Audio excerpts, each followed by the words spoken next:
coś. Zielna. Tak. M. Tak. Zielna.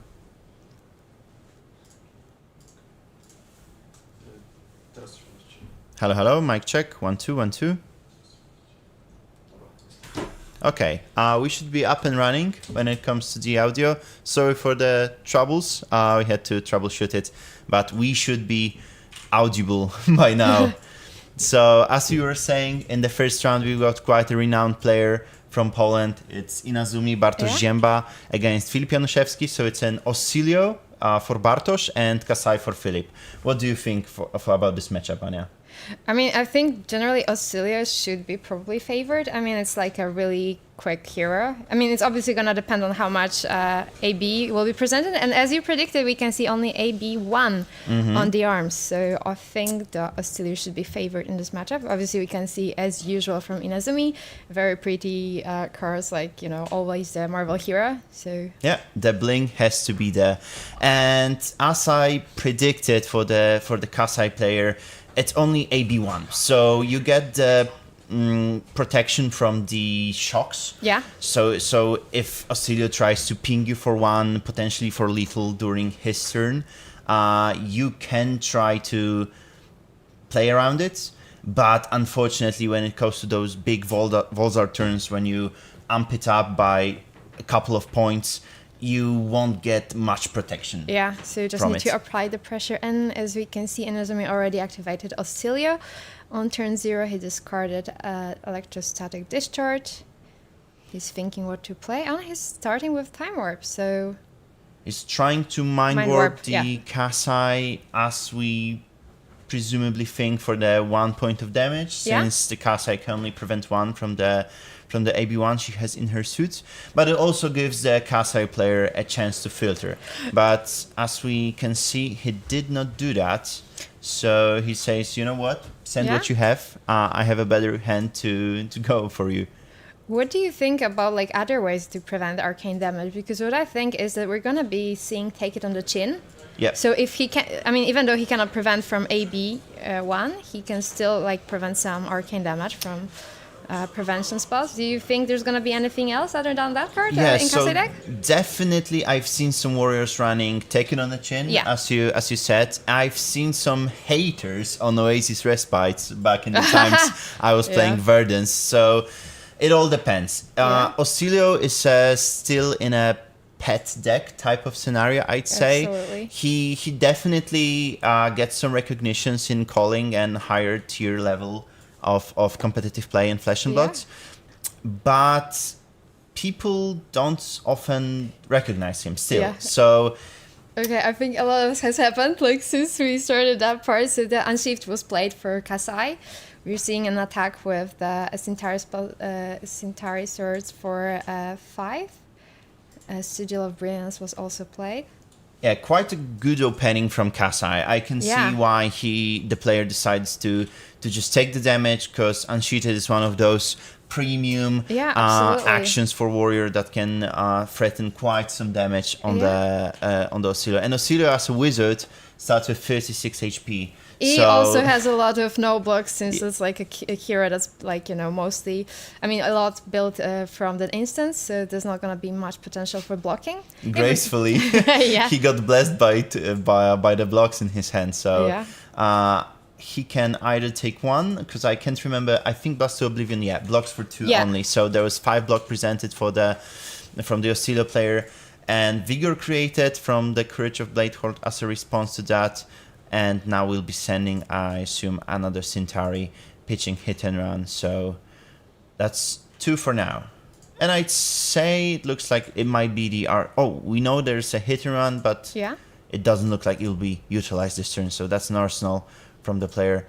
And we're proceeding to the turn of Oscilio. So we didn't mention that because it escalated pretty quickly, but... Inazumi discarded Sigil of Brilliance, as far as I'm concerned, from the Oscilio ability. Yeah. Quite an interesting choice, since it looks like a very premium card for the Oscilio. Maybe it was because he had another copy of it. Well, looks like it. Yeah. from now what we can see, but still, it's if you were to discard it, maybe he was looking for the block cards. Maybe. For this matchup specifically. It usually is a bit slower, therefore Oscillio players can take their time to set up their big combo turn and then go all out. But still, when Kasai presented such an opening, you're running a bit on the clock, especially absolutely. with 36 AP. Kasai definitely needs to care about being able to give go again consistently, and it's not like something that happens like it doesn't get go against from every single card, right? So being able to just push through some damage, it's really important. So Inazuma needs to take care of preserving his life total as much as he can from at the beginning. Till he gets to the Gun in the Flash and other cards that will let him pop off. Yeah, and Oscillio gives and Oscillio takes, and Inazumi was looking for, I assume, some of the better cards than two of those sigils, but he resumed the Sigil of Brilliance that he got from the Blast to Oblivion, and I believe that's a Marvel Sigil of Conductivity as well. So he knows he gets Go Again and an extra card at the start of his turn. Yeah. So now the priority goes back to Philip, and he started with the pitching of riches. So I assume to the gold. So he generated the gold and draw a card from that. Slice and dice yellow to start things off. And that just do you think there's a lot of agency as a Kasai player for this matchup, or do you just go through with your day and assume that nothing bad will happen?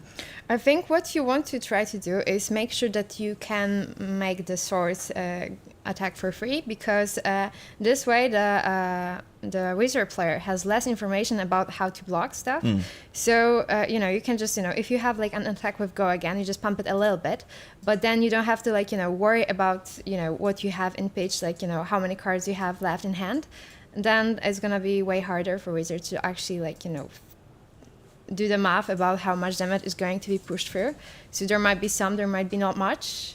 I think it's a little bit of a mind game. Yeah, definitely. And as a warrior player, you're really looking for the cards that give you Go Again. Therefore, sometimes you might go high on the very first attack, and it might be as well the very last attack you might present during your turn. And sometimes you might just swing for 3 or for 2, force the opponent to overblock, and then get Go Again, and then hit hard on the second one. So I think that's gold cracked or was sorry, we got a little bit confused on what's happening here. So okay, sorry, that was a red hit and run result. Oh yeah, we couldn't see that due to the glare, and it's now with the last card left in hand. So it should be 5 threatening, another vigor on hit, and it looks like the last card will be heading towards the arsenal, at least from the body language of Philip. That's what we can see. So flash of no, it's not a flash of brilliance, it's a the helmet used for the Oscillio player, and that always means that things are gonna get crazy pretty soon. It might, yeah. So couple of sigils in the hands, and I think Inazumi is still looking for the very first copy of Gone in a Flash for the big combo turn. But now he starts off with the embodiment, he gets the Sigil of Brilliance trigger, he gets to draw another card, and he has the I think that's a playset of Current Funnel drawn. I mean, cool card, but without any decent follow-up. Okay, that's like a follow-up that could be good enough to start with. So the Inazumi hands looks like 2 Current Funnels, a Sigil of Conductivity that he got back, and I wonder what the last card is. So he gets to Amp the Volzor, and very interestingly, he gets to pop away basically the Vigor token that the Kasai player created last turn. It might shake things up. Sometimes those Vigor turns... and there's Taken on a Chin, as we were saying at the beginning. So that's another way of preventing the damage. And like the Shelter also preventing... possibility to prevent some damage. So when it comes to like how much damage can be prevented like in one go, I think as of now we have the information that it can be up to 4. So we have AB1, Take It on the Chin, so 2 additional prevention, and 1 additional from Shelter. So 4 damage can be prevented in total from 1 arcane damage source. Definitely, and it looks like quite an underwhelming turn for Inazumi. So that was a Blast to Oblivion into 2 current funnels.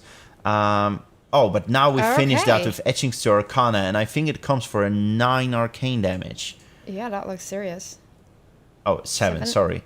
Yeah, I'm 4, and it goes through. Okay, so that was the finisher that Inazumi was really looking for this turn. Since he's at 29, he still can't take a turn or two, saying no blocks. But after that, you really need to get those combo and level the playing fields with the Kasai. So 29 plays 31, and now we get the priority back to the Kasai player.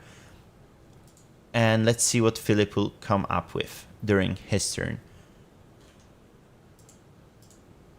Because one gold, so I don't think that the Kasai activation is the first thing that comes to mind, but if he's gonna be able to do that, if he has enough yellows in the bin, I think that will be something he goes for. Always better to just, have the swords for free, especially now since the Vigor Pop-on was killed, so...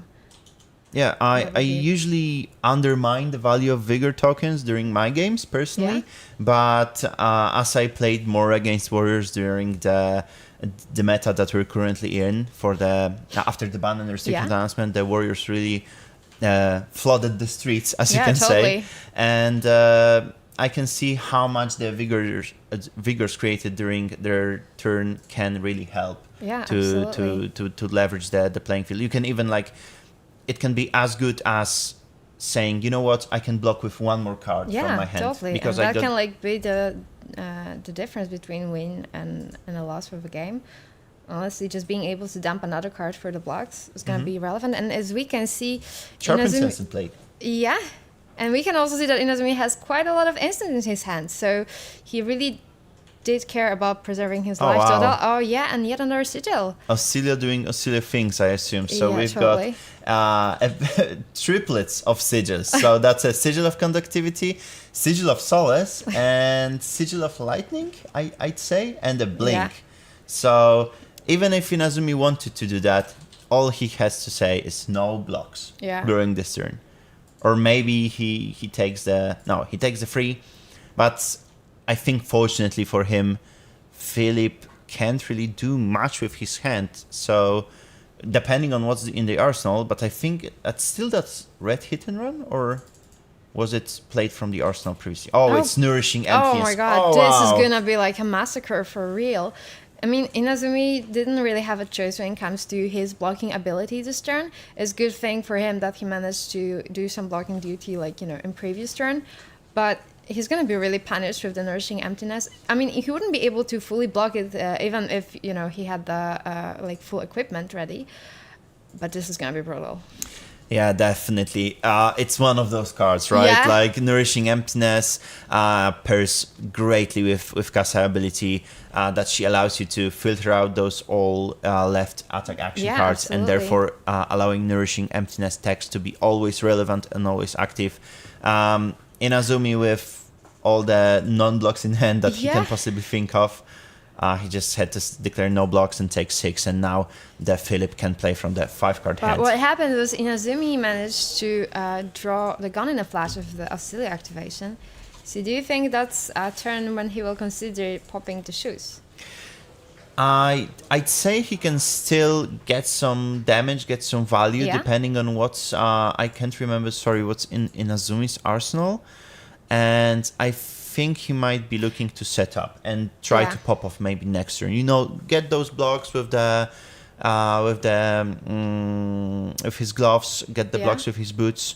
Totally. He should absolutely just, take all the... oh my goodness. Oh wow, that's 4 sigils in play with the... Can I say it's really brilliant? I mean, come on, this is looking really crazy for the future chain. I mean, okay, we're having now Kasai playing off of a 5-card hand, starting with Gorganian Tom, so the Centauri suits are gonna go for free, so that's gonna be a bit tricky with the math when it comes to blocking, but Inazumi is so going to just pop off next turn. Yeah, definitely. So we can expect that Inazumi will block with his gloves and with his boots this turn.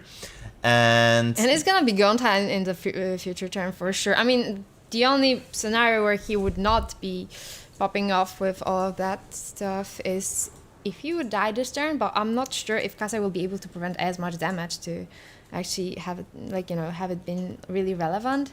I mean, sure, Nourishing definitely helped in, having a like wider turn, but I don't think it's gonna be enough to just, force Inazumi to actually consider this a real threat. Well, she presents almost half of Oscillio's HP right now in a form of swing for 8. Yeah, that's true, but I think that there's gonna be like a lot of things that Inazumi will be able to do. Working with 31 life is gonna be a bit challenging, but we can already see that there's not a lot of armor available for Kasai. He will be able to reset the shoes for sure, and there's 1 armor on the chest. But that's about it. So he's going to be working like with, we can say basically virtually 33 life plus whatever cards he's going to have that will be blocking from hand. So that's 8 points of damage taken. It gives go again. I assume it will also create the Vigor token. Yeah. Yeah, as we saw previously from Philip. And it's going to be really important because if he will have the Vigor token in the future, in the next turn, assuming he will be able to survive it, he will still be able to send a Centauri at Inazumi, even if he dumps his whole hand to block. Or potentially even try to prevent arcane damage from it, Absolutely, since it gives a generic resource. Yeah, and absolutely. So from what I've seen in Bartosz's hand, so he has 4 sigils in play. 2 of them are sigils of brilliance. Yeah. So the other bindings of Third Age now give +4 amp. Yeah. So that's massive. The things Inazumi looking for, I believe, it's the spell. Yeah, because totally. He'll have a great amp. He'll be resolving loads of instants, but for now he must get some spells actually to finish this turn. What do you think is going to be the spell that he will be digging for the most? Generally, I'd say Mind Warp, but since Philip, I assume, will be doing a lot of blocking during his turn, Mind Warp might not be as premium. I saw that Bartosz was also running Destructive Ethertide, so if Philip somehow ended up with the arsenal, since he blocked with 2 of them, but I assume that the 3rd copy would be nice if Philip ended up with the arsenal. But for now, I'd say any spell would be good. Yeah. As long as it gives damage and as long as it's ampable with the totally. Volzor. So because right now he has like all the tools to be able to properly amp. However, no finisher available in his hand at this point, and that's not a finisher that he drew off of the Stelio activation. That's 2 or 3 Blast to Oblivions and Electromagnetic Somersaults. So yeah, this turn might be looking a bit underwhelming if we don't find the right pieces for Bartosz, and we hit the 11 points of the HP mark. Yeah, so. and it could be tricky if Bartosz will not be able to finish Philip this turn. But his potential for blocking can be like really tricky, so he definitely needs to dig up something. He draws a card. That's another Blast of Oblivion. He draws another card, and that's Flickering Charge. Yeah, that's not like what he was expecting to draw, because I mean, sure, these are good cards, all of them, but these are all the cards that can be blocked by Philip. Because like if it's like physical damage, the caster can just dump the whole hand and still be like more or less fine. Definitely, but what I see from Bartosz's hand right now, it lacks the instance. Yeah. Totally. It lacks the instance for the Gun in a Flash combo. It lacks the instance for Blast to Oblivions, especially now that I think Bartosz resolved all the Sigil of Brilliance that he had. So Blast right now can like take back the Sigil of Conductivity. Sure, it gives something, but is it good enough? That's the question. Yeah, at this point it doesn't seem like it's going to be, and we know like Warriors have definitely like a good ability when it comes to blocking. Most of their cards are blocking for free, so Bartosz is going to have to do some serious math to be able to try to make this work. Yep, and now Electromagnetic Somersault resolved, taking back the Sigil of Conductivity, creating Embodiment of Lightning, therefore allowing to, well, give the next attack go again, but I'd say depending on how Philip reacts, it might not be that big of a turn for him. So now I assume it'll be Gone in a Flash with the Sigil or Flittering Charge with the Sigil. Blast to Oblivion with Go Again. Do you think that Philip can see through Inazumi that Inazumi doesn't have the spell to finish him off?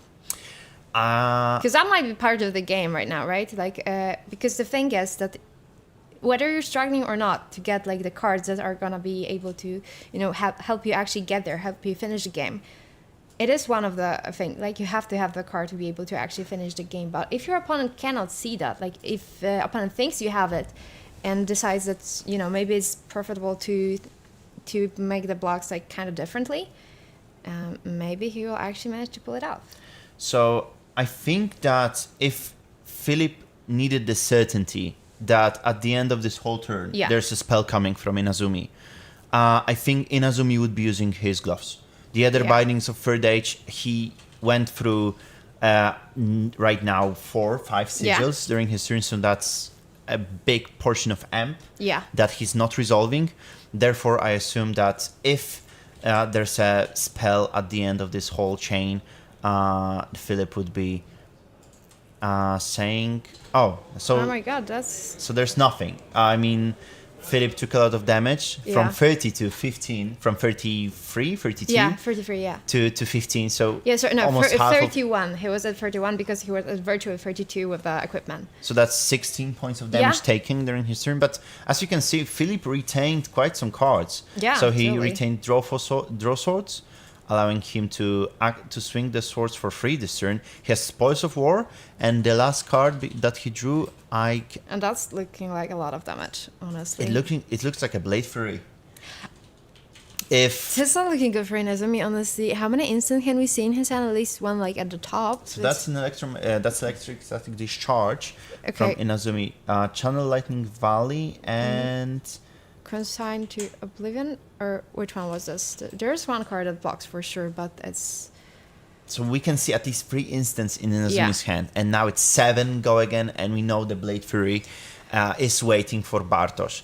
Yeah, totally. That might be a devastating turn for him. Absolutely. I mean, he still has a shot at actually drawing some blocks off of the Australia. Oh my god, this is another sigil. Another sigil. That's not what he was searching for. So that's for sure.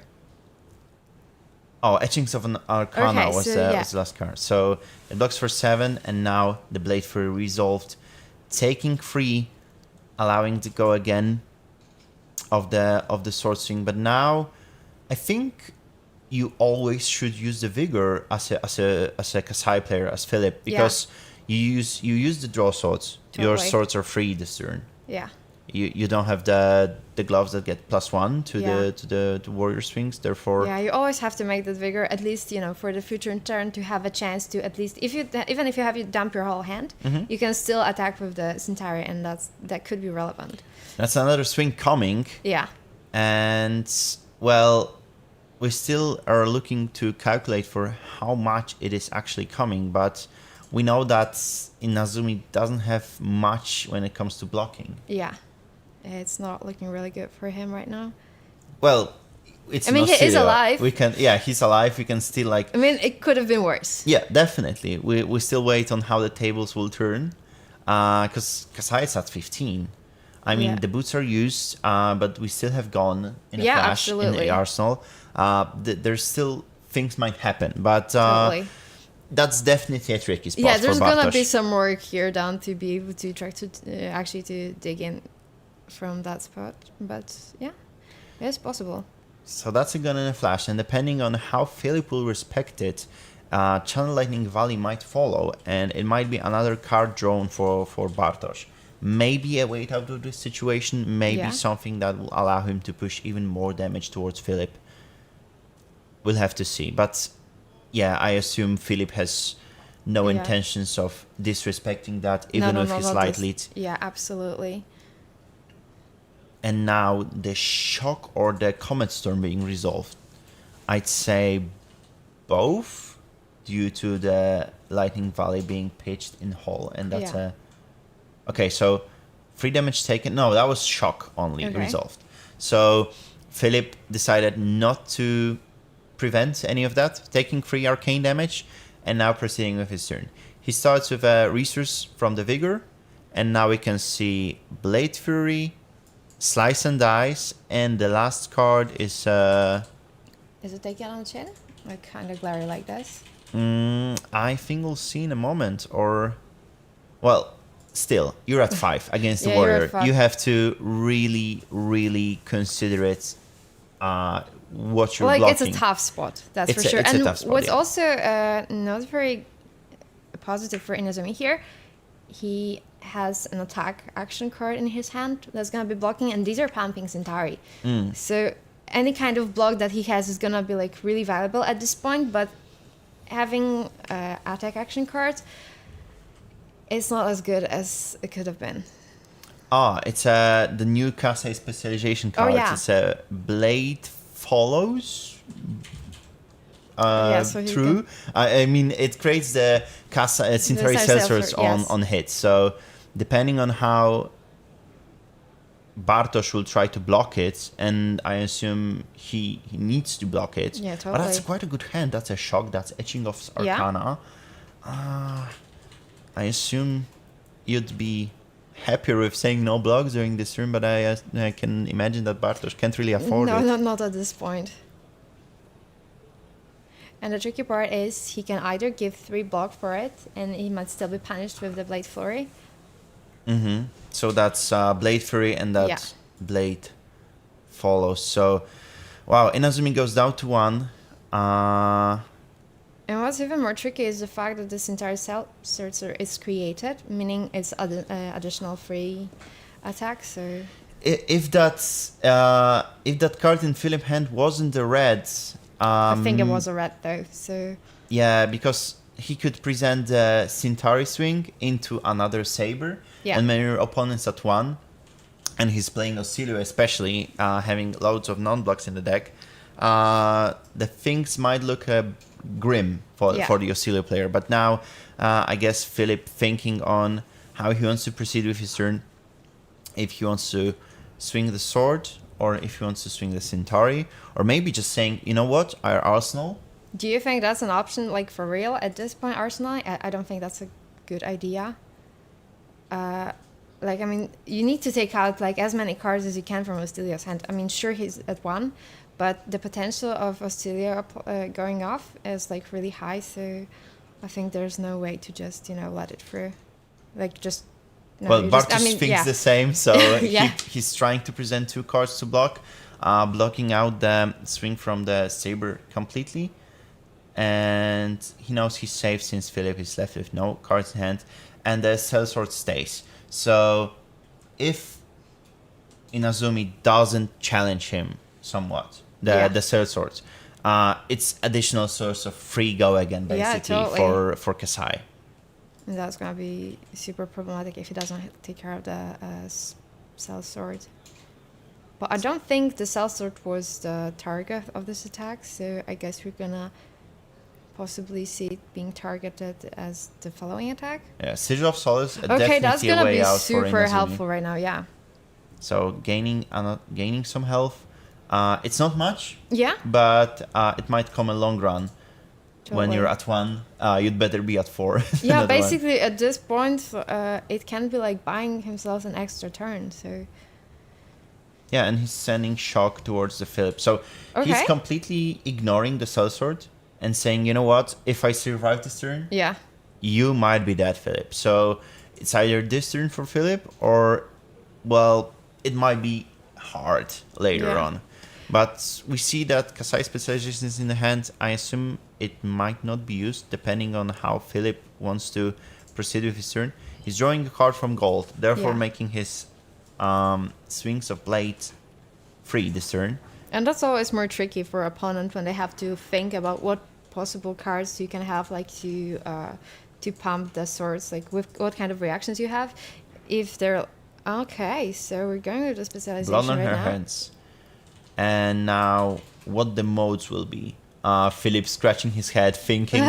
It's not a typical situation when you see the blood on her hands being played. Very often when Kasai players go off of that card. They do have some coppers actually in play. This is not the case for this round. So yeah, not loads of copper used for that specialization activation, but again, we're coming to the end game state. Our opponent is very low at HP. Therefore, every additional swing of the sword might be very crucial in this turn. Even if you're not threatening much by it, you're making your opponent potentially, of course, make mistake. Yeah, and also the thing is that there is a chance that your opponent simply has no blocks. And that might be it. Oh, wow. Unsheathed Spoils of War. That's gonna be... That's like 7 go again? Yeah, when you're at 4, that's not super helpful, I'd say. Yeah, so 7 go again from the start, by the way. And Philip still has a card in hand. It still might be additional, like, attack reaction. Oh no, he just changed one card for the same one. That's not how what he was going for. Auxilio going brrr. Yeah. So that's 8 go again, and Inazumi in a pickle, because I assume he'd like to block it out, but yeah, totally. Depending, he cannot, since the cards left in his hands are instants. Going down to 2, Philip utilizing the go again. And he now has one. He still has. Inazumi still has 1 free block, so yeah, he can still survive this attack. But whatever comes after. So that's a additional saber swing from the blood on her hands. That's a free, and that's GG's. So Philips takes the first game on Kasai against Bartosz Zięba on Auxilio. There was a bit of cluster when it comes to Auxilio. He didn't get the gun in a flash like early enough to be able to pop. Like if he got gun in a flash a turn earlier, I think he would be able to actually pull it off. Yeah, because all those turns when he had the attacks, when he had gun in a flash in the arsenal. He had one or the other basically. They didn't really line up in a way that all of the tools were available to him to. Yeah, it was either attacks or instants. Yeah, kind of both. In a form of Auxilio, you'd really like to play with a mix of those two. Absolutely. So it seems like we are both wrong when it comes to who's going to be favored in here. Yeah, I mean, no offense to Philip, but of course Bartosz is a very renowned and respected player when it comes to a flesh and blood scene. So, Philip was playing in the role of the underdog in this matchup, but he came out strong. He said, you know what, Warriors maybe didn't get buffed necessarily. Yeah. They did not get very additional cards. We're still waiting. But they weren't really punished by the bans, so that was also important. So that's the same case, I think, with the rise of the Auxilio. Yeah. So all of the other decks got weaker. The Gravy got hit. Sinjar was hit pretty hard, The Mario got hit. Totally. And of course the Verdance. Yeah. So now really those tier 2.5 decks, I'd say, can really start to shine and rise when it comes to the viability of meta gaming. What do you think about not killing the Centauri spell sword? Do you think that was a good way to go? So, I think Inazumi was at that point in the game that he had to say, you know what, I just have to go off. Yeah. I might the leaving the Centauri Cells alive was, of course, might have turned out bad. Yeah. But I think Inazumi had to take the gamble. Yeah. Sometimes you're in that spot. This is what Digger decks are all about, right? Like sometimes you know that if you will be blocking or if you will be removing a threat, that's it for you, right? So you're not playing to just play it safe. You're either taking it or you just I think Bartosz was playing to win in that spot. Yeah, totally. So I would prefer to take out the Centauri Cell Swords. Yeah. But yeah. He couldn't do both, so he couldn't present damage, block himself out, and also take out if he would take out this entire spell, so he could basically just got himself another turn, but that would... taking out that lucky for him he wasn't for, he got the Sigil of Solace. It still could have been way worse without that, but... Definitely. So it was quite a matchup for round 1. Kasai going with 1-0 later during that day, and now the Osilio starts 0-1, unfortunately for Bartosz. So we'll see how the tables will turn throughout the rest of the day. I mean, he's just gonna go Pablo Pinter style, right? You just start with the loss, and then it's nice and easy to just Yeah, definitely. He get himself out there. Try to do that. Yeah. So that was the first round. I hope, guys, you enjoyed it as much as we did, and we'd like to take you to break, and after that we'll come back with the round 2 with some hopefully very interesting and spicy matchup for you to watch.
Hello and welcome back, guys, to Battle Hardened Gdańsk. We had a bit of technical difficulties at the start of the first round, so we'd like to welcome you again at Battle Hardened, hosted here in Poland at the beautiful city of Gdańsk. I'm Mateusz Dowi. And I'm Ania. Yeah. Yeah, nice to see you guys. We're going to have like really spicy matchup for you. I'd say it's one of my favorites as of now. If we were thinking that we had more or less aggro matchup the previous round, it's gonna get even more brutal. And it's gonna become brutal because we're gonna have KO facing Syndra. So who do you think is favored in this matchup? So two aggro horses of this meta. So on the one side of the ring, we've got the Syndra, Drakkar of Retribution, who took a good hit after the bans. The banning of Wrath of Retribution as well as Brand of Cinderclaws really handicapped the deck, I'd say. Yeah. Took out the ceiling of it from the Wrath turn, and as of now, it's a bit harder to utilize the draconic finishers because you have to use Felties to do that. You need to generate them throughout the game, and with the Brand of Cinderclaws, you're missing really, quite really a lot easy. of important starters also, so that's not gonna be as easy to navigate. Art of the Dragon. The deck Blood, just lost the consistency in general. Kaya, on the other hand, took no damage from the bounce. So. Yeah, you're the KO special, so yeah, kind of. Tell us what you think about this matchup and how Kano, not the Kano, sorry, and how KO finds out himself in this meta. Well, first thing I think is very important, like in this matchup in particular, about who wins the die roll. But then also opening hand is kind of funny because Syndra can push through a lot of damage with reactions, and KO can have like a lot of no blocks. Mm-hmm. That depends like how many no blocks you actually put into the deck. You can put like a lot. There are like possibility to play Pulpings, Wild Rides, Reckless Stampedes, which is not something I would put against Syndra, since she doesn't really block much, so that's not what I would put. At least and the she's forced to. Yeah, absolutely. So I think the die roll is going to be really important, like who wins that. And I would say it really depends if Syndra's going to get the starters, like good starters early on, and if KO is going to get like, really good wide turns. Because if he gets like a 3-4 attack turns, like on turn 1 or 2 at the latest, I think he's really favored in this matchup. Well, the most important part of this matchup is blocking with Scalding Flashback. So you can really get like a huge advantage if you block with it properly. You can either just kill the really big turn of Syndra. Yep. Or you can just actually buy yourself some time, just to make sure that she's not gonna go off very much, and you can just set up a proper turn. So, in general, the Scowling Flashback generates you at least 5 value, right? So 2 from blocking and 3 from preventing the free go again for 0 that Syndra will most likely have in her hand. But I can also take out the finisher that Philip might be going up to. Yeah, let's take for example Lava Burst, right? Yeah. So first you're blocking 2 with the Scalding Flashback. You're taking a card that will go for 5, so 7 damage prevented. And this isn't that like unpopular. Like this isn't something that doesn't happen very often. You can really take out a lot of cards that will just get this Syndra to be stuck. Mm-hmm. You will take some follow-ups, so she will not have as many draconic chain links, and it's gonna be tricky because right now it's way harder to get the daggers back. They cannot just throw them randomly as they used to before. Yep. And we're gonna be with that we'll be moving to the player area where they will start with their round in a short bit. 2 very relaxed aggro players, totally. Just chatting with both friends from Krakow. It's gonna be like a relaxing, chilling game for them, but it's definitely gonna be brutal and very intense. So they're friends. They're playing in the same LGS in Krakow. So and they both played both sides of this matchup. Both of the players played Syndra before. Both of the players played KO before. Yep.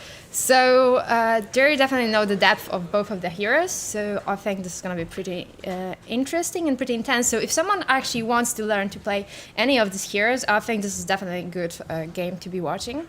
Yep, definitely. They know both sides of the coin.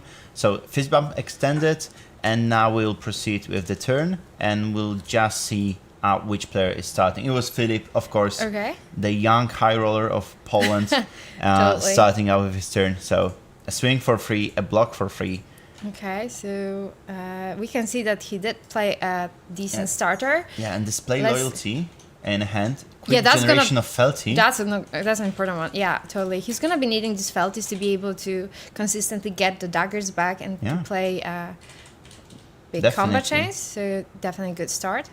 Aw. Blocking is singing, so that's one really high value card that's gonna be left of the deck. But there's still plenty of more 8 power attacks. So One of the should be kunai fine. flicked, and I was about to ask you before the pregame, but Yeah. we didn't have much time for that. How do you think that flicks will be relevant? Because every turn you leak that 1 point of damage, and it might be, well, it might be too fast to matter in this matchup. But overall, I'd say Syndra benefits a whole lot from flicking.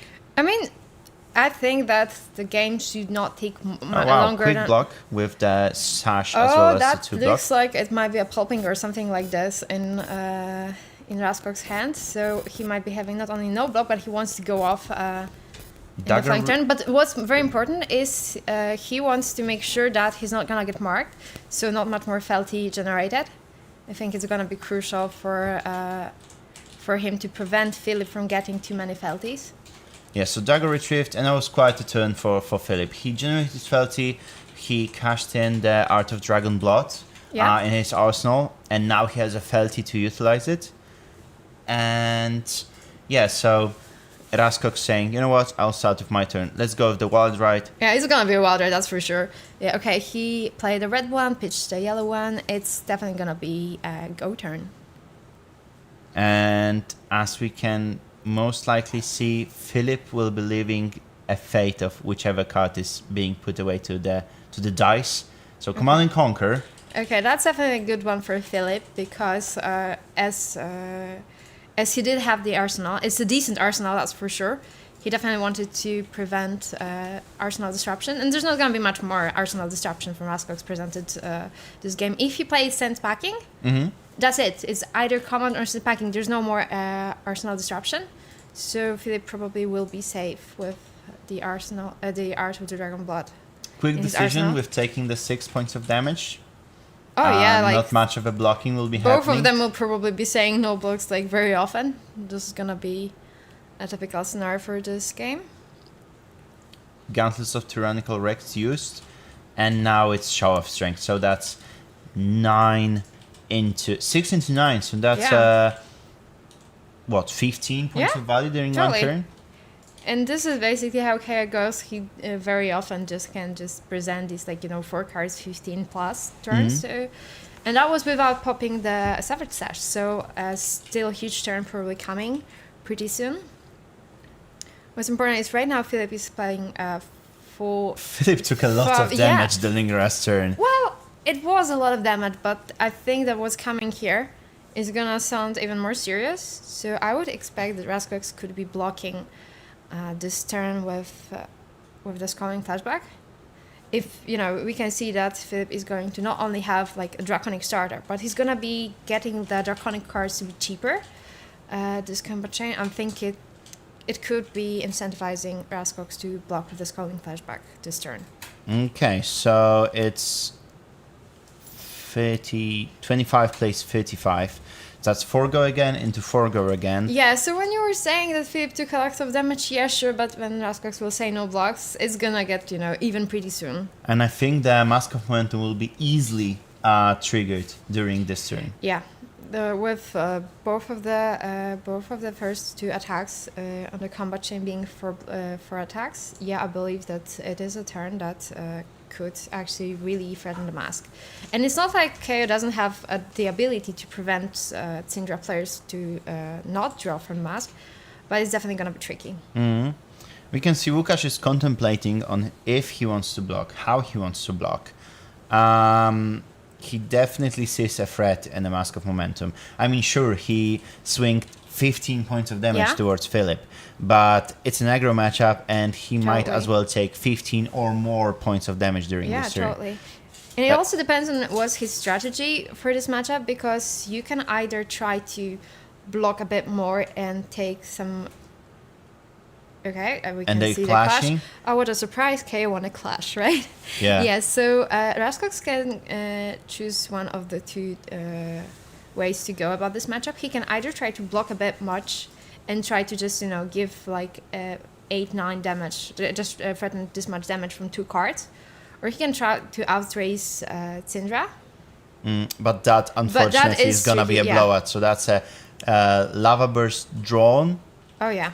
And now that's a third Chain Link that's going to hit. Yeah, that's going to be a lot of damage. And unless Łukasz presents some defense reaction, which honestly, I assume if he doesn't have the Reckless Swing right now, and I don't think he would be throwing the Reckless Swing right now anyway, because if he would use that, the mask would trigger on the next attack anyway. Oh my god! That's double Lava Burst. So not only that, the thing is that other than the fact that it's just double Lava Burst, he can also Arsenal E-Strike if he would choose to do that. Mm-hmm. He's sending E-Strike 5 go again. Yeah, that's also like reasonable. Or is it? Yeah. Or it might be 7. No, I think it is. It is. So Philip decided, instead of doing Lava Burst, possibly using Dragon Flight Path to give it, of course, go again. Yeah. Retain the action point and send another Lava Burst. Both of them being the finishers. He just sent 7, and he this wants shows to have a the lot arsenal. of restraint. Honestly, I think a lot of players would just throw one Lava Burst into the other, and just Arsenal E-Strike, or just send one Lava Burst into E-Strike for 7, because that is more damage. But for sure, we can see that lots of discipline from Philip. Yeah, totally. It's not like he's going to plan to play the long game, but certainly is setting up to play the game for the maximum amount of value. Because Philip did not block with the Dragon Flight Path yet. Yeah. So he wants to make sure that he's gonna use the block before he even if it's a point of HP that you can preserve. It's really important since Syndra does not Syndra also has the ability to block some, but she really can utilize the big hands way better than KO. Mm-hmm. So Show wants to make sure now being presented by oh yeah, Łukasz. so just 2 cards 9. That's a good turn for KO. So Rasko is going to Arsenal 1 card, so that's still existent. Okay, no card discarded as of now, so most likely we're not going to be creating the might for the upcoming KO turn. No. And Philip blocked out 5 of that, taking 4, going down to 21.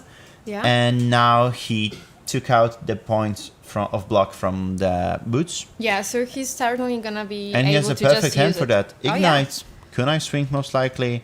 I will see 0 for free go again, 0 for free go again into the Lava Burst. Yeah, totally. Or maybe even more. We'll see how Philip feels like playing it out. And I was quite Łukasz slowed down after swinging 15. Yeah. He took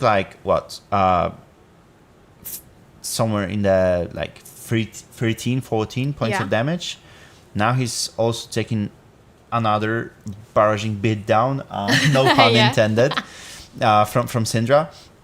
So we can see how that mask trigger and ancestral empowerment really he really did take a beating with that turn. That I'm not sure if I wouldn't be blocking with the Scalding Flashback at that turn. We will see if Raskox is going to be punished by not using it earlier or not. I don't think right now this turn seems to be the one for Scalding Flashback block. Though he will certainly be incentivized to try to block out the attacks in such a way that he does not let Philip to draw off the mask trigger. Yeah, so certainly not gonna be easy. I mean, Philip asking Łukasz, do you want to block free?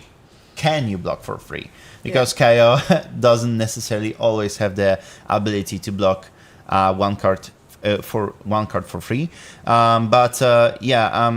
We see that it's a third chain link, and we know what's coming after that one. It's a Mask of Momentum. Even if Łukasz decides to block this one out, Syndra will simply flick a dagger. Totally. Proceed with the Mask of Momentum being alive as play the card from hand, and then he will even if the next one is blocked, he still has the Lava Burst, and if the previous chain links won't hit, Lava Burst sure will. Mm-hmm. Meaning he will still draw off of the mask, most likely this turn. Right now I can see quite, for me at least, interesting choice when it comes to equipment suite from Philip. We can see Flame Scale Furnace. Oh yeah, that's at one of the Syndra's difficult side. choice in Syndra list. And in do you general. think Philip will be using that for research throughout the game, or is it simply to God, block no. out? No, I don't. I mean, other than Dromai, I don't think anyone actually really used the Flamescape Furnace for the resources. I think it's only just to get free life, because let's be real, like KO can't deal a lot of damage with very few cards, and Flashback committed for the last cards. Yeah, Capskins blocked. Yeah, so I don't think Rasquix expected that the last card will be Lava Burst, so Mask is still alive. He will have to give a card and gloves or 2 cards from hand. That's not a good scenario for him for sure. Yeah, we can already see his expression here. He really thinks what we're thinking. That's not a good spot to be in.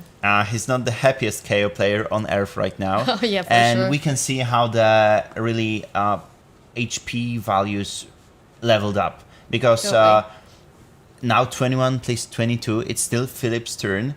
There's Lava Burst for 5 coming at Łukasz's face. And possibly Threatening Mask. Dragon Scaler's Flight Path might be used. Therefore, it might be even, another finisher during this turn. So Łukasz decided, you know what? I'm taking it. I'm taking my chances with the cards. Oh, and it's a Blaze Headlong. So oh god, and he's still gonna go for it. Go again. Go again won't be utilized, but I simply think that Philip has an Arsenal target during this turn due to the usage of Flashback. And he needed to unlock the arsenal, like the possible arsenal with the Blaze Headlong, to make sure that he's not gonna waste a card.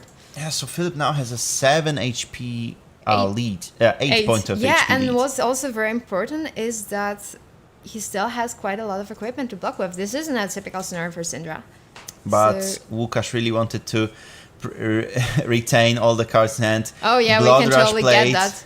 Yeah, and we might expect the Savage Sage being also popped this turn.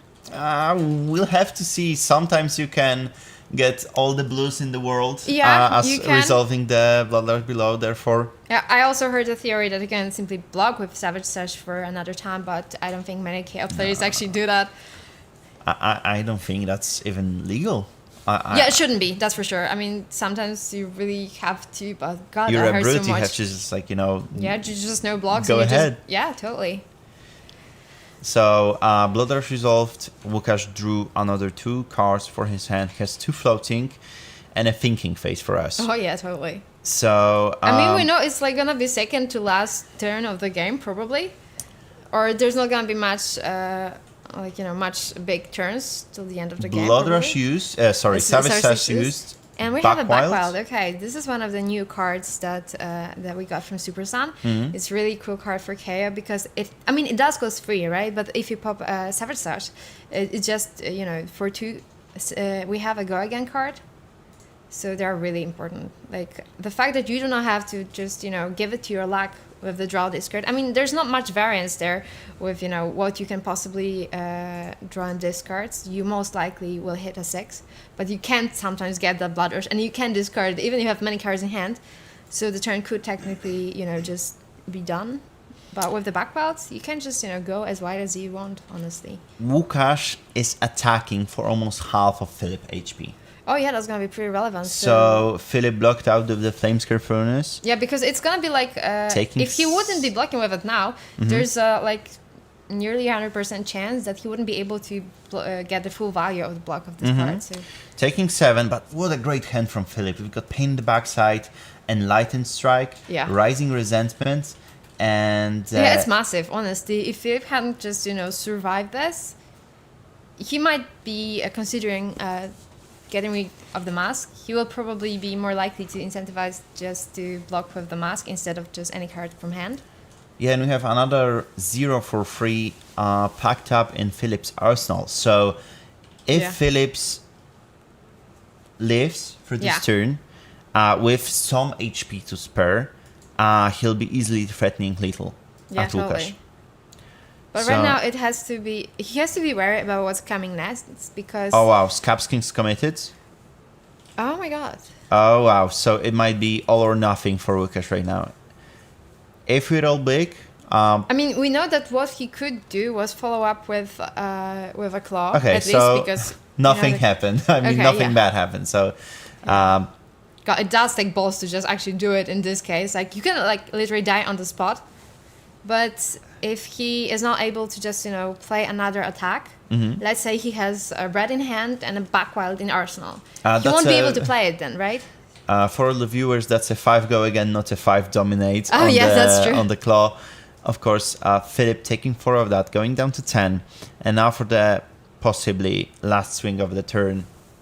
What do you think? Łukasz will be pitching another card and swinging, or what's the plan? I mean, to just give up the running renegade, keep the mask. I mean, if it would be anything else than the command, I think Philip would consider blocking, but he would have to give 2 free blocks from hand at all to give out the mask. So yeah, I think now Phillips really need to threaten the game, since he's at 4. Any attack from KO's side right now will be threatening Little, definitely.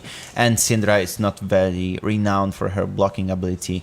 So Łukasz really need to think about if he wants to block, and most likely what cards he wants to preserve to simply take a swing back at Philip. Yeah, but Łukasz also still has some armor to block with, so he is pretty well positioned at this point. I'm wondering what's in the Łukasz arsenal, since he decided to roll Scabs. He had that one floating for the gauntlets. Yeah. Maybe he... I mean, that's the curious part. Why he rolled Scabs? I think that if it was... Oh, we got a very angry and grumpy dad nod from Łukasz's side. He's not really happy with whatever he's seeing at his hand. Philip will, of course, flick the first chain link. Yeah. Still threatening the mask, since he decided to keep it. Okay, and we have a 4 go again. Yeah, that's since the dagger has hit this turn, it's a 4 go again for Philip. Yeah, but what's relevant is the fact that as of now, Philip has no draconic chainings, meaning it's gonna be hard for him to get back the dagger, but he's... And that's a 7. Yeah, totally, and that's still threatening mask. Yes, it is, but... I mean, the mask is gonna be something that would go to Arsenal, but that's still gonna be something, right? As long as he draws like something like Blaze Headlong, he can just dump his hand and be able to still do some damage in the future turn. So. Okay, so Philip drew a card. It goes straight to the Arsenal, since Łukasz blocked 3 right now. Yeah, and Łukasz just needed to block as much as he could to make sure that he will get enough value of the equipment that he has.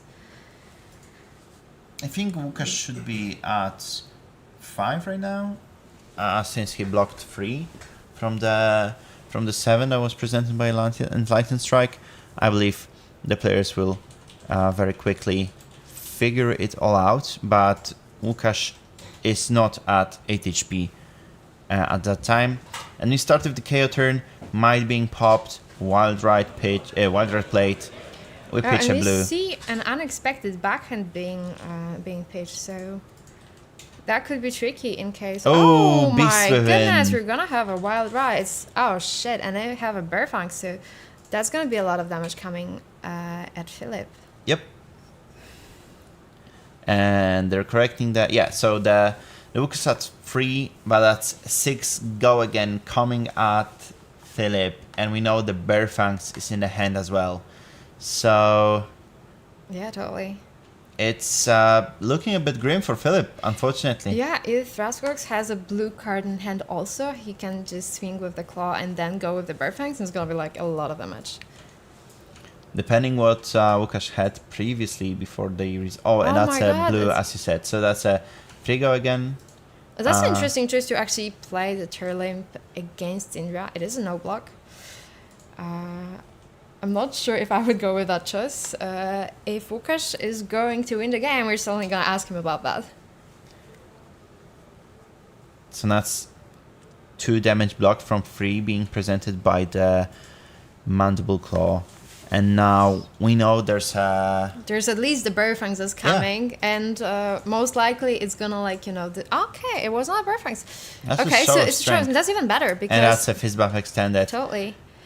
With the Philip Burfangs, couldn't do it much. could have been tricky because there was a possibility that something else than a 6 would be discarded, but show of strength always gonna be an 8 plus against Syndra, so yeah, Okay. nicely done. Sure.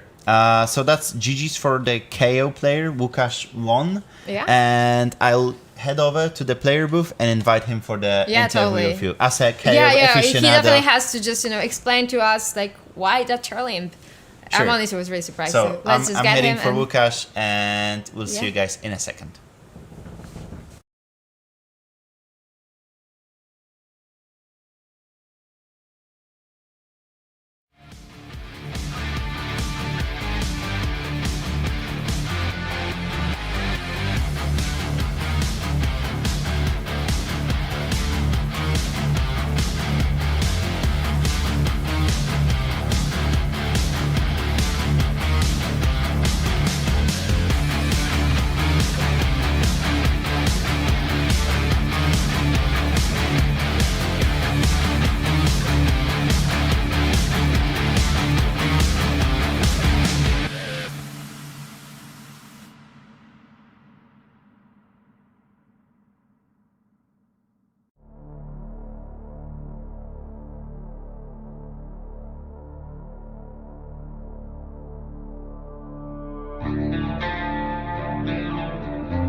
Okay, so we are back with the winner. So first thing, congratulations. Thank you very much. That was a tricky game.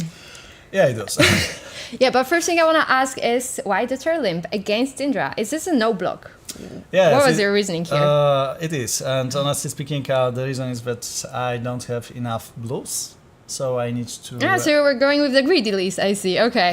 Yeah. I don't have anything to change it, so I've got I'm always playing 2 tier 4 limbs. So Okay. This is risky, but most of the time it's not hitting me as much. So. Yeah, okay. Why also did you not block with the Sculling Flashback the previous turn? We were just, or 2 turns ago, sorry. There was this white turn when, you noticed that Philip started the turn with the Art of the Dragon Blood from the arsenal. Yeah. It was a Draconic. You knew that he still had 4 cards in hand. What was going through your head when you were deciding that, no, it's not the turn for the mask? Well, I think that at this moment I was thinking that I've got enough cards to block anyway, Yeah. and my plan was to wait, hopefully, for Blood Rush Below, Yeah. and then use the mask or helmet, something like Yeah. that. So turn with Ancestral Empowerment. Oh yes, that was the one. And I think the biggest mistake was that I should be blocking there for 4, and I was thinking about this, but I was greedy.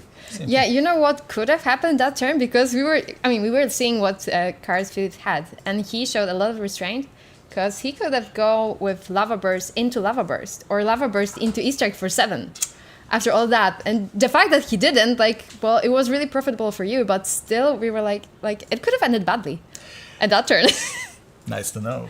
Yeah, I didn't know. Yeah, so nicely dodged. And how about the turn with the Blood Rush and the Scabs? We were really surprised after we saw you going up, starting with Backwild and then deciding to roll for Scabs. Yeah, I'll be honest. I felt that I'm behind because I got on 13 life, and it is very bad situation. Yeah, we've seen it. You were behind. Yeah, yeah, it was like I knew. So now or never.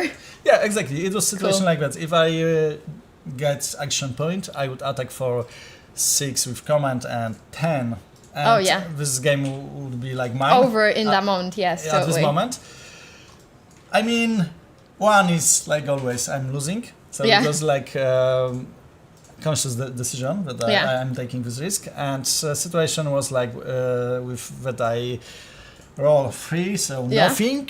And I think that it was a good decision to go with command, because it was more important to get rid of his cards. Yeah, and I think what was more important also was the fact that if it was anything else other than command, he could just simply block with the mask also to just get more blocking just to be able to keep the life total a bit higher. But with the command, it was not the case. Like, he did keep the mask, but that means he was on lower life. So yeah.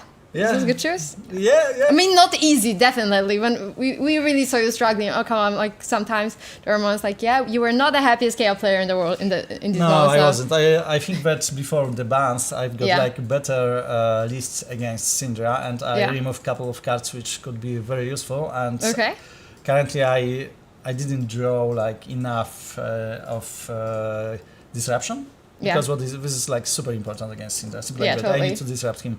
Or Harry in this case, but it was enough. I would say I was lucky in this game at the end. I mean, come on, with the Beast win at the end, we were needing that, for the crowds to cheer. Exactly, it was like I knew what I'm playing. I'm playing KO. I need to take a risk. Okay, so what are the matchups you're hoping to face for the rest of the day? Oh, it's like I like playing mirrors, to be honest, and a lot of matchups are quite good. I would like to avoid Gravy. Oh yeah, I can understand that. It's quite bad right now. I mean, it's not gonna be easy. There are some gravies. We're gonna be talking about meta breakdown, but in a moment. But there are some gravies. It's not gonna be easy to dodge them. I know. Certainly more likely that you will face Gravy than any other chaos. But yeah, that's true. That's true. I don't know. I mean, I've heard that this is like great deck, but honestly, looking at the results, KO is not in as great spot right now. Yeah, which is kind of surprising seeing how he got nothing banned, honestly. Yeah. Technically, Syndra got cards banned, so she took a really high blow, right? Gravy kind of was, got the chart banned, but I don't think that it necessarily did any damage for him in a way, at least not against KO. Yeah, just. Yeah. Something like that. Yeah, true. So. I think that at this moment I'm not sure about Assassins, because it's a tricky matchup always. So we shall see. I think that is a lot of matchups which are 50-50 or something like that. So I need to have good day. Okay, so I'm hoping that if you're gonna roll for Scabs for the rest of the day, just do better than the 3. I mean, still, at least not 1, but... I mean, if it's not 1, I'm happy. It's good enough. Yeah. Simple like that, so thank you. Okay, so good luck on the next one. Thank you. Congratulations. Thanks. Thank you. See ya.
So welcome back. We have now Pepe with us. Yay!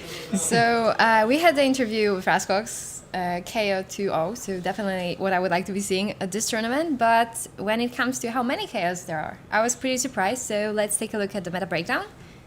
Let's see that. Yeah. I'm not sure if I'm surprised if it's a Polish meta because we like assassins in Poland. So 13 marionettes is not a big surprise.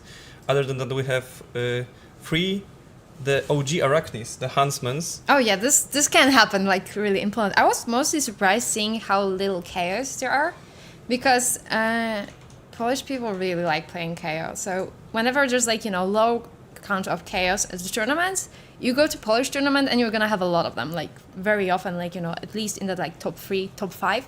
We can see him as being in the 5th place. In the spread. I think that's not the best situation against Gravy. No, Gravy is definitely not being helpful for KO, but... Yeah, so other than the marionettes and some assassins, there is also one, the Sleepy Arachne, that got some unfortunate nerfs some time ago, but still one player is trying to make the good result of that. I think I know which player that is, and I think that player would be playing Marlin, but we still do have 2 Marlins, so yeah, this is interesting. We have 10 Gravies, not a big surprise.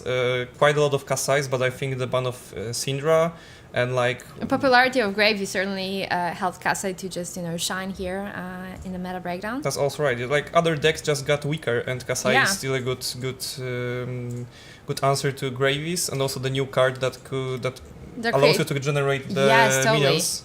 Yeah, that absolutely helps Kassai to go over the top. Yeah, also, Poland is very Syndra heavy, so it's not a big surprise that even after some nerfs that Syndra received recently, we have still 7 players, so quite a lot, I would say. We also have one Katsu, but let's be honest, we're always going to have at least one Katsu. Yeah, we have one big Katsu enjoyer in Poland, so he plays only Katsu, so that's not a big surprise. Yeah. The next in line is Osilio, so also a deck that shines right now. It's in the meta because it can handle a lot of matchups quite easily. It's a high roll deck, but you know, you can work with variants here, and you can just try to set up, as we saw on the first round. It didn't quite work for Osilio, but we know what it's capable of. There's Dash IO, so quite a similar situation with Osilio. And counting the heavy aggro decks, we could see Syndras, Osilios, Dash IOs, the Kaio that we talked about. Yeah. And I think the other decks, except of Katsu, is like pretty mid-range, I would say. Yeah, totally. It's not like that. We have also Florians, like Earth Heroes, even after some nerfs that the Rootbound Carapaces are banned, but they still can find themselves in the meta. So we have 5 Florians and 5 Vergences. Also the new Kaio is here. But I wouldn't call it the aggro deck. Oh no, absolutely! It's a mid-range at best. Like if it really goes quick, if it goes fast, it can be mid-range at best. It's mostly like, you know, defending, preserving the life total, and just, you know, doing some heavy beating. But this is not the OG Kaio. He certainly plays. I mean, he still has one hand only, but other than that, there's not as many similarities. Yeah, we have the Huntsman that we talked about, so we have also some heavy fatigue matchups enjoyers. Here. We have some Doris, but this is like something we always have in Poland. There's until she rotates from the classic constructed, we're always gonna have some Doris. And you can see that we have 3 Fangs, but I think people might be confused, thinking, oh, there's gonna be like an aggro Fang here in Poland, like just we can see 3 of them. It's not gonna be real. I don't know if all of them are Decimator Fangs, but at least I think at least 2 of them are gonna be the heavy fatigue Fangs. It's like, you know, you just put the hero and this is the one that they chose, but this is like the Decimator deck, not the Fang actually. Yeah, when I talked with the players about why especially this warrior they chose to play with Decimator. Yeah, because they can because Decimator is like, you know, just a generic warrior card, right? You can put it into any warrior. So So what did they tell about the Fang? I don't remember correctly, but they said about some possible responses to like Gravy Bones and other decks that are not so favored versus Decimator decks. Yeah. So I think that's why they chose them. We don't see any Olympia, we don't see any other warriors here to play with Decimator, so probably they have something to tell. Maybe we catch someone on the stream with Decimator Fang, and then we can talk with them to just know why exactly Fang is the chosen hero. Yeah, if we're gonna have like a player play fast enough for them to be able to finish like in time, might be tricky sometimes because these days play really, really long games. And you very often can see the game just, ending with the very few cards in deck. So they always tell that it is not their fault because they are playing really fast. They just block and swing with the decimator. But like people are not used to just playing games. So they're as they're not used to it, they're like blocking and attacking abilities. Well, they really have to think that through. Yeah. If you play the game long enough, like for a few years, you just faced some fatigue decks across the different metas. So if you are experienced player, you probably could figure out some plan and you know how to play. But newer players are not so used to some different, some weird stuff like Decimator Fang, and they have to think. And usually, probably they cannot figure out the specific plan if they never trained for it. Yeah, actually, other than counter blasting decks, we didn't really have like a proper fatigue hero, being playable for a long time. I mean, we got the Huntsman, but it's still fairly recent. So new players that came after the all came rotated, I think they didn't really have a chance to play that much against fatigue heroes. Yeah, we have some gold victors and fatigue victors, but it's also kind of this different story because it's still kind of mid-range deck with the gold generation with clashes, so it's also not the same. I'll jump forward to Jarl. We have also 2 Jarls on the tournament. Are you surprised that it's only this many? I'm not really sure because I also know some players. One of the players actually won the Road to Nationals. Oh yeah, totally. Last week. Played against him on Thursday, this Armory. The amount of disruption that hit me, oh my god, this was really hard. Sometimes when you're thinking about Guardians and any icy heroes, it's gonna be the very long and just intense games. It will be endurance game. You will have to get there, survive this. But this is so much disruption. That the games are really fast, actually. Yeah, I know that the Jarl players, I for sure know that they are prepared for Gravy Bones. Oh yeah, totally. With Compass Distraction, also they know how to play against Verdant because you actually have to be experienced to find yourself in this meta. You, of course, have a good matchups against the aggro decks, but you won't face only aggro decks on the tournament for 100 people. So, I think we can jump forward to Lyat, so one of the newest heroes.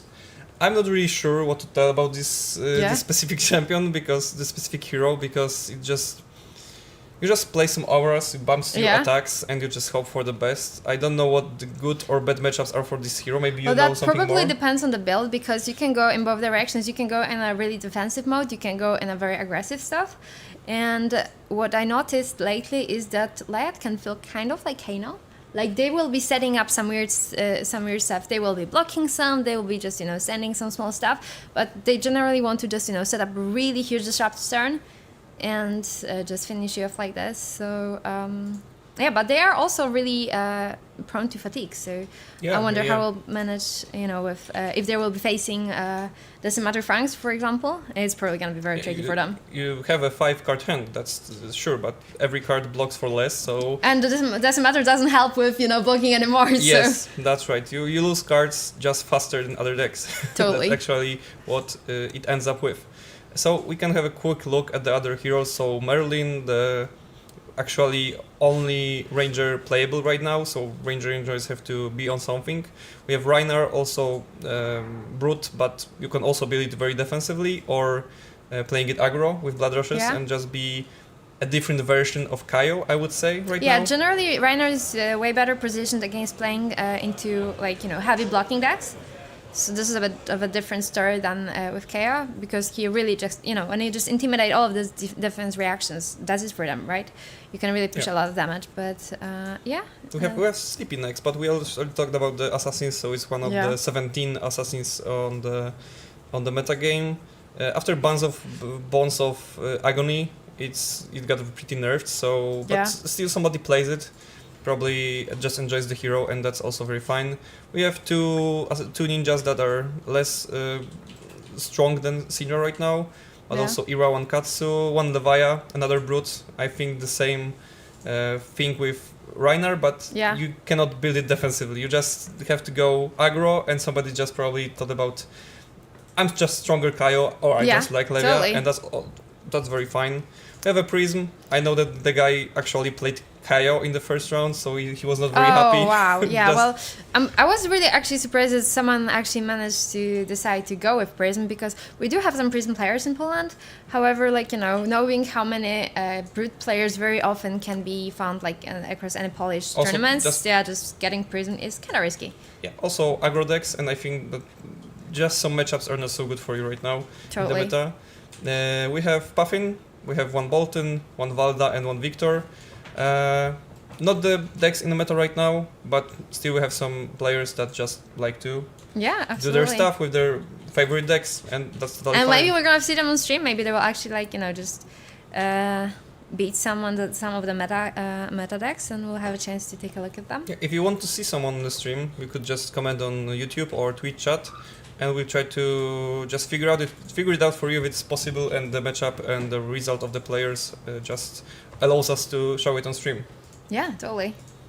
So if you have any suggestions, just let us know, and we'll try to get the good players, players with the very good results of these heroes. So yeah.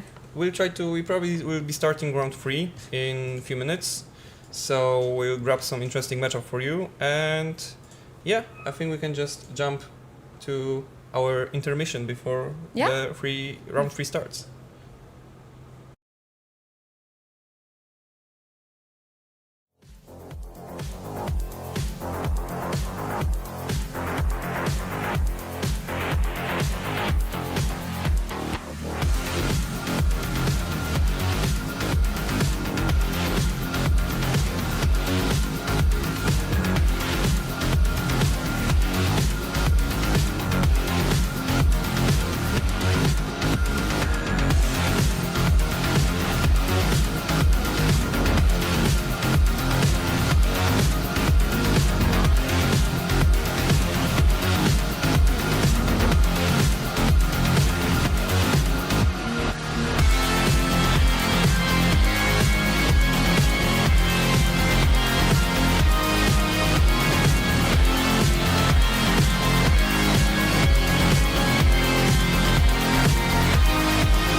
So we are back from the break. We're gonna be ready with round 3 in a second. The players are already sideboarding, and we're gonna have Gravy versus Dorinthia. So. Yeah. Unfortunately, we couldn't take Puffin because the player with that plays Puffin in this round plays against KO, that's Bigos. just one last round, yes. Yeah, Raskas was on stream, so we wanted to give him some break, but we hope so that the Puffin will make another win. I mean, come on, we do want KO to win, but yeah, of course we do want Puffin to stream, so yeah. If this is possible, probably we'll be taking this player in the next round, regardless if he wins this game or loses. We'll take him on stream because... Totally. Yeah. I think we can jump into the view of our players. So we have Jan Wojtecki on Dorinthia Iron Song and Maciej Chmielewski on Gravy Bones. I think it's quite interesting matchup. I think that Dorinthia is favored for sure, but this game can go different ways. Gravy can always, I would say, high roll, play a lot of allies in the early turns and just pressure Dorinthia. But Dorinthia he could easily clear all the allies and still present enough damage. Yeah, totally. I mean, he's gonna just put a lot of counters on the Dawnblade because this is the Dorinthia that we're gonna be seeing right now. There is Dorinthia that's playing on Hatchet here today also, but this is not. Yeah. But this is not the guy that does this, so he's gonna be probably getting quite a lot of counters on the Dawnblade. This is the OG Dawnblade Dorinthia player, totally. So he says that everything else than Dawnblade is heresy, so you know. And yeah, so I think he's gonna prove it on this round. Maciej already told me before this round that he is having a really hard time with facing Jan Wojtecki on Dorinthia. He doesn't really have good results, so he said that this is the moment to change it. So we'll see if he'll manage to keep his board. I could remember when Dorinthia was playing in the Dromai meta, it was always the strategy was basically clear dragons, stack counters, and then clear one dragon to just be sure to keep the counters and then swing for 10 face, something like that. And since Gravy is basically come on playing against Illusionist, right? Yeah, it's pretty similar because, if Gravy wants to pressure you, he has to place allies, and then it's very easy for Dorinthia to still make the same plan. Kill allies and pressure the damage phase. Yeah, so totally. we probably see that, but, it's always flesh and blood, it's card game, anything can happen, so we just have a look. So what do you think is the way for Maciej to win this game? What would have to happen? How many allies would he have to draw? How many allies would he have to play per turn to be able to actually keep up with Dorinthia? I'm not sure what the best strategy is, but it depends if Maciej is playing cards like Whaler Humperdinker. Yeah. This is a big guy, and if Dorinthia doesn't draw the good hand to clear his ally, it could be quite hard for him to clear it. The swing for 11 is pretty big swing, and okay, we have the fist bump, so the game starts. I think that playing allies on tempo is the fine strategy for Gravy to start. Yeah. Without chart that is right now banned, it's quite hard to play the aggro plan. It got weaker because of that. Totally. But we have to see. This is very good ally to start the. I mean, the fact that Gravy is starting, that's certainly a huge advantage that he can just already put something in the bin, something on the battlefield. So yeah. Yeah, it's quite a form of setup for Gravy. This is the best he can do. Naturally, Wojciech Jan Wojtecki. Jan is just blocking it. There is nothing weird here. We have the use of the chess piece to play Cham. And we use Cham to just fill the graveyard with another ally to have something to play with. We have Conqueror of the High Seas. It's really good card in every matchup, but Jan just draws Warrior's Valor. That is the best answer for Cham. Yeah, totally, because he needs to pump his sword to be able to actually clear it. So yeah, totally. And he bumps it ideally to 6, and the Cham's HP is 6. So there's an on hit to have go again from Warrior's Valor. Yeah. And Jan is ready to probably make another swing to the face. That's what we told. And the tricky part starts here for Maciej. If he takes this damage, Dawnblade already hit once. Yes. And if this is a second hit here, he just gets a stack, and every next attack is one 1 point higher is always some kind of break point. Yeah, totally. I mean, fearless confrontation can help a lot when it comes to like, Jan attacking with like a 6 power sword, and if he wants to clear the charm. But other than this, if the Dawnblade gets any bigger, like early on, it's gonna be pretty hard to just reset it later and just be able to actually block it and just try to have any chance in this game. So. Okay, so what we can see, the Jan pitched for creating the vigor. He got his counter. He pitched with Iron Song response, so he was ready to probably bump this attack if Maciej decided to block it. Yeah. But there was no need, so changing it for 1 vigor is always good. Okay, we have Prismatic Leyline, so card that helps pretty much in aggro matchup when you are playing totally. Gravy. It bumps the red, yellow, and blue attack for +1, +2, and +3. It's kind of like Blood Rush when it comes to it's a yellow card that pumps some like at least 2 attacks in a turn basically.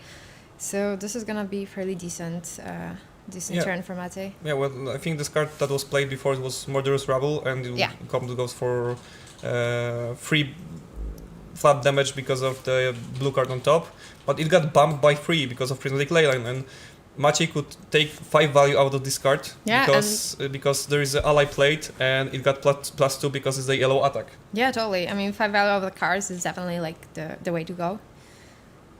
Yeah, right now I think is the Sawbones on table that prevents 1. I think that is this specific ally, but it was a good turn from Maciej. It was 8 + 6%, so 14 damage is pretty nice. He managed to keep Arsenal, 1 ally in play. His graveyard is empty right now, but I think it's just a matter of time to fill it again with allies. But right now Maciej has advantage, so we'll have to see what happens. But we are back to business from Jan. Yeah, and he already has a counter on Dawnblade, so that's definitely gonna be a lot of damage. We see the new card being played, the Dorinthia Specialization. I actually don't remember what this card do, and I don't remember the name, so there is... it has 3 modes, that's for sure. Yes, and it depends on the number of counters that you have. And probably one of these is give an attack go again. That's why we cleared Sawbones, and right now there is another attack going face. So the same situation that happened last turn. We clear an ally. We want to threat some damage going face, and again, if this hits, you just take another counter on Dawnblade, and that's getting pretty scary right now. So Maciej has advantage, but it can vanish in like 1 or 2 more counters. Yeah, totally. And then Jan will totally run away with the game. So he definitely Maciej is, even though he seems to have advantage, it's not like he's in a good spot. We see interesting card in Maciej's hands, because in Maciej's hand, because it's Remembrance. So maybe his idea for this matchup is not just going aggro and trying to race with Dorinthia, and maybe his plan is somehow going long, because it's not a card that allows you to.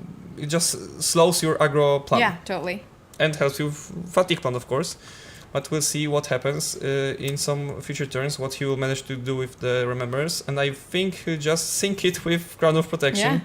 That's actually a pretty smart way. I think he figured out that the game actually looks to be a race of some sort, and that's why he just wanted to make this guard go away on the bottom of your deck. What do you think would be the targets for the Remembrance? I would say that the main one is the Conqueror of the High Seas. Yeah. I think it's just a lot of value in one card. Mm-hmm. I don't know if he plays Command and Conquer. Is also usually the target for Remembrance. So yeah, maybe Prismatic Leyline if the game if you are assured to have enough blue attacks and allies for the late game. But I think the Conqueror of the High Seas is the main target usually. Okay. Beat of the Here's the set card. So. Beat of the Iron Song was the name of the card. The Lemur helps us on the Thanks chat. for the help. Yeah, he's also a big Dorinthia enjoyer. So okay, we can see the Conqueror of the High Seas. So the pressure continues from Maciej. Jan had to use equipment and 2 cards to block it. So he's safe for now. But blue cards in pitch. we still have to go on with another actions for Maciej, and it's just Rigor Mortis for 6. Yeah. No damage, no on hit presented, and I think with but that's 2, still quite a lot of damage. So it's quite a lot of damage. But we are still talking about the counters on yeah, Gold. totally. If Jan manages to just keep stacking them and not letting them go away, yeah, totally, it's fine. So he maybe just try to block this out and hit the Rigor Mortis to just keep the stacks on the downblade and just this turn I'm not trying to go face. I won't pressure any damage. I just clear an ally, keep the life total as high as possible. Yeah. Keep the counter. And probably hope for the worst turn of some way from Maciej, or just very good hand from my side. And yeah, totally. Play the 4-5 card hand. It's back to Jan. Probably just he actually got 2 Vigor tokens, so he can still play cards and swing with Dawnblade. So we have the Unsheathed, I think is the name of the card. Yes. +3, and if it says double or more damage value, the attack gets go again. So he actually hit for 8 for the ally of Gravy Bones, but it's still a correct play, because if you swing if you swing face, there's a chance that it's gonna be blocked, and that gives like a bigger chance of the counters being cleared. Yeah. And the second swing goes face, and right now we are back to having just 2 counters, but we are safe with not losing them. So the plan from Dory is still the same. We'll see what Gravy will manage to do, but he has 2 less cards for this turn, so the pressure will stop he will lose tempo for some turns for sure. And we're attacking for 5, I believe. Yes, it is 5. Have you ever seen actually someone attacking with Fearless? This is like something I totally did not expect to see this game. Sometimes you have to do it. Because, yeah, totally. I mean, you need to put a blue card into graveyard also, but... I don't know what exact hand from Maciej was, but I can see the Lone Shark, Iophilia and Fearless, of course. So he probably wouldn't do much with that. Yeah. Jan is comfortable with just working with 1 card and keep 3 in hand and 1 in arsenal to, keep the pressure up. And yeah, right and now, his life total is still pretty high, so he totally can, take a seat back here. But now that there is no ally in the battlefield, it can be kind of tricky to make sure that he will manage to keep the counters. So but you see, there's pretty good cards for this turn to draw. Oh yeah, totally. Red Warrior's Valor. It's bounced for attack for free, so there is 8 going for Maciej face, and like you draw, you have 2 allies on your hand. Oh and yeah, now it's very tricky to block it. Yeah, totally. And if Jan has any kind of pump, on reaction, that's it. Like he's gonna be able to keep the counters anyway. I don't know if Maciej can try to overblock at this spot. Probably, if he's able to, he should do it. But I think he can try to use the shoes to. Based on the mountain, yeah. it could be the perfect spot to just use the card to block with it right now. Because other than that, he doesn't really have much opportunity to block this, properly, to have any chance to reset the counters. Yeah, but what you can see, the first attack actually hit Maciej, so he took the 8 damage. The life totals are actually pretty close right now. And there is another swing with generating Vigor token and bumping it with Brave Forges, the arms piece of the equipment. And the second attack is blocked, but still the first one hit, and the 2 counters stay. So the counters will be capped, It's not free, but it's 2. It's still... I think that Dorinthia players happy right now with that. Yeah, totally. I mean, as long as the counters are not disappearing, even if he's not getting any more of them, he still has to feel pretty confident right now. Yes, we see the grave activation from Maciej. Oh, no, maybe. Yeah, we use it. Swabby in the graveyard. That's a pretty good ally. And Loot the Hold. So, card that actually is pretty good right now because it's an on-hit. With not only attack for 7, but we also pressure the on-hit that discards a card from hand. Yeah, also creating a gold, but I think discarding a card is more important here, yes. I mean, warriors have a really good blocking ability, so blocking out this foolish should not be a problem. but still that means that he's not gonna be able to go very wide in the future turn because of this. Yeah, probably you can just block it with 2 cards and one piece of equipment. You still have 3 block possible on Grains, 1 on Brave Forge Bracers, 1 on Boots, and 2 on Crown of Providence. So the random on-hits that could happen in the future, and also right now, you are probably very comfortable with just blocking it out. And Jan could use 1 card and use less of his equipment, but he's conservative with what he's doing, and he will just use 1 piece of equipment and 2 cards from hand, as he probably has some idea how to keep his game plan. Keep Swabby, pressure phase. I mean, it's not like his warriors are generally prone to fatigue, right? And in this case, I think that preserving the equipment can just be very very safe spot for him to be. Just it's easier in case something like Loot the Hell is played again. It's certainly better to have a choice to later on preserve the cards in hand. So I think blocking with cards seems like a correct choice. Okay, we see Swabby being taken care of. Yeah, but the Dorinthia specialization allows Jan to draw a card, and he uses the boots that blocked last turn, so it's a very good equipment management. Yeah, Steel Age Supremacy gives your target weapon +2, and whenever the weapon hits, draw a card. So it was free clear for Swabby, using boots to get go again, because boots can give you go again. You don't have to hit hero, you can hit anything actually. And Sharpen Steel was played by Jan, so now it's very hard situation for Maciej. So first of all, this is a really huge attack, and if he's gonna take it, his life gonna go pretty low. I mean, it's gonna be less than half of it, and it doesn't look like you have any serious follow-up after this. Yeah, that's for sure. It's 10 phase. Jan could be able to draw a card, probably generate another Vigor with that, and Vigors are actually very useful in Dorinthia. Yeah, that lets you just not pay for the attack. Usually basically, you can just drop it the whole hand, and you can just still be able to afford the attack. Yeah, or just block with 1 card more. Yeah, if totally. your hand allows it to. And yeah, Maciej is actually out of allies right now. His situation doesn't look so good, but we'll see what he manages to do. Maybe there is some plan or option to just figure something out. But right now 7 damage was put into Maciej's face. And it doesn't look really good for him right now. Yeah. Not only his blocks aren't doing him any good. He doesn't have the second treasure to block with, so no gold to to just go off, but also no super serious follow up. I mean, sure, he'll be pitching the Fearless Confrontation, drawing of the gold. Maybe there is a chance to dig himself out of this.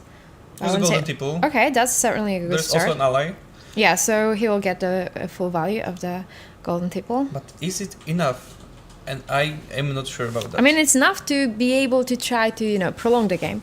I'm not sure if that still gives him enough to try to actually win it, but at least it's a start, right? Yeah, there's something, you have to do something.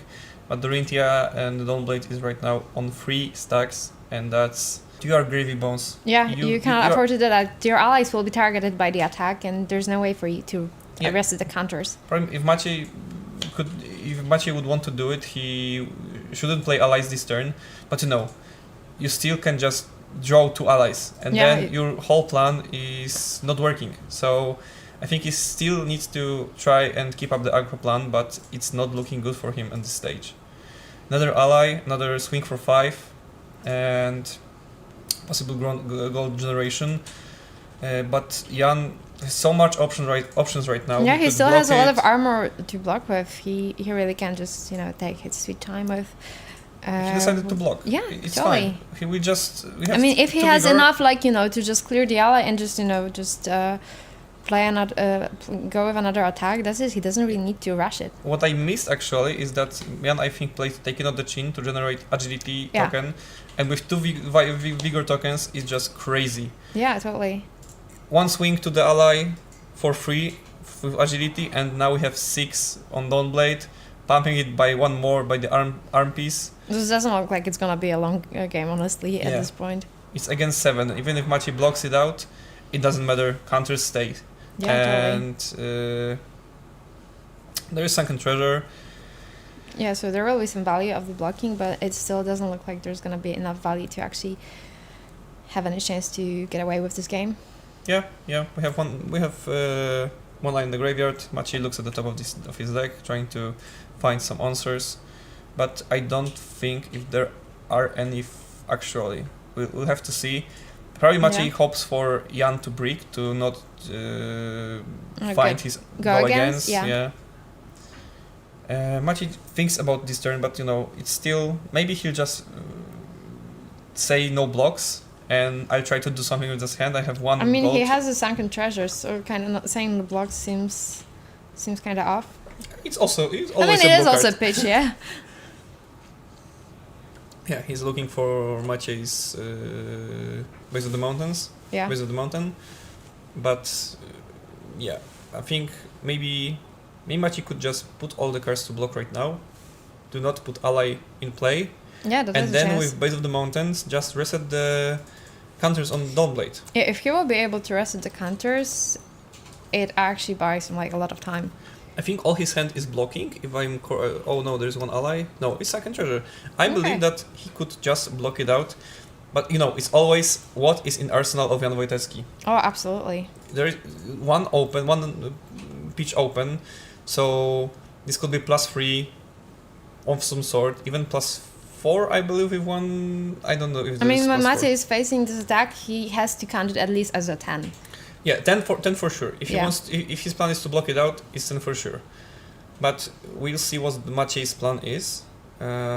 He's looking at the one card to block, so probably his idea is to generate another gold with Sunken Treasure and try to put the pressure again. But no, Scooby, as I used to call it, the Scuba, I think, yeah. Yeah, Scuba. It's just attack for 4. It helps you with fatigue. It gives a card at the bottom of your deck, but it's not what you need in this matchup. Okay, yeah, Maciej blocks with one card.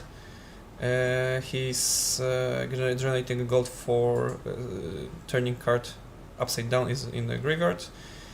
And there is no defense reaction following, so it's 4 damage dealt. So the counters will not be reset, yeah. Yeah, another counter actually, because That's there's true. on hit against ally this turn.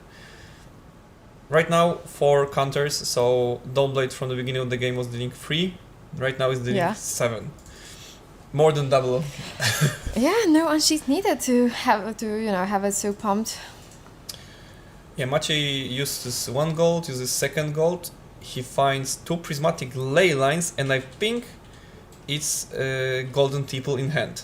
Yeah. But the problem is, I don't know if he is able to generate enough resources to swing with Scuba, but we'll see. Right now this golden tipple is going for 7 because 1 + 6 from ley lines, and we'll see what he has in arsenal, because there is, I don't remember what he was arsenaling there, but maybe there is some option to generate more resources and swing for 8 with Scooby. It's 15, but still I mean, it's still decent, right?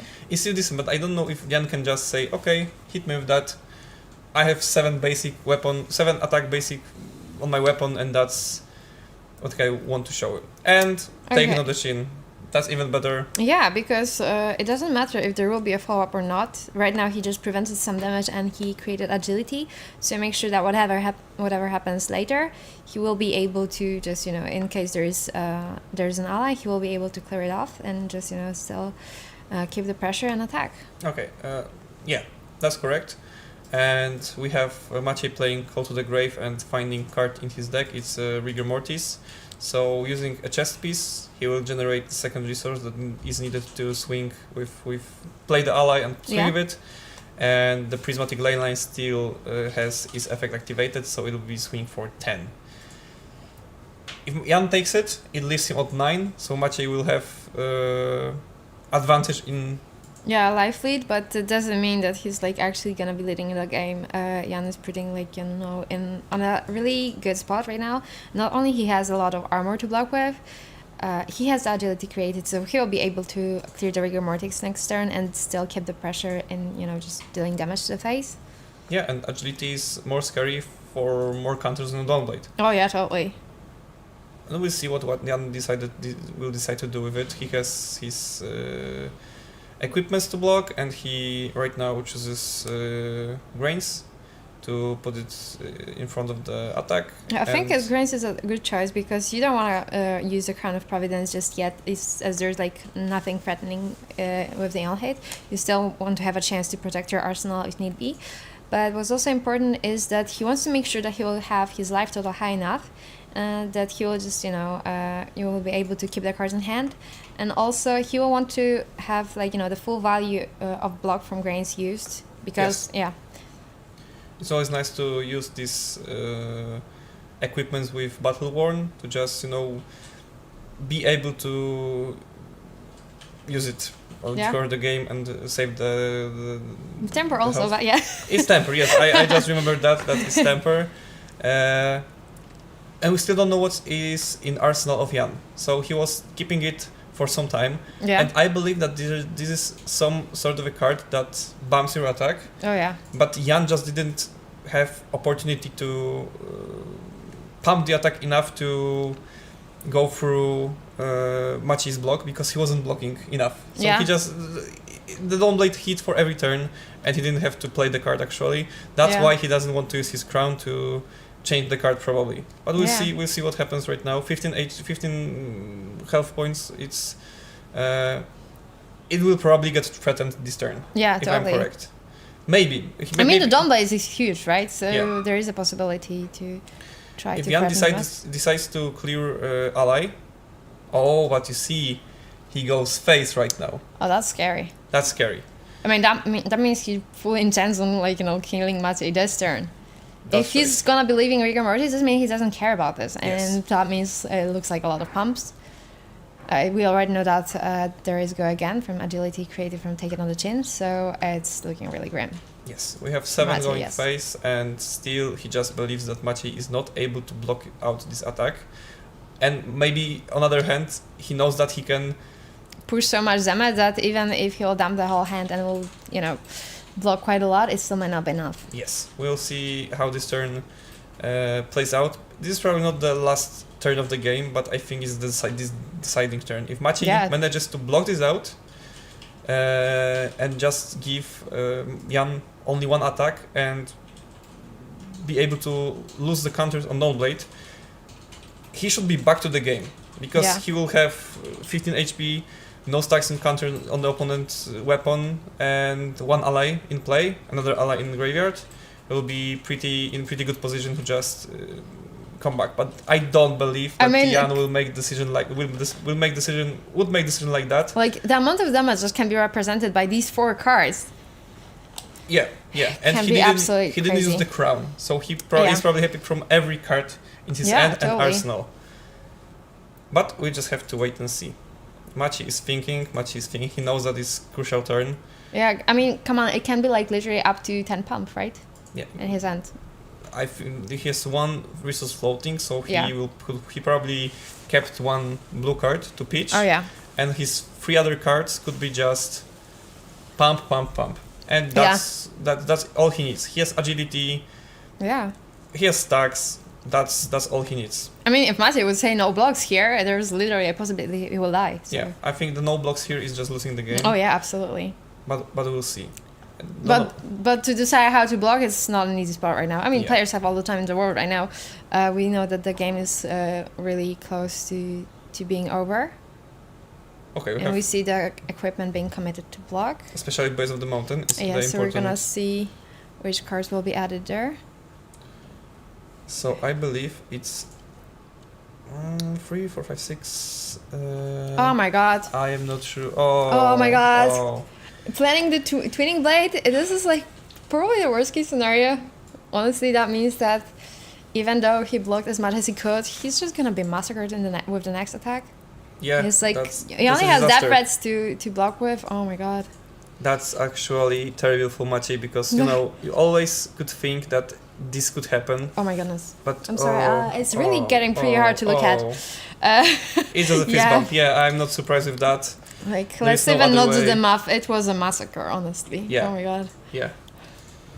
That's correct. We have our winner, Jan Wojtecki. Yeah, we're definitely gonna get him here to talk about just how crazy it was. Oh my god.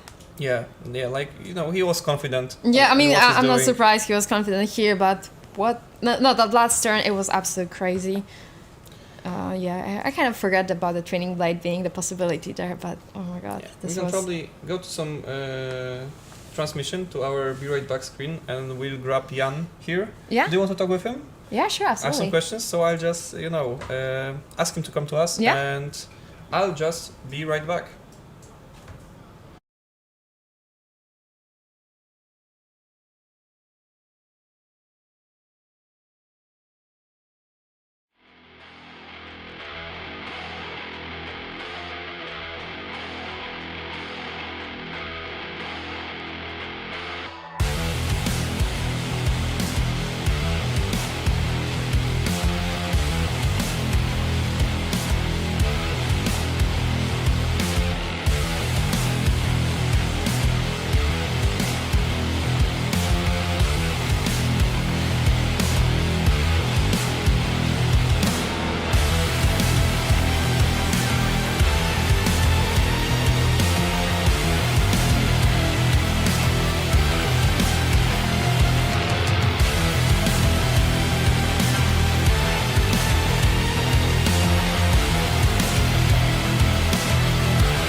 Okay, so first of all, congratulations, we're back with our winner. So, did you feel confident when you were coming to play this game, like, coming to Gravy? Reasonably confident, but not... Yeah. I learned to not be overconfident into good Gravies.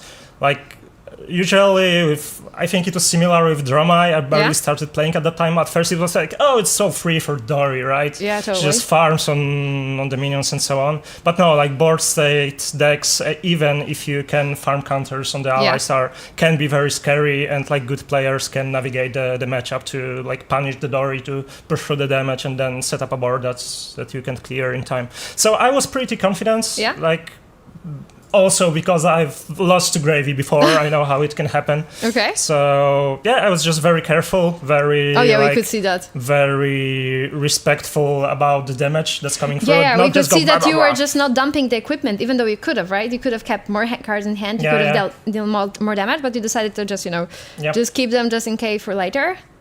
What was the card that you were having for so long in the arsenal? Was it Twinning Blade? It was Blade Flurry. Yeah, and okay. I could have dumped it for damage, but I also was waiting for the turn where probably Match is gonna try to reset me, and I might need the extra 2 damage to push through if there is no ally. Or maybe he resets me anyway, and then I keep the flurry, and I need the Blade Flurry later to clear a big ally, for example. So again, like super respectful towards the matchup. Yeah, we could see that. Yeah, totally. So what was the moment when you know that you were gonna win the game? Well, basically the last hand that I saw. Oh yeah, well, 3 counters, twinning, like. We saw like how many cards in hand you had, like what you were gonna do. It was absolutely crazy. Yeah, it was. Also, you could see me being very careful. Maybe swing maybe clear the rigger on the turn. Yeah. But for sure, I knew that I can safely swing into Machi first. Yeah, when we saw that you ignored the rigger, it was like, okay, it's go time for sure. Yeah. And when he committed everything, then obviously I know I have little damage. Oh my god, that winning bait was crazy. If I was like, I don't know, 1 short, I might have still gone for the rigger with the last swing for like 1 million damage or whatever. But if it wasn't clearing much, then possibly I could have respected rigger. Then again, if I already keep the counters, then I don't know. I would have thought about it for sure. But yeah, it was little easily. So okay, so you are 3-0 right now. So you're pretty well positioned to be in the top 8. So what are the heroes other than Gravy that you would like to face for the rest of the Swiss? I don't know. Like, to be honest, I don't feel super great about Dory's place in this current meta. Like, she's always alright. And I just play Dory since I started playing. It's what I do. But I think the last meta that we had was a bit better for Dory. Yeah. Like, for example, Syndra. Syndra lost... How many Syndras are there today? 7. So, Syndra... She lost very good cards. And she fell off, you could say. But...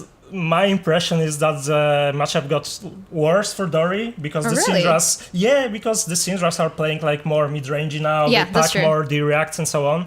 It can be just still very scary big value turns, but they do threaten to rest in the counters, right? Yeah, they do threaten to reset, and so also a deck I learned to respect more than I did before she lost to like key cards, which is weird, but that's how the meta is shaped.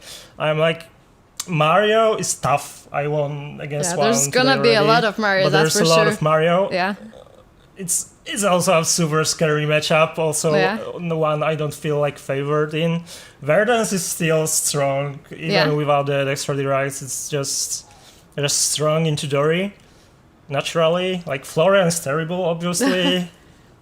I don't know, I'm just gonna, go... I'd like to face KO, which I think it's a 50-50-ish matchup, but I just really like playing. It's like very fair, flesh and blood. But you mean the OG KO or the new one, the RKO? Oh, no, I mean OG KO. The new one is also like super scary for them. So there's just a lot of decks that I know I have to respect, but I have like... I mean, RKO kind of feels like Warrior. Like, what are they gonna do? Are they gonna do anything? Are they gonna do like, like huge things? Or is it gonna be nothing? Because they're gonna be doing the same thing as you.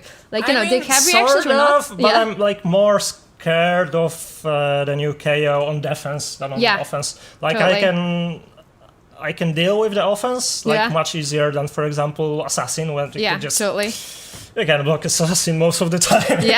Just you're gonna get punished for it.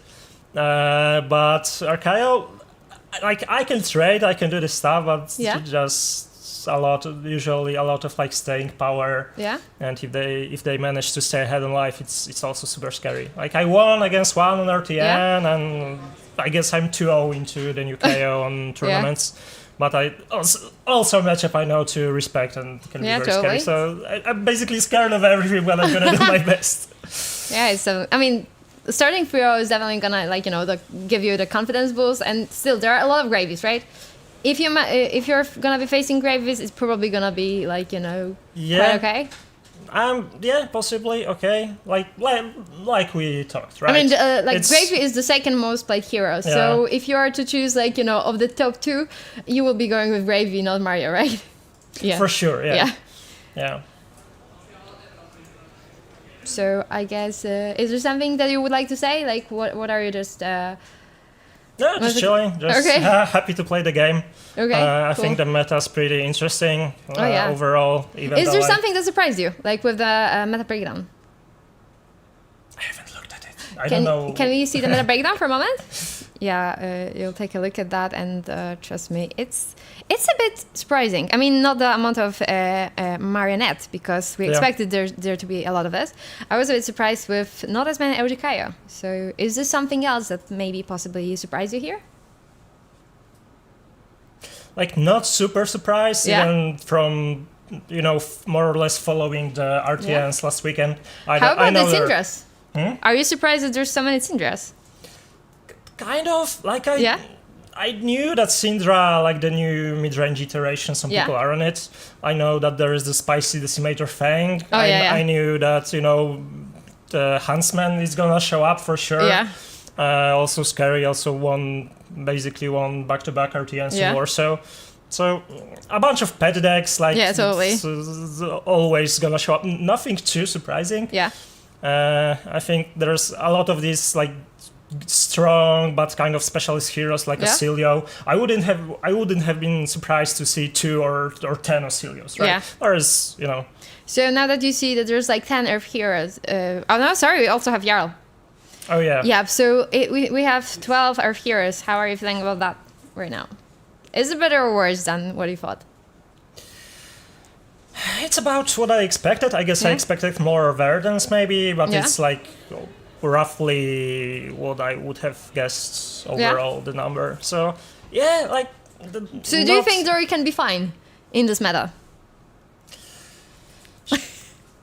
I would say the big matchups other than Gravy are like mildly unfavored for the most part. But not unwinnable by any means. Yeah, like and you have huge experience with Dory, huge right? Experience, so I'm just trying to skill helps. up. Usually I know people's cards better than they know mine. Yeah, true. If there's someone like reading my cards and just going, there's a lady with a sword in each one, and you can remember that, then I know I'm in a pretty good spot for the most part, right? Sure. But roughly what I expected, roughly what I prepared for with the like specific picks in the deck. Very happy to beat 3-0. I was after RTNs where I went 4-2 in both RTNs. Where I was feeling all right. Dory's okay. I can I don't think there's a meta where Dory is just bad. Honestly, she will. Yeah, she's always like. She's there. She's there. Like maybe heavy Guardian meta is scary because Victor is just crazy, like Jarl. Well, there's just one of them. Yeah, so if it was 10 Victors, but we only have 5 Guardians in total. So yeah, no, sorry, 6. There's also Valda. Oh, true. So I gotta remember that. So Guardian for sure scary, but Victor especially. And when Ulti meta, Dory was bad. Ulti meta, that was fun. But overall, Dory can adapt quite easily. Dory can always high roll, kind of. Dory can fatigue. Dory can race. Very flexible hero. Yeah. So congratulations once again. Thank you. Good luck on the next one. Thank you. Cheers.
Welcome back to our Battle Hardened Gdańsk.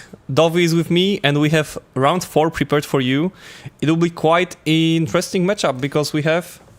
So we have Florian against OG Arachne, the Arachne Huntsman. It's going to be quite an interesting one, as well as quite a long one, because it's not surprised that both of these decks are going to play towards the Fatigue, especially Arachne. Yeah, like Fatigue is the definite game plan for Arachne, and we'll see what Florian brings us. But I believe it's also quite control build, and we'll just see how it will go throughout the game. Yeah, due to the defensive nature of Florian, as well as how the hero works, of course, interaction with the Grasp of the Arknight, creating turn chance swinging, 1 card 5, right? Every turn in the late game might be something that Arachne might stumble upon, but we'll see. If the banishes are good, it can both escalate the plan for Huntsman, therefore fatiguing the deck, the Florian out of the attack options, but it can also,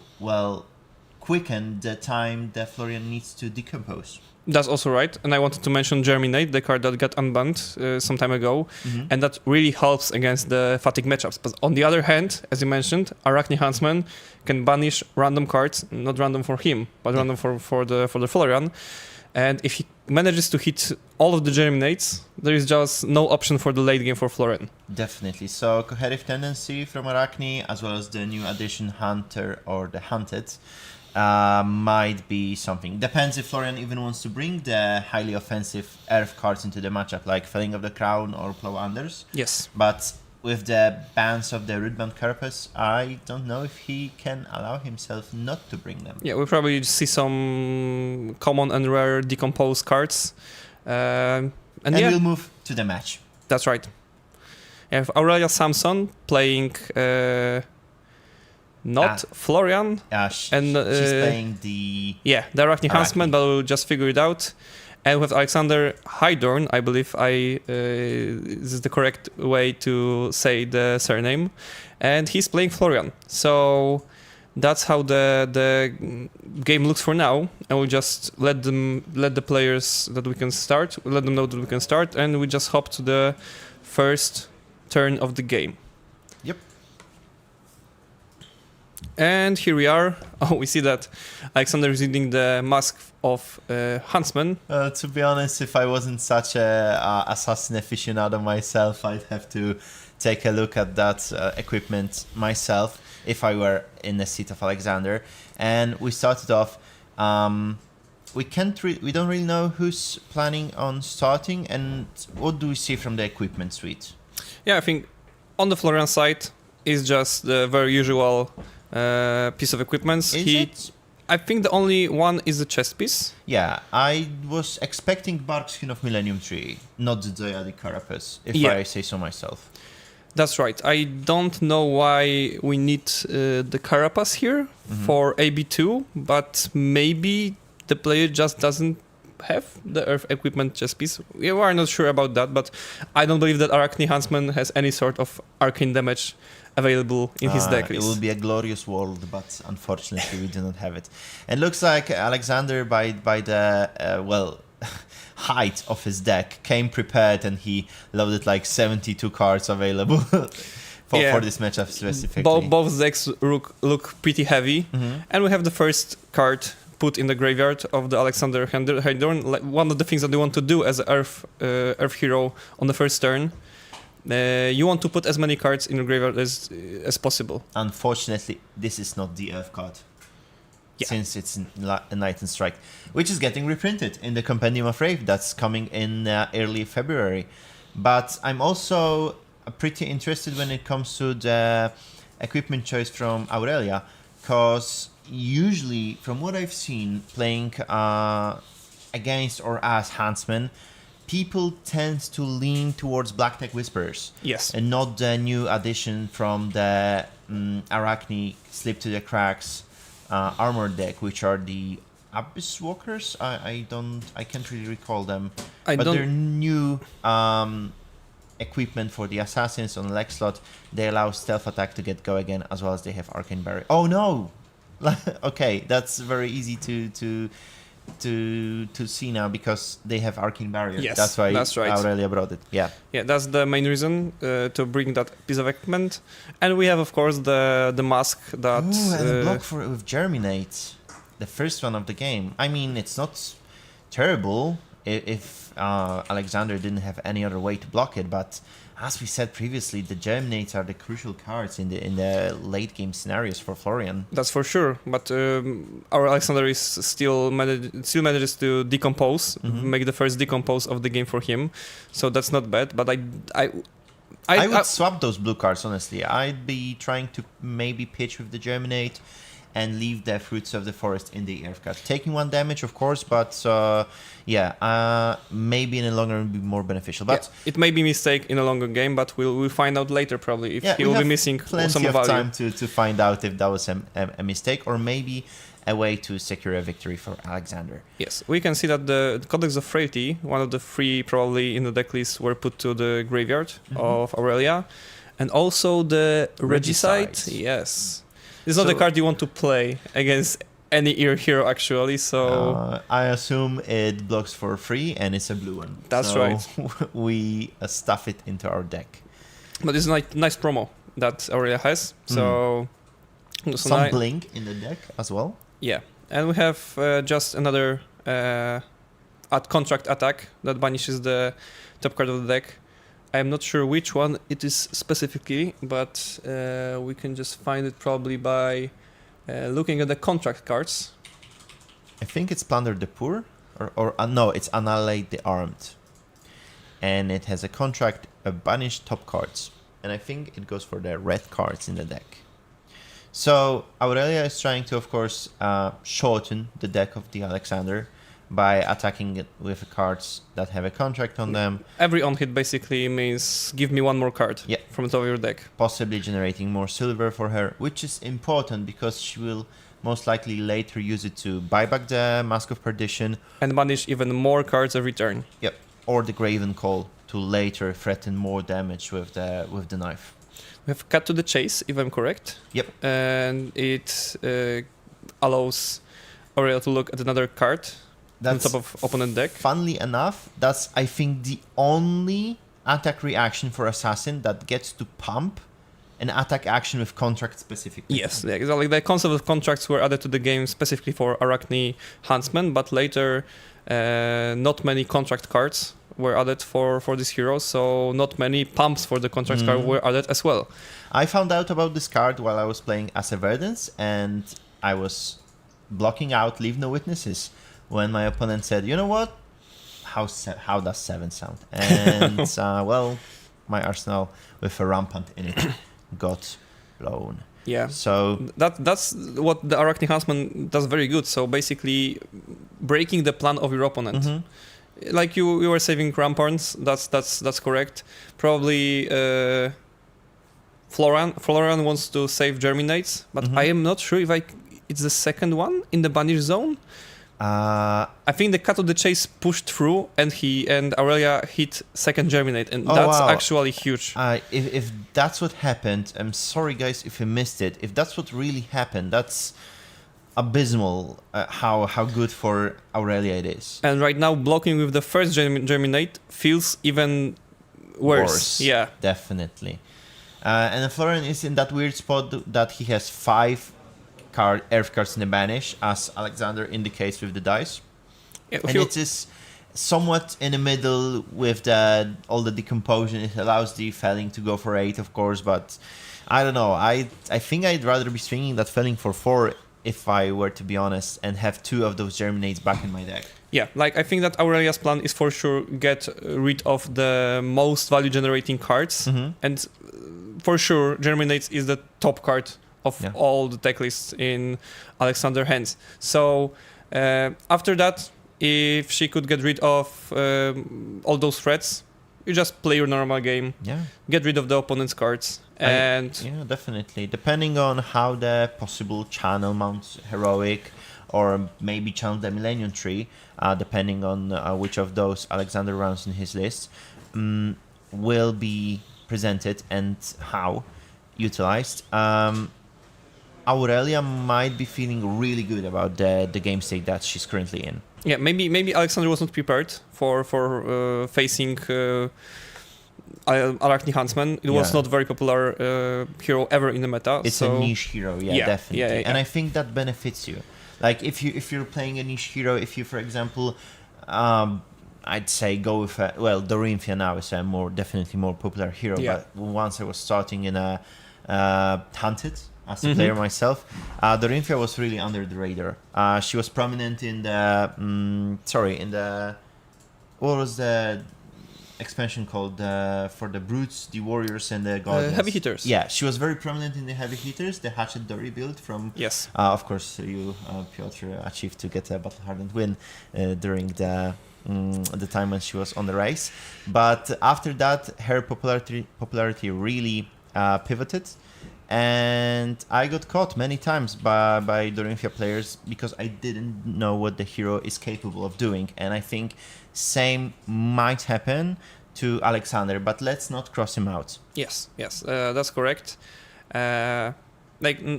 have to learn some specific patterns against heroes like Arachne, against heroes like Dorinthia, because Dorinthia players just prey on players that do not know how to block against her. Like me. Like you. Oh wow! Oh, don't be so hard for yourself. But I think the same happens right now with Arachne. So if you don't know how to block, how to keep those on hits of banishing the top cards away, you just suffer from that. Oh wow! And that's Annihilate the Armed is completely covered with the very last block on the Dyadic Carapace. So quite quickly, Alexander is being stripped down from his equipment suite. Yes, that's right. He has 3 more equipments, but I think every turn, if Aurelia presents some breakpoints, he will just add another piece to block. Definitely. And both of those players are 3-0, so we might have the narrative that Alexander is being on a back end by now. And, well, by now it might look like he is. But let's not cross him out. Like we said, both of these players are 3-0 in a Battle Hardened, and they are perfectly capable of winning the games, as we can see. So the first Hardened or Hunted being resolved, and well, it's a great tool for the Huntsman, since the interaction works like as a Huntsman, I can take a peek at the top of your deck, and then I can name the card from Hunter or the Hunted. Yep. Therefore, all of the Rune Rager swarms are being banished out right now. Yeah, exactly. This card is great for fatigue game plan. Not so good against, aggro or something like that, but that's why Arachne Huntsman is playing that card. It just exactly does what you want to do in fatigue control matchups.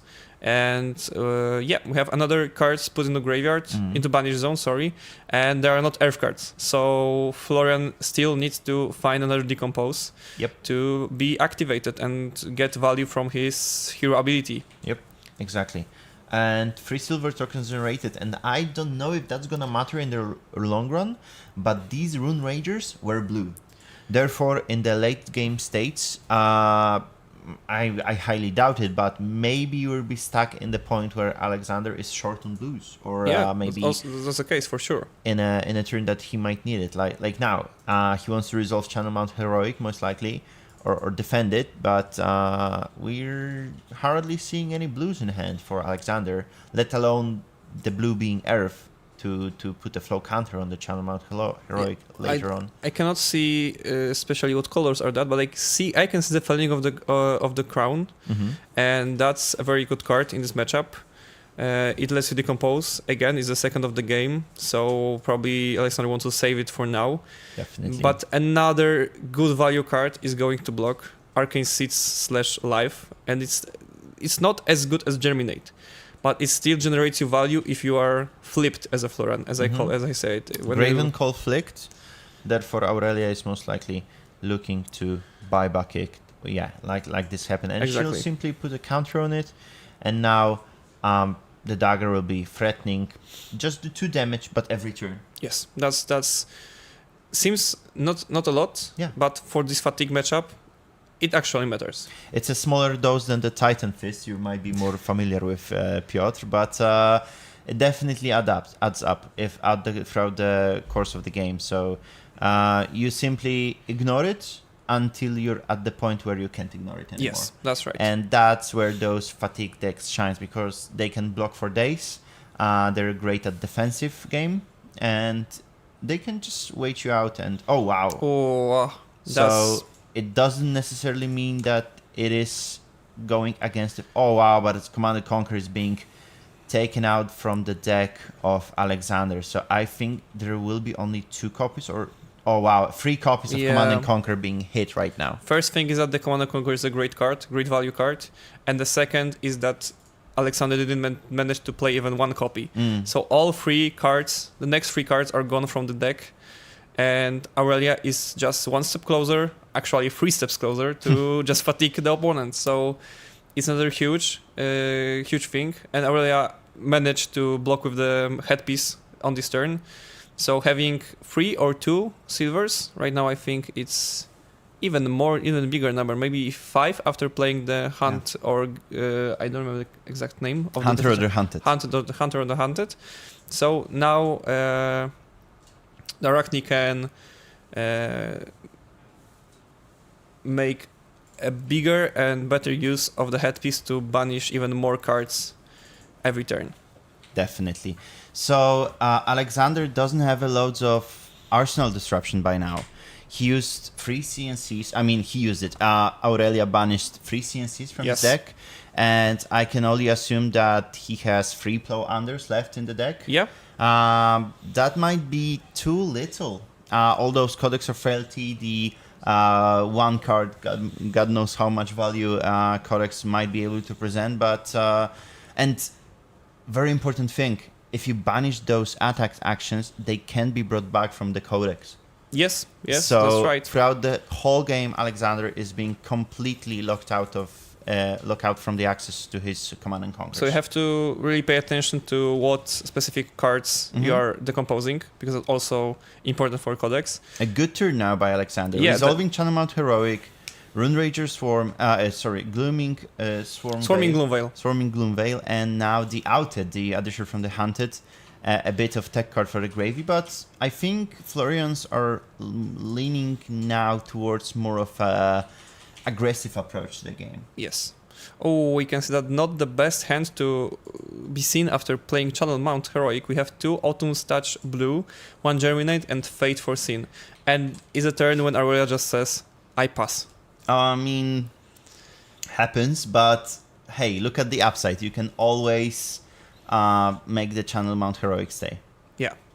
So I think that Alexander generates 2 rune chance. Just it's a Autumn's Touch red being pitched and red being played, I believe. That's why there is overpitch. We thought one of those is blue. But so this way the Channel Mount Heroic stays for another turn. And now the Fate Foreseens makes better sense, because we can probably keep some more cards if some on-hit goes our way for the next turn, and still have another turn with Channel Mount Heroic on the table. So that's really good information for Alexander. And there's 10 damage coming towards Aurelia. That's also a big number. She'll definitely respect it, blocking with 3 cards and in defense, or 2 cards in defense reactions. So it also buys quite some space for Alexander. Inertia Trap. This will answer the Arsenal from Alexander quite good. And now Oasis Respite pitched for 5 value. Yep. Prevent 4, heal 1. That's pretty okay. I think we are not surprised to see our Oasis Respite in this deck. Even when Aurelia is not playing against a strict wizard class, like fatigue decks are tempted to bring those kinds of answers, because you can always use your tunic for that 1 floating resource. You can always try to pitch a card for that. Pitching the card during the defense step doesn't hurt you as much, because you're here to eliminate the threat of what your opponent is presenting, not necessarily to deal as much damage as you possibly can. And another good card. Eradicate. And in this plan, it works exactly as you want it to do. Yep. And it puts a lot of pressure against Alexander. He just manages to block for 4. Coherent tendency. Yeah. So it's a very specific card. It lets you, a Reckoning player, to look at 3 of those, reorder them, and banish the top card. Yeah. So whatever happens. You always get the free banish, but you can also, if the attack is supposed to hit, you can also reorder what you're trying to hit with this. Yeah, and also if the contract card that you're currently playing gets triggered by the Coherent tendency banish, all of your assassin contract cards this turn, or just assassin cards, I am not sure, gets go again this turn. So it's more of an aggro plan card, but it's still a blue block 3 that we all love. Exactly. So Sigil of Solace in the hand of Aurelia, and we can assume that it's the plan. Oasis Respite now pitched, and a perfect blue pitches to prevent the 2 arcane, because we missed the fact where Florian is already turned on. His hero ability is relevant throughout the rest of the game, and from now on Alexander will be swinging 2 arcane into 3 physical with every time he pitches a blue to the pitch zone. Yeah, and unfortunately for Alexander, only 6 value were generated from the first Channel Mount Heroic, because 9 value, because he attacked with Red Autumn Touch the second turn. I forgot about that, but it's not what you want to see when you play Channel Mount Heroic. It's still not enough value to just get enough advantage, and we still remember about those 2 Germinates that are in Banish Zone. Yep. And Alexander has to find a way. Yep. Yeah, he has to find a way to somehow get back on this fatigue race that we are facing. And the Canopy Shelter now being resolved for 2 mites. Well, do you think, is there a possibility for Alexander to somehow switch from the fatigue game plan towards more of an aggressive approach? Because if that Everbloom Life pitches for... Oh no, it pitches for the Grasps. I thought that maybe for a second we'll see the Channel Mount Heroic from the Arsenal again. And because we can see Swarming Gloomvale as well as Outed in the hands of Alexander. So that would be another great turn for Channel Mount Heroic to shine. Yeah, but we just saw Alexander pitching one of the 2 left Channel Mount Heroics, so... That was 2 Rune Chants and 6 go again. Our players are really into with their heads in the game, and they forget to put the damage counters. They just found out that it should be 2 more, so they just fixed it on the spot. And I am not sure if Alexander can just switch to the aggro plan. But, Outed is here actually, so that's some way to speed up the tempo of your game plan. But there are only 3 Outed in your deck, 2 already played, and I don't think that there is any way to just threat enough damage that Aurelia will feel intimidated by that and just not stick to her original game plan. Very, very possibly. We'll see. Maybe Alexander can manage something out. We'll see throughout the game. Now Aurelia looking to block with 1 card for this Outed, but it looks like she also wants to do something during her turn, so therefore taking 3 damage. And there's a Reaping Blade swing left. Reaping Blade will follow, and taking 6 damage throughout this whole turn. Normally we wouldn't be as surprised, but since the nature of this matchup and they approach the game by the Huntsman, it is quite rare to say that Aurelia just said no blocks, took 6 damage. Yep. I assumed there wasn't like 2 Sigils of Solace in their hand, so... One thing I have to mention, I am impressed by the tempo of the game from both of the players. They know how this matchup looks like, and they have to be able to finish it on time. Oh wow, so that's a Codex resolving. Before the Codex resolves, we're playing Sigil of Solace, gaining 3, and now it looks like the CNC might be resolved, because is there a counter on tuning that allows it? Oh no, it's a Thunder Dipper. Oh, I see. Or maybe the tunic is not stacked yet, but it's still attack for 5, and we still threaten banishing the top card. Also, quick look on the opponent's top card of the deck, And yeah, we're back to Alexander blocking. Aurelia will be saying we're gonna leave that there and demanding 2-card block from the Alexander because frankly, well, Alexander can block 1 card for free, use the well-grounded, even throw Face Purgatory for a very little value, of course, but yeah, not throughout the start, it's not the greatest sport for Alexander. Yes, that's right. Like, he still has this in mind, if I don't block it out, there is 1 additional card taken from my deck. That's all the same from the beginning, but we have block for 7 total with Sync Below from the arsenal, and looking for something better from the top of the deck, sinking 1 card. I think Alexander is playing for a blue, but he gets Swarming Gloomveil instead.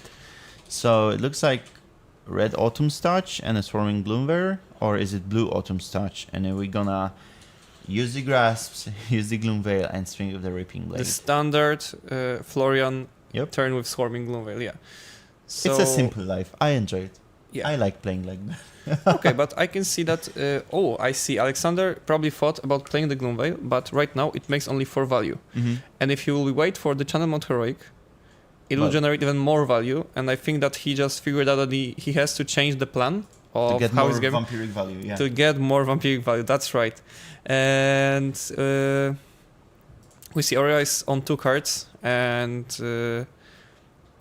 Leave No Witness is presented against Alexander, a classic, a staple for Assassins. Yeah, I adore this card. And As Cut to the Assassin Chase, player, I love it. And Cut to the Chase is still waiting, maybe in Aurelia's hand. Yeah, so Cut to the Chase might follow the Leave No Witnesses, depending on how Aurelia plans to do that.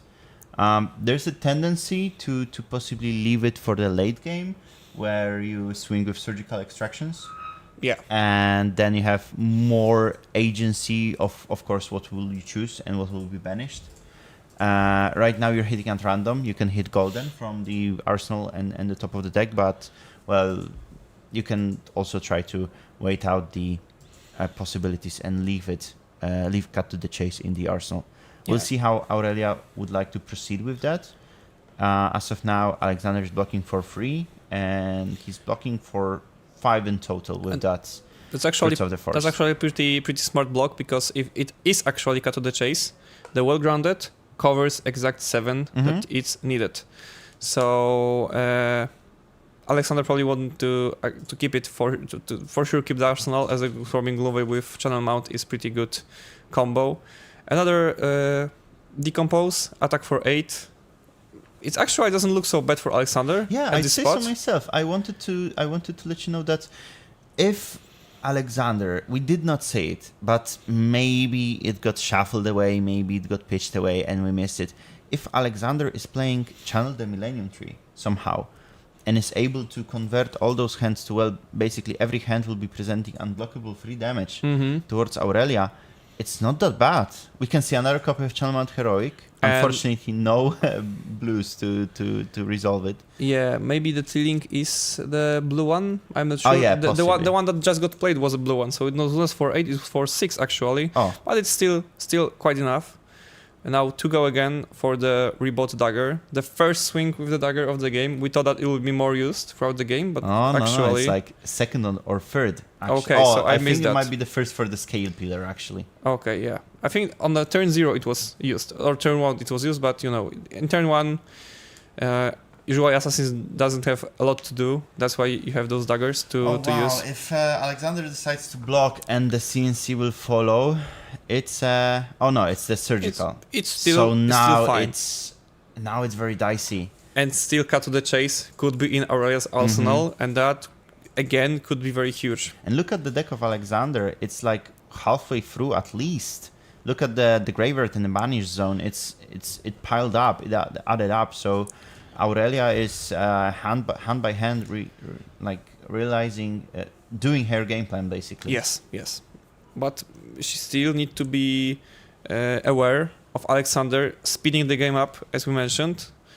And yeah, there could be a turn when you want to arsenal the Channel Mount, or play with a blue card. We're not sure what Alexander will do, but...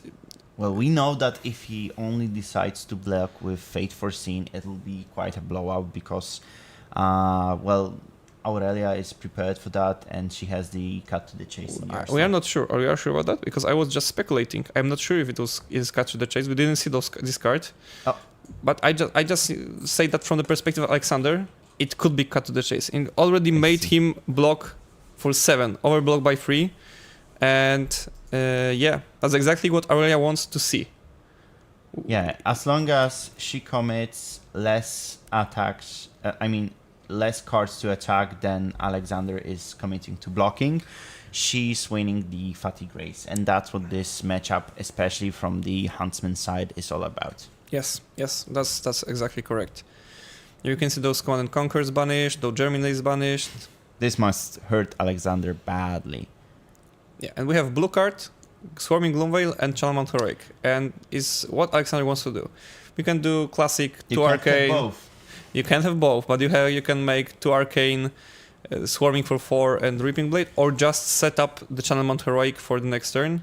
Oh, it was Alexander is overpitching for the grasps. So he's pitch stacking this Channelmount Heroic. But the biggest problem, those was just 2 red cards. Okay, so my bad. I thought he's overpitching with a blue and red card. So it was just creating a 2 rune chance. Mm-hmm. It's not so good for him. Kind of turn that kind of the cards that you don't want to see if you just want to speed up the game, as I mentioned. Aurelia left with like 4 cards in hand and a card in the arsenal. That's not something you get to see every day as a Huntsman.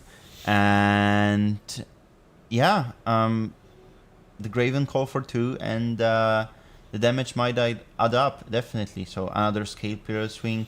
It's only 3 damage, but if you do it every turn, it's 3 damage every turn. Yep, definitely.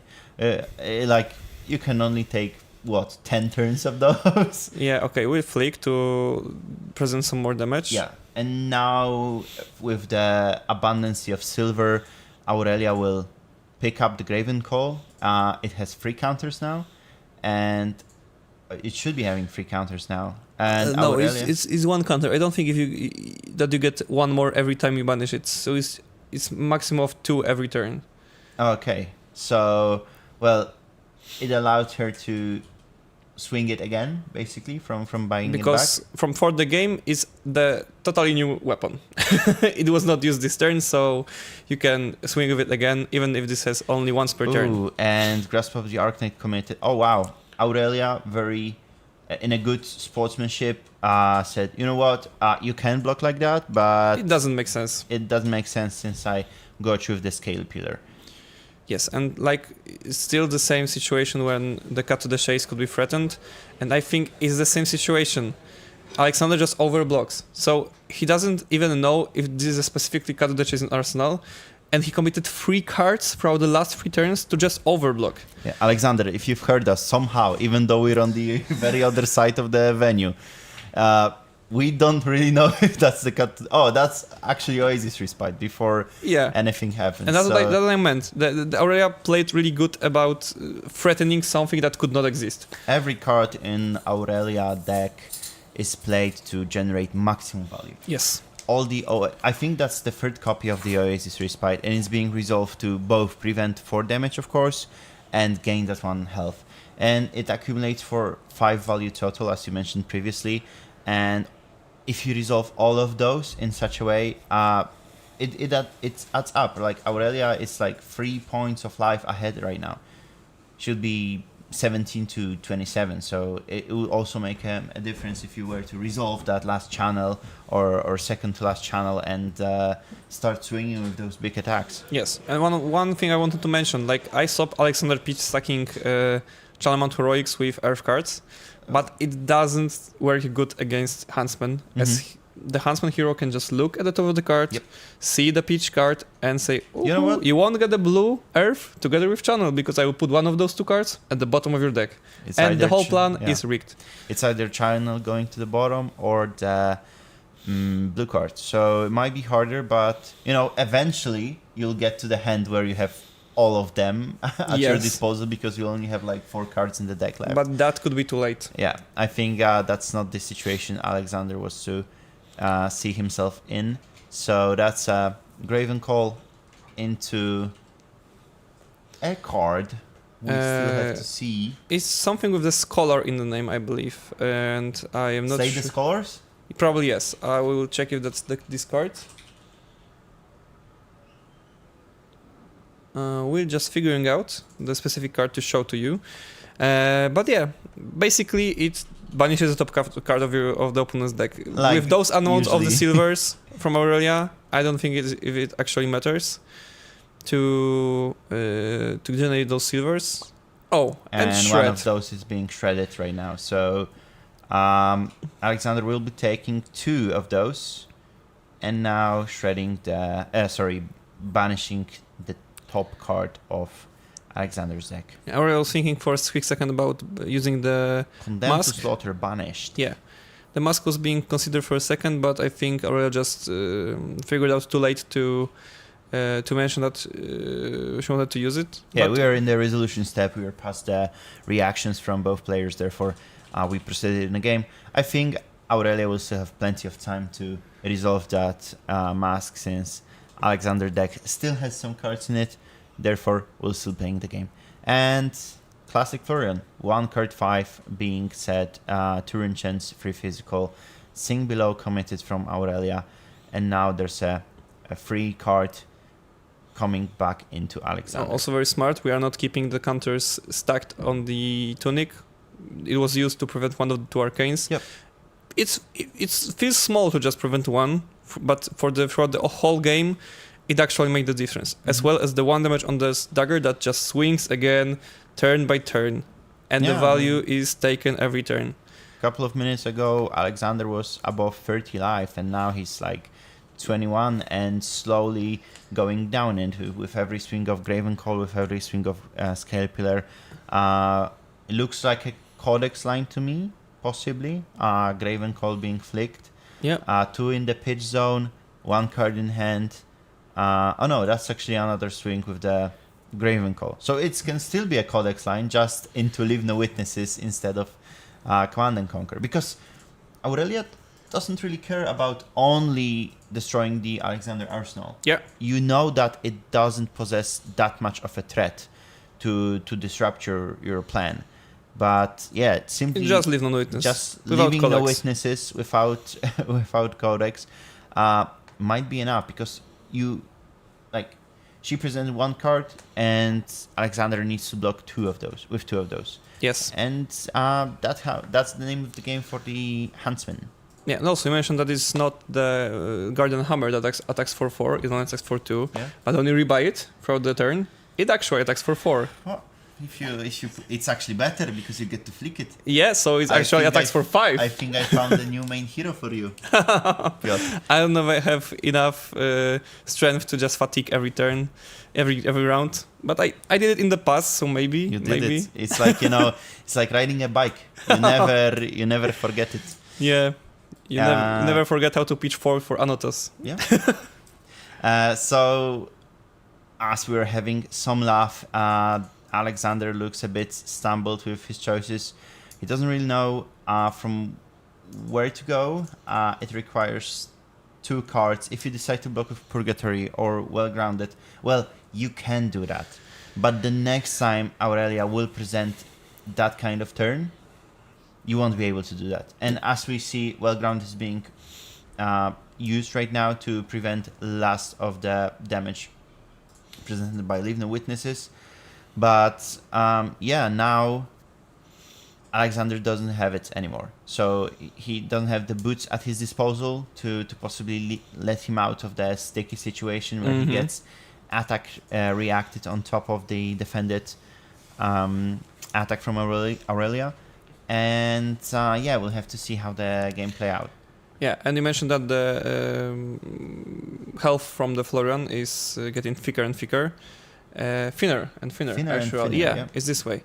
But the health points are actually even right now, but I don't think that the deck size is even for those 2 players. I think that Alexander is struggling more than Aurelia. And Hunter. Oh, yeah.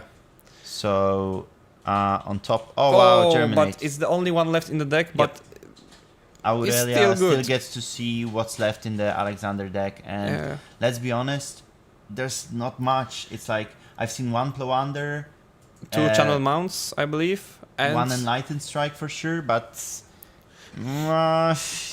and we can see that in the pitch zone there's a blue Cadaver stealing, but yeah, it looks a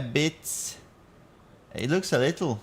Yeah, I totally agree with you. That is not. It may be enough because the Reaping Blade still attacks for free. Yeah. But at the end game, Aurelia only uses 1 card to block the full weapon attack from the opponent, and does not spend card to block Arcane. Definitely. And if Alexander is on 1, those daggers, every dagger takes 1 card away. Well, if Alexander is on 1, I believe he'll die due to the flick. But that's also right. But yeah, I totally agree with you. If Aurelia decides to block wisely now, recognize the game patterns and how she needs to approach them, she might be able to later save the cards from hand to not prevent them from Arcane Barrier or not use them to block the Reaping Blade. Yeah, Channel Mount is on the table and right the now. Swarming Gloomveil. Yeah, we mentioned it some times ago that this the might hero happen. from the Arsenal comes out to possibly save the game and save the day for the Alexander. So it's 2 Arcane coming with 7 from the Gloomveil, or is it actually? All of the modes are active at Gloomveil actually, because both Channel Mount Heroic and the Rune Chants are of course auras, therefore 3 or more, in this case specifically 3, were created. So if this is a hero, they can prevent arcane damage from sources you control this turn. We don't get to see that it will be relevant throughout this matchup, but Aurelia at least took some damage, and yeah, it's 12 damage. Well, generated from Alexander this turn, and the channel mounts stays, and there is a card in Arsenal. So actually 14 health, it's not such a big number right now. We could see that Aurelia pitched the Remembrance. Therefore, we know her deck is perfectly prepared to even play the longer game. You can Remembrance the Surgicals, you can remember the Codexes of Royalty. There's loads of nasty cards, of course, for the opponents. As if you're playing as an assassin, those are great for you. So she is prepared for the longer game, and if I were to say, I'd say Aurelia deck right now is looking thinner, but it might only be illusion due to the... I think Aurelia plays single-sleeved cards. Maybe that's the case. It looks like it, and the deck appears a lot thinner than it actually is. Yeah, maybe that's correct. Okay, we are counting the deck. Around 15 cards, I believe. So maybe those decks... Okay, 15 around there. I think those decks are quite similar, but there is a Remembrance in Aurelia's deck. Yeah. So it also generates like 2 more cards to the deck. Yeah, 3 more, and 2 more cards in the deck in total, because you swap 1 Remembrance for the one card. But the threat it possesses, like as we said previously, when we are taking the look throughout Alexander deck, when Aurelia played Hunter and the Hunted, there's not much juice left. Even if you are left with the cards in hand, those are blue cards. And can you do much with them on an offensive side? Like, you have Channel Mount Heroic, but do you have attacks to actually benefit from it? But look how low Aurelia dipped. She's at 6. I think she still has 2 sigils. Yeah, one was used for sure. We don't know how and we can see that Alexander, I think, pitched the wrong card. At least that's... Yeah, it was a Condemned to Slaughter, I believe. Yes, it's not a nerf card. And he was looking to pitch possibly the Plow Under from his hand. And now the Inertia is taking away his arsenal. And a card from hand. Yeah, oh, wow. Yeah. Yeah, Alexander laughs it off, but he must not be happy. He must not be happy, that's correct. And now it's all in hands of Aurelia. But it's a Bonds of Attraction, and it's a blue one. Yep. A perfect card to get hit by a Justin Nick. Is it legal? Bonds of Agony is not legal, but Justin Nick is legal. Do you often play Flesh and Blood? No, Bonds of Attraction are of course legal, and Bonds of Agony are sadly... Bonds of Attractions are legal, but it's just Enic legal. I think it's still legal. Just Enic is perfectly But nobody legal. plays it because Bonds of Agony is banned. I mean, ask Aurelia if she doesn't play. Yeah, but just the two, and it might be a pass, or it's just Enic. Okay, yeah. So it's up to 6 right now, and it takes 2 more cards from the deck, but it's perfectly blocked out, yeah. It would banish 2 cards from the deck, but now it's being blocked out, and it looks like it might be the very last defense reaction from Alexander. That's probably correct. And we are back to the usual. Back to typical Friday. Just rune chance. And swing. I was playing Florian in the Hamburg calling. Oh, it's not the usual. It's Autumn Stage actually, but yeah. Oh, so it's better. It's better Bakieta, because I said to all the persons that were of course foreign to Polish language and Polish culture, I was saying, as I was pitching 1 blue to generate 2 rune chants and then swing the Reaping Blade, I was saying Bagieta za 5 to them, which is like a baguette for 5 if you were to directly translate to English. And just the saying we have in Poland when we're playing a longer game and we don't want to announce that we're doing the same thing over and over. Yeah. We're saying bagieta za 5, and that's how Alexander is playing right now. Yeah, that's the perfect. It's a good idea to just quicken the announcements, as you mentioned, in the longer games like that. Okay, we have Sigil, so we're back at 6. And the Codex. I was worried about Aurelia staying on 3 life, but as she jumps to 6, it was supposed to be 6. Well, it looks better. It looks better now, but it's still not that much. Yeah, but the biggest problem for her is actually there are failings of the crown in Alexander Graveyard. So there's only 1. 2. I saw 2, I believe. Yeah. But possibly. Right now it's Command and Conquer, and if there are good cards in Alexander's hand, he can just block with 2, save Felling, and then attack with Felling, and that's a lot of value. It's still 7, even after the frailty, and it's always a backstash when you're playing against Florian and playing Codex of Frailty, because he can just choose Felling of the Crown, and this is one of the most value generating card in the entire game. But look at that decision from Alexander. He decided to pitch to defend with 2 blues. Oh, I think it's the mistake. It's a very big mistake, and he already.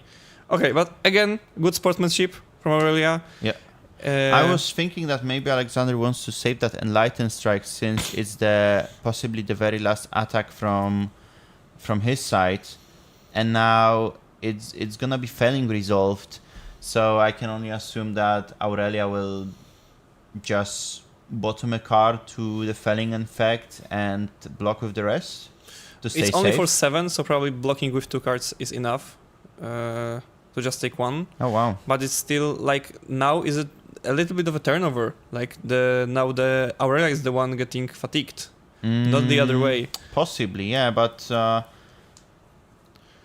We'll have to see. It's a double trouble. Double trouble, yeah. So the card text says if you play or activate 2 attack reactions, it gets +2, and you get to banish additional cards from the top of the deck. Yeah, and we have those 2 attack reactions just waiting on the equipment zone of Aurelia. It's a Mask and Flick Knives. Yep. So maybe if there is something more in the last card. But we just have to see it and wait after Alexander announces his blocks. When I think Alexander feels safer. I don't know. I'd say so myself. Like Aurelia is at 4. I think still she should be at 5. Oh, Mask of Perdition used, and Blue Shred shreds the Grasp of the Arc Knight. Therefore, it goes to 3. And now it's forced to commit another but there's defense a thing. reaction. It actually saves 3 cards from Alexander's deck, because the Mask and Double Trouble, it's 3 cards in total. It's huge. 1 card actually saves you 2 HP, 3 HP, and 3 cards. That's huge. Yeah, so and I think if you were to dump all 4 of those cards, I think there's like last hand for Aurelia. Of course, she has the Remembrance, But still, she has to find the place and the spot to actually play it. So okay, it's a blue link, I believe. Yeah, so it's Turricane into 5. Into 6, I believe. Yeah, it's into 6, I think. Oh yeah, it's lethal? 4 plus 2 from the decompose. It's threatening lethal, and it's a very, very big number. So, yeah, I don't know. I mean, if I were to gamble on who's gonna win this game from the start, I was putting my money on Aurelia, because same as me. Germinate got banned, Command and Conquers got banned, banished, not banned, banished. There are some cards left, like 8 cards left. But now it's looking like very grim. But a little bigger number from Alexander. I'd say it's 8 in the deck and 10 in total if you count the pitch. Maybe, yeah.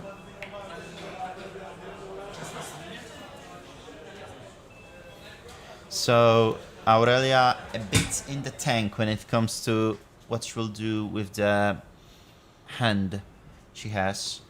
And oh wow, thank you Alexander. After after 50 minutes of the game, we get to see a die counter. It's not representing 9, it's representing 6 for all the viewers. And yeah, it strips down Aurelia to the very last card in hand. And as I think 16 health points right now is just a little bit too big number. Yeah, she can only try to fatigue, and there's Channel Mount Heroic and there's Plow Under, and I think Alexander can play both those cards in a single turn, and it's Channel. 9. Yeah, and it's 9 from. Oh wow! And disrupting the arsenal of the opponent, and that's actually pretty huge. But if you somehow survive this, I think there is not much option left for you. Still, I think that's just too much. If you block it out, does Alexander even have more damage in the deck? Yeah, I think just on the table, just steal 2 Rune Chance and Reaping Blade is enough to pressure, taking 2 cards away every turn. And the last card in Aurelia's hand is Remembrance, and she has to play it. Yeah. What will this be? I think Codexes probably. It's always the best card to choose as when you're playing Assassin. Yeah, there's a tendency to get Surgicals, there's a tendency to get Codexes.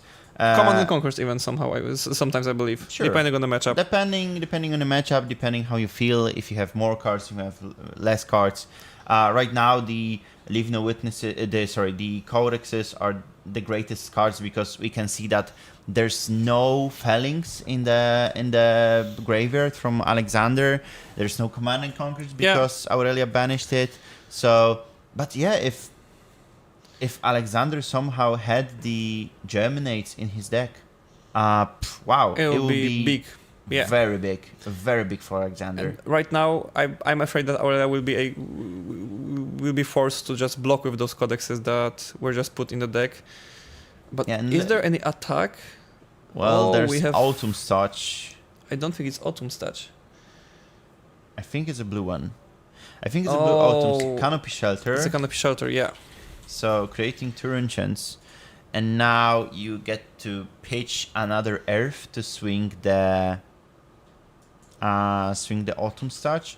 But you're dealing less than you dealt previous turn. You're not disrupting Aurelia.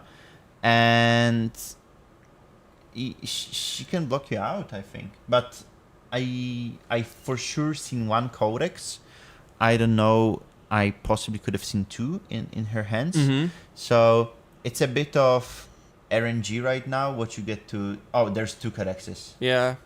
So that's not what you want to see. No, not what you want to see, since they block for 2, not for 3. So, yeah. Alex is looking great in that spot. There's a Reaping Blade swing with Chotolong. So it has against go again. Okay, so it's... Oh, wow. So it's 2... Into 3. Aurelia... And there is Autumn Touch for 8, I believe, because the blue one. Yeah, so it's 6, 7, 8. Right. Are those 2 codexes left in hand? No. 1 is pitched for the Arcane Barrier. Yeah, so it's actually blocking for 3, 4, 5, 6, and 7, and taking 1, I believe, if I count it correct. Yeah. And I think the total number of cards left in Aurelia's deck is 3 or 4. I am not sure right now, but it's not enough. There are 3 minutes on the clock. Do you think we'll get to see how this game is being resolved, or do you think the players will draw? I hope so, that we are able to see it. There are 4 cards, and all of them are in Aurelia's hand. I think that Alexander should just speed up the game. And you can just speed for those rune chants and just hit with the rune blade. Chants, wait a second. Play Trot Along. Yes. Trot Along and Autumn Stars the same turn. Yeah, you're correct about that. We can just do the same that we did in this last turn. I think you can even, since you have the blue Chilling, you can go for 6 damage instead of. Yeah. But again, if Aurelia blocks it out. But she has to give 2 cards, I believe. Yep. And every gives just 1 blade swing. Yeah, it looks like a game for Alexander. I think so. Yes, there is nothing left else for Aurelia to do, and she goes down to 1. And now the next turn is for sure taking 1 card away, and the next turn is taking 1 card away. That's a codex, we know. Yeah. And 2 minutes on the clock. There's possibly Enlightened Strike in the just in the hand anything. Swarming Gloomveil. Maybe the Felling if it's left. Plowunder is also good. Rune Rager. Swarming, yeah. There is a Felling. There's E-Strike. Just pick up anything, Alexander. Oh wow! I think you're sweating for much for Alexander. Yeah, I got into the game actually, so I'm wanting it to end before end of the time. I'd say even if it hits the time, I think from the sportsmanship we've seen. Oh, there is a Regicide. Oh my god, wait, I forgot about that. What exactly does it say? No, you have to be royal to. Okay, so I think Aurelia is going for. But it for cannot the be style. defended by the cards that are in the body zone, not depending on if you are royal hero or not. But it doesn't matter. He's on 6 in HP. Why I'm sweating about that? Even if Alexander gets hits, I think it's a way of saying goodbye to this game from Aurelia in a big style, because now the combat chain closes and Regicide text says that if it closes, you lose and the there's game. a fist bump. Fist bump extended, GG's. Wow, what a match. It was actually quite a good match, and it ended in time. I'm really happy about that, because you always want to see those players ending it in time, not drawing or not just trying to figure out who should win. That's usually illegal in Flesh and Blood. So it was a great matchup. We probably try to find something a little bit faster for the next game, because I enjoyed it. I don't know. I'm the weird one. I know you played Fatigue, and I don't necessarily play it as much as maybe I'd like to, but that was a good game. Yeah, and actually Alexander tricked us. He knew from the beginning what he was doing, and maybe he knew that he doesn't need Germinate. And Florian moves to 4-0. Yeah, 4-0. 3 rounds are left. If he wins next 2, he's locked in for top 8. And we didn't see Florian usually in the tournaments, in the previous tournaments, Florian had some of his ups after the Germinate got unbanned. Everyone jumped on the Florian hype train. Everyone was playing Florian, but then the Syndra incident happened, and turns out you can't really play that good into Syndra. I mean, you can, of course, but it's a polarizing matchup. Earth hero players might say that you're favored. Syndra players might say that they are favored. And since I was playing in a Hamburg with Florian, I jumped into that weird pool that there was loads of Syndras and loads of Verdances. Okay. And both of those matchups for me. You were playing Gravy, yes? I believe. I was playing Florian. I was playing Florian. Okay, playing Florian. Yeah. Okay, Verdance is also a good counter for Florian, and Verdance as well. Is a great hero. I enjoyed her. Yeah. I got some, winnings on her myself. But let's not, I don't want to steal the spotlight, so let's focus on the players. Yeah, I will believe that we'll take a quick break because the next round is actually starting in a second. Yep. And we'll grab something interesting for you for the feature area. Definitely. Table. So stay tuned because we're hitting the break, but it's not gonna be a long one. See you in a second.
Welcome back, guys, to round 5 of Battle Hardened Gdańsk.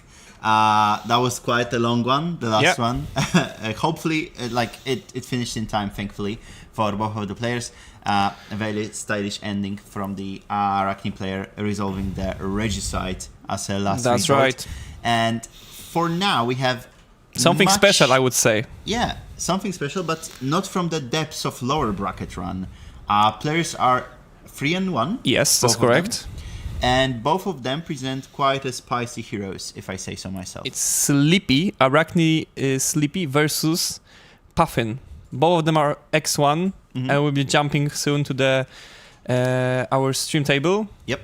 And we'll see. Also, one of the players, the Puffin player, is some kind of a cosplayer, but you will all see what I mean just in a second. Yeah, so there's a Puffin Hightail versus Arachne Sleep to the cracks. Both of those heroes, well, Sleepy was very meta-relevant for quite some time.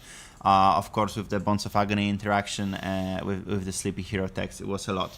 I'm not to put any kind of shade towards a Sleepy player, but I'm kind of surprised that he managed to slip through the cracks of those matchups, since the Marionette is the most represented deck on the field.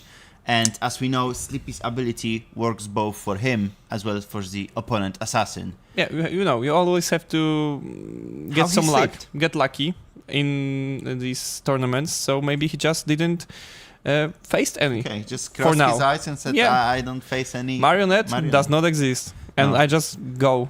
Okay. And that's all. I think we can go jump to the players for now. Yeah, and we see Andrzej Meczyński on the left side, and he's playing the Sleepy Arachne, Sleep Through the Cracks, and Bogdan Ignacyk is the second player playing Puffin. And I think they are X1, not 4-0, but we will change it in a second.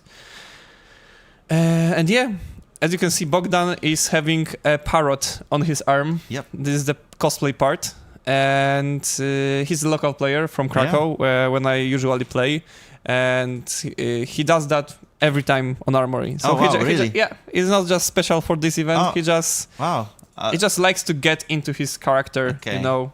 Does he saying like R or anything? No. It just stays here and looks at you. And does he drink rum during the tournament? I don't think so. I'm not pointing any maybe after. Maybe after. Yeah. Possibly. How would you know? Yeah, I would know. Okay. But it not usually happens, but you know. I see. And those are quite an interesting sleeves, like the Aces of Spades from the Bogdan side. Okay, so we have the Parrot, Crown of Dominion, Teklov, Foundry Heart, Cogworks, and the Unicycle. Yes, that's right.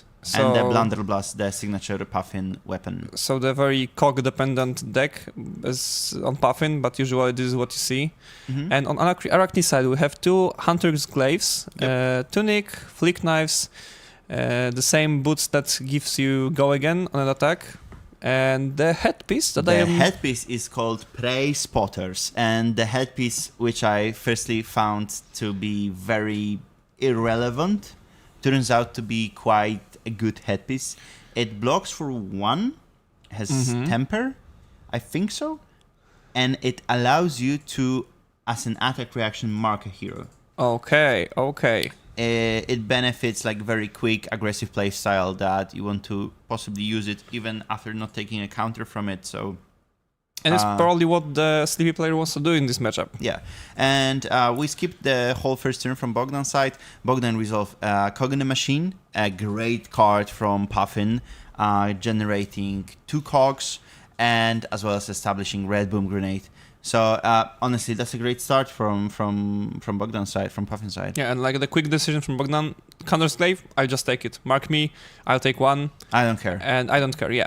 Now there's a relevant on-hit. It's now 3 with an on-hit and with a go again. So now we have to think about what is going on. I miss playing Sleepy, honestly. Okay, and Bogdan is just straight to blocking with equipment. Yeah. Do you have attack reaction, Mr.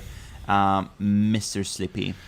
We'll see. The hero is actually well known to have some attack reactions. But so Hunter's Glaive is being flicked. Yeah, right now is only flick, so nothing that was hidden. From that, I think we'll see the Orb Weaver Spinnerets I assume. Okay, they're red, shrouded in red. Okay, so that was quite interesting since the Bogdan was already marked, and I don't know. Maybe right now we will see some card that could rebuy the dagger or equip the dagger. You know, assassin cards do this usually. Yeah, I play assassin myself, so I'm quite familiar with it.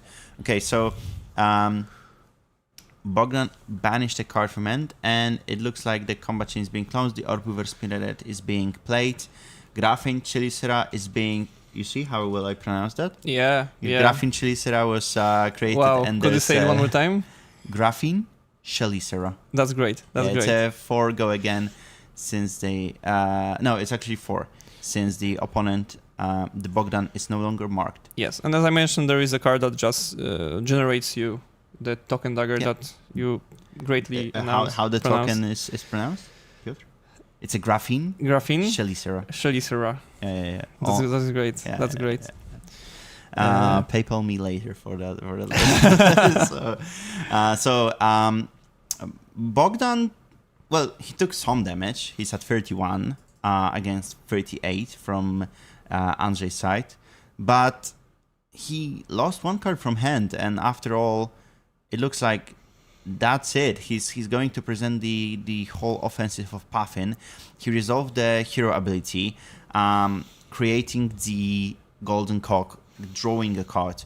Polycranka is at the table, ready to swing, and we have Fast and Furious boosting, banishing a blue throttle, and it's 4 go again, threatening the red boom grenade detonation. So that's in total threatening 8 damage as of now, and that's the first chaining of this. So even that Bogdan was playing with one less card this turn, the boom grenade stayed from the turn 0. Yeah. So it actually evens itself. Whoa, and Andrzej, as a great poker player, said no blocks, just move to reactions, played Shelter from the Storm.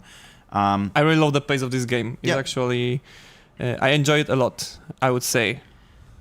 And there's a follow-up with Cogwork Zeppelin. Yeah. So it has an interaction with cogs. It allows you to, on an instant, tap Is a it cog. actually Cogwork's Dovetail? I think.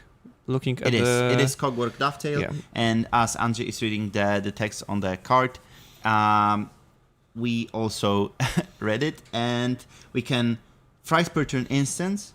And you can tap a cog, and you can either give it +1 or go again. And when it hits a hero, it untaps all of your cogs. Yeah, that's a devastating on hit, because later Puffin can use it to utilize it for like another attacks, and that's the creme de la creme in her suite, I'd say. That's really devastating attack, even if it brings some damage. You can even say it's vanilla damage, but the fact that it allows her to untap the cogs, and she can like always pivot out from it, because if you overblock it, and we know Sleepy is an aggro playstyle, he doesn't really want to block that much. Bogdan can simply say, you know what, if you don't want to block it, I'll just tap it, give it go again. You will take some damage from the dovetail itself, and give it go again, and I'll just proceed with my turn. Yeah, there is a big question before Andrzej, as you mentioned. There are quite a lot of options in this turn. He could just say no blocks and take the boom grenade. Yeah. But if he blocks, Bogdan can say just go again. Yeah. 2 times +1. A lot of options. Andrzej is saying no blocks. We'll move to the response from Bogdan. He'll give it +1 and go again, I assume, +2. Just +2, okay. Without the go again. So how is Bogdan trying to play another... Oh no, do you know what?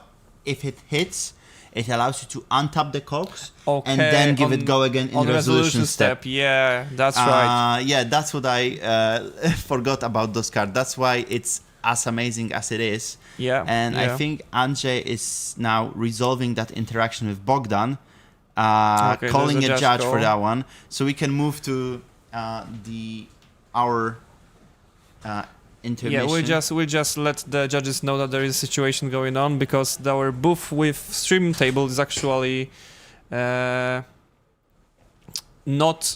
on the main hall, I would say.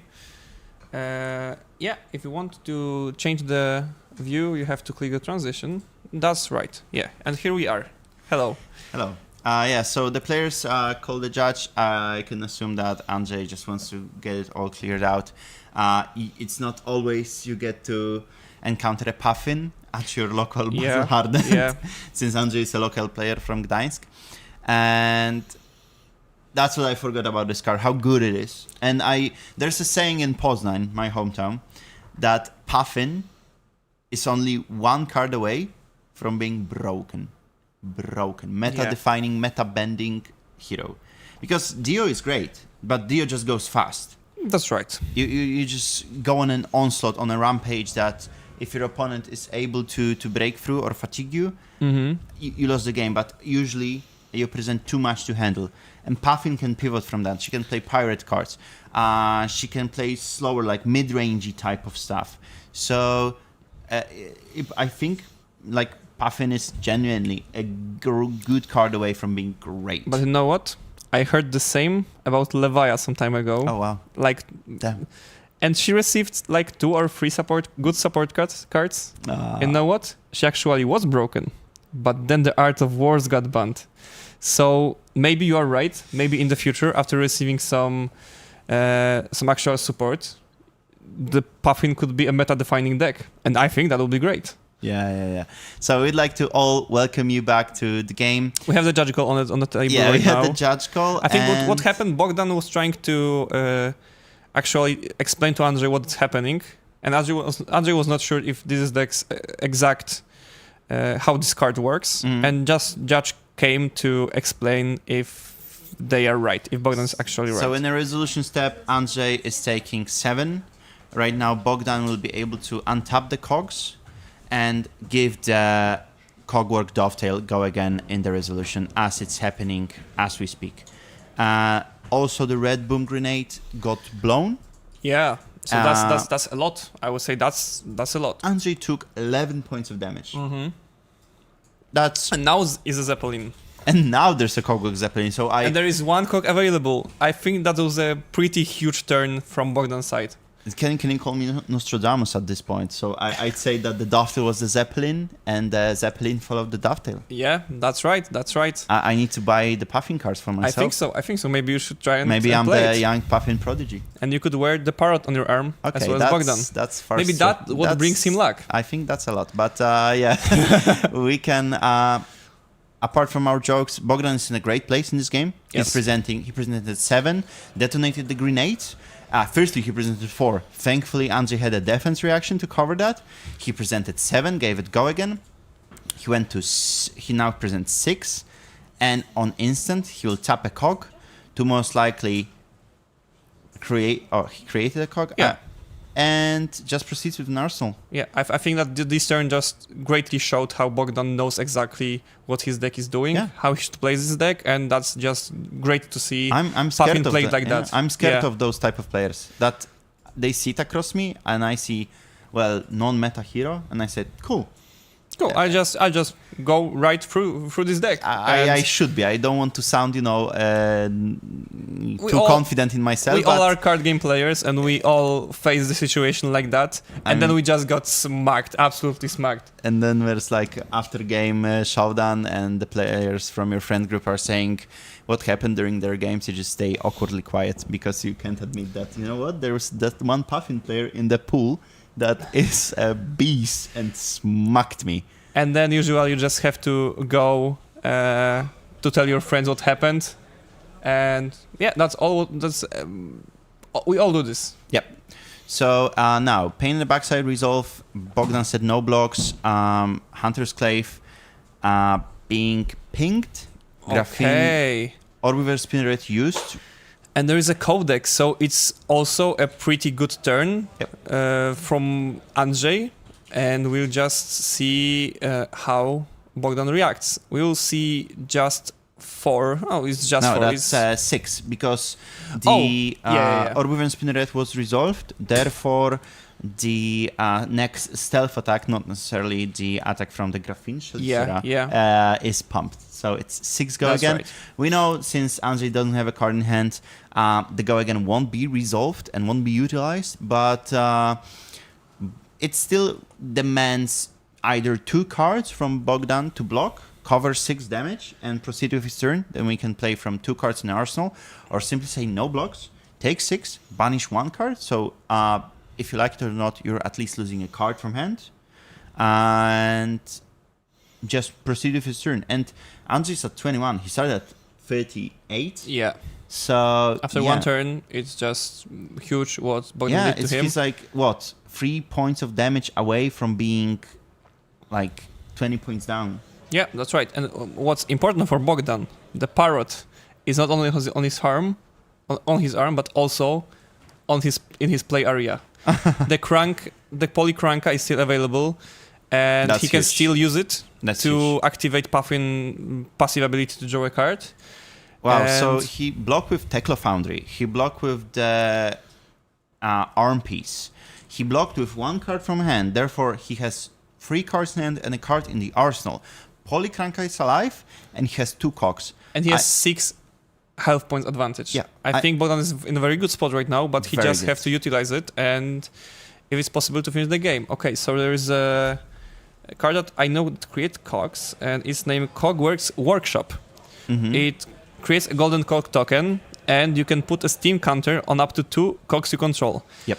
And as you created the cog, you can crank it, and what Bogdan just did, he played Polycranka again and crank it. So there's one more card drawn by Bogdan, and we'll see what he can present. I can see some good attacks on his hand. I think there's another Dovetail, sorry. Yeah, the Dovetail. Oh yeah, exactly. And the Dovetail is just what you want to see at this state of the game from Bogdan. Just more tempo. Anything can happen. You can pump it to 8.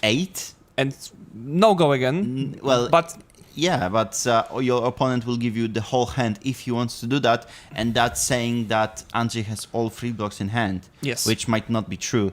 And you still have Kranka, you still have look at those 2 out of 3 of those golden cogs have the Steam counter. They will stay. They will stay for the next turn. The next turn of Bogdan. He's in a great spot, honestly. Yes, that's right. And right now Andrzej can just say no blocks and probably take 7 and go again. Yeah, and another attack. If he blocks 6 or 7, Bogdan just says, I will give it go again, and probably attack with Zeppelin or something else, and just pump another attack. Yeah, so I think Bogdan decided to go for the 7 on the Dovetail. Andrzej will be taking 4 for those. Bogdan right now give it go again, and now saying backspin thrust. So it untaps cogs. And this gets +1 or go again. So he can use it once, most likely to give it a go again, or +1. We don't know, because he might save a card to the arsenal, or he might give it a go again. I don't know if that parrot is whispering things to Bogdan ear, but he's in a great spot, honestly. Yeah, that's I right. really like, genuinely, I consider myself a pretty meta-relevant player. I like to play top decks of the format. I also like to seek out to play what I enjoy, but I really admire those type of players, genuinely speaking. Players such as Bogdan, such as Andrzej.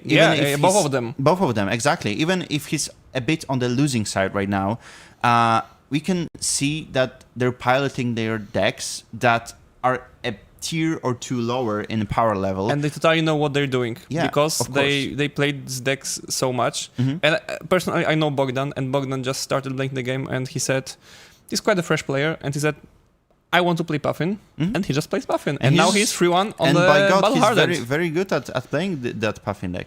And now the Blunderbuss comes in, and that's 3 damage on the Blunderbuss. And it's not a Spitfire, I believe. Oh, sorry, it's a Spitfire, right? It's a Spitfire, but it's still 3 damage, so we are not surprised by that. And it's insane. Bogdan ends his turn having 16 life advantage, Polycranka, 2 cogs that stay for next round, and a card in arsenal. Mm-hmm. Okay, now we're just counting frailty. 1 less damage should be dealt to Andrzej. but it is already sorted out. And now it's Andrzej's time to shine. So he has 3 cards in hand, 1 in arsenal, and we'll see what he can present to Bogdan. And I hope that he presents a lot. Oh wow! So a creme de la creme for Sleepy. That's what we want to see. Kiss of Death. 3, go again. The Kiss of Death is a very unique attack for assassin class in general, introduced in the Hunted.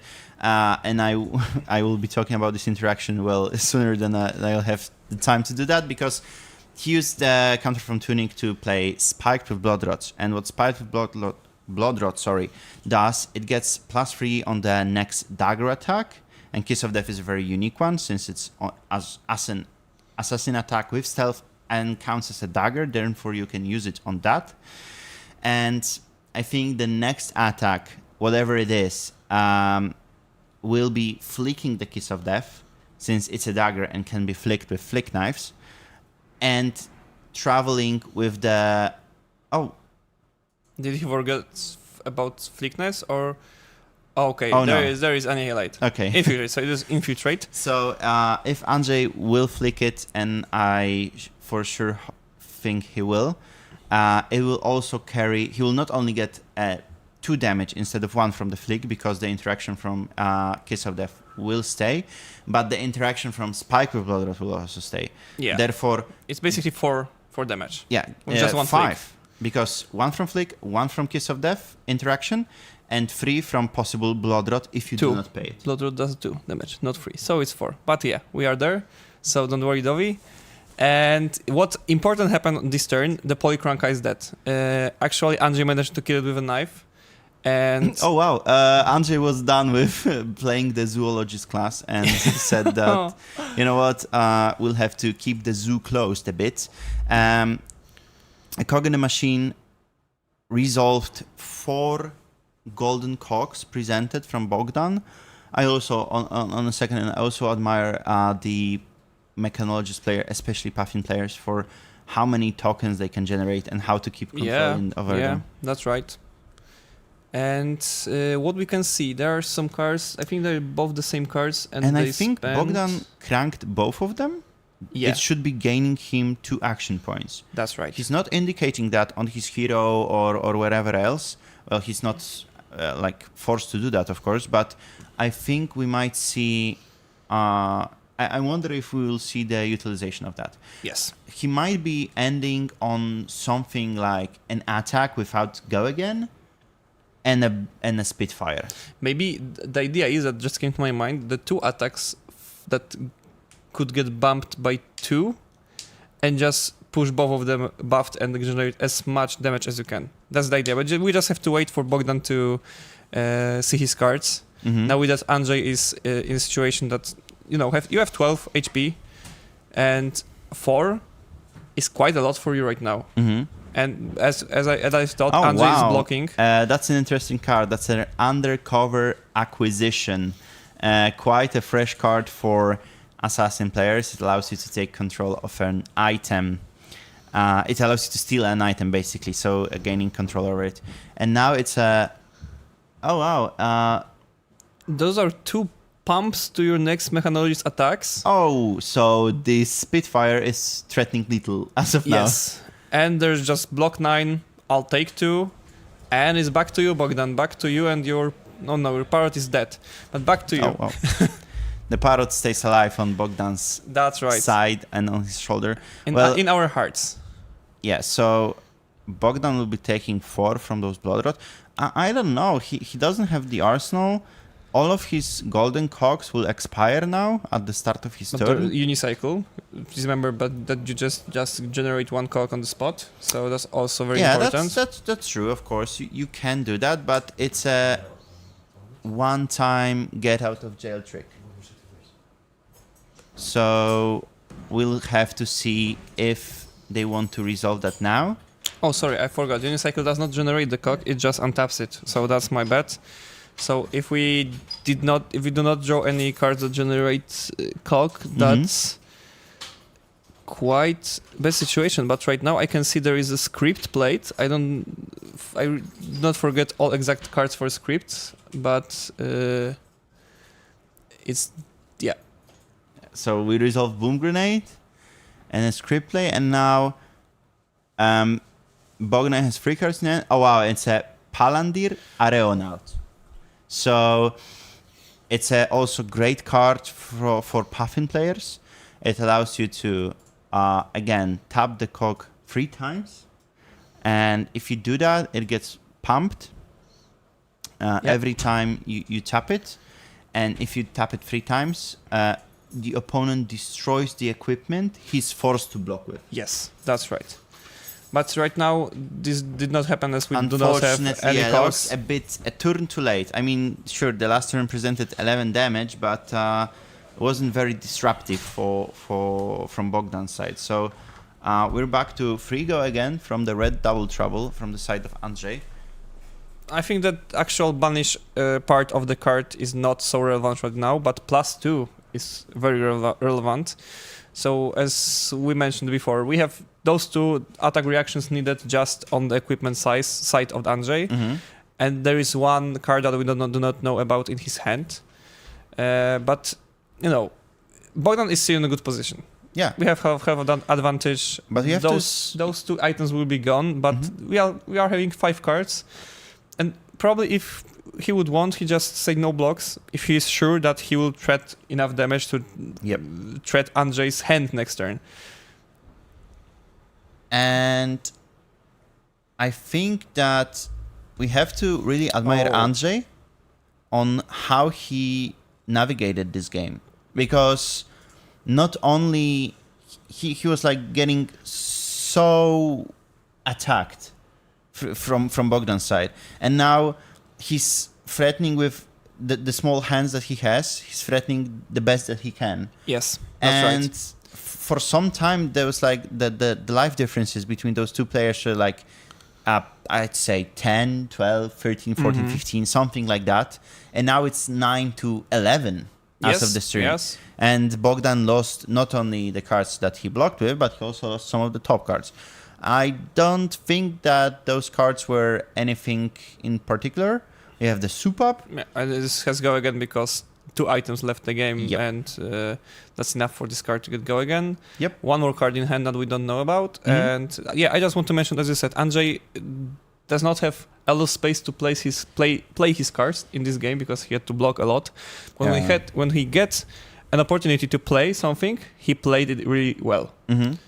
That's what happened actually, and that shows how comfortable he is with that deck. And that's Meat Madness. That's a new card being blocked with from the Sleepy Armory deck.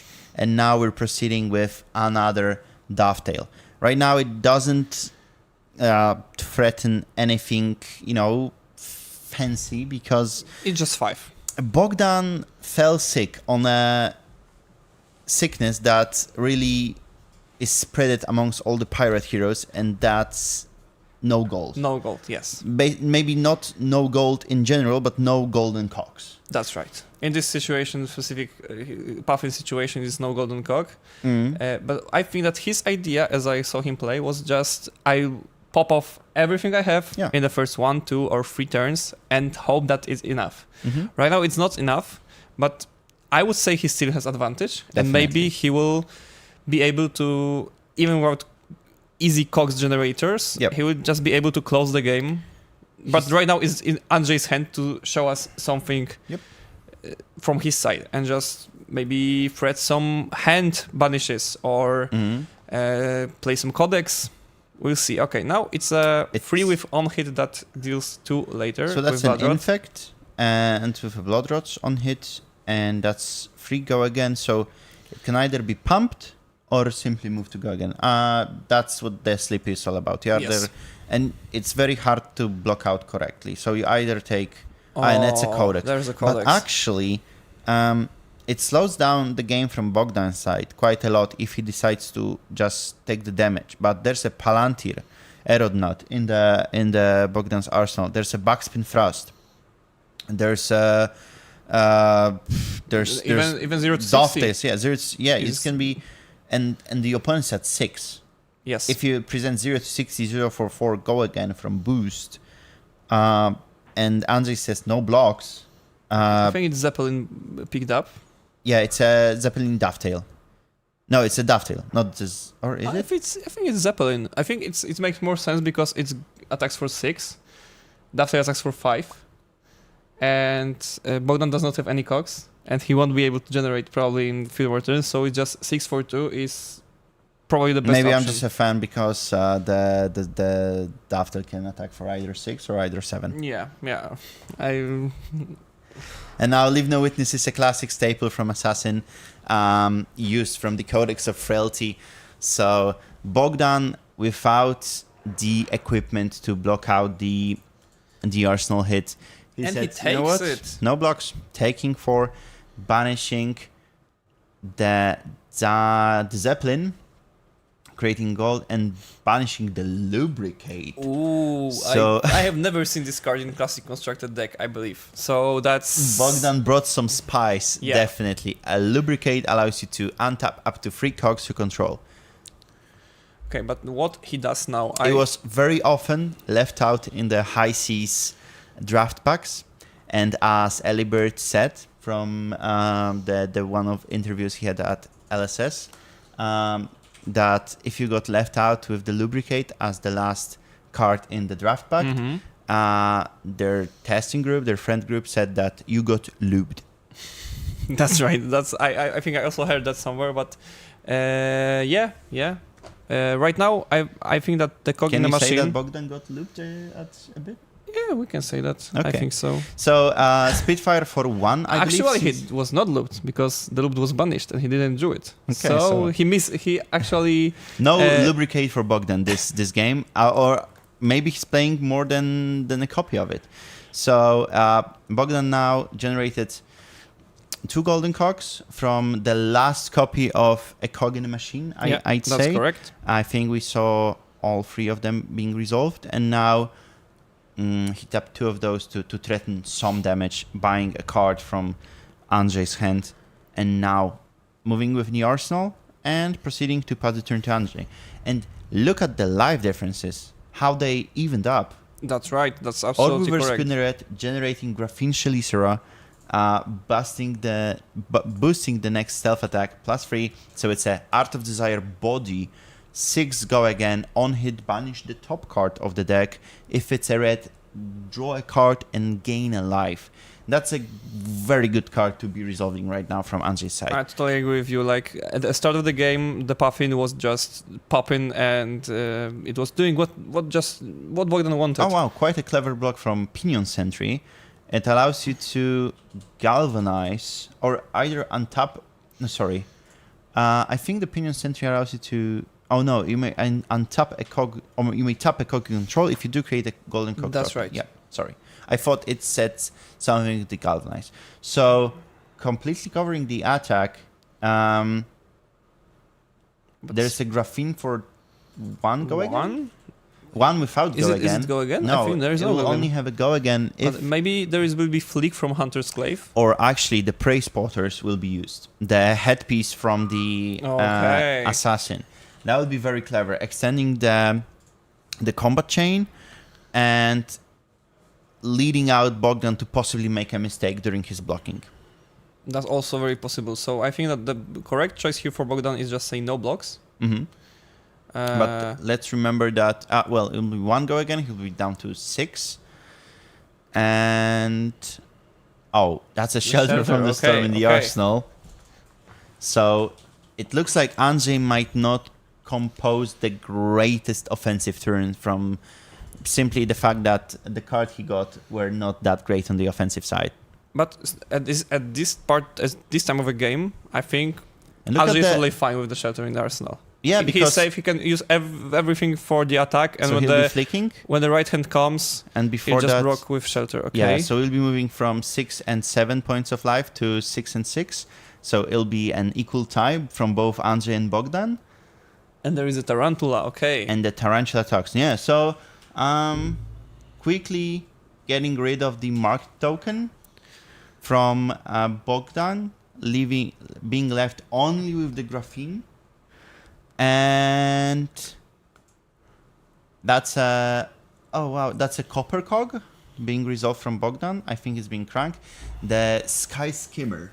That's the name of the card. It allows you to tap a cock to give it either +1 or go again. That's the name of the game for Puffin, as we learned today. But there is a shelter, and Andrzej just says, okay, do you have anything else? And, okay, well, just another Sky Skimmer. Another Sky Skimmer, yep. But it doesn't threaten your... Well, it threatens the game, because if you tap another cock, which I assume Bogdan will gladly do, it'll be 5 points of damage.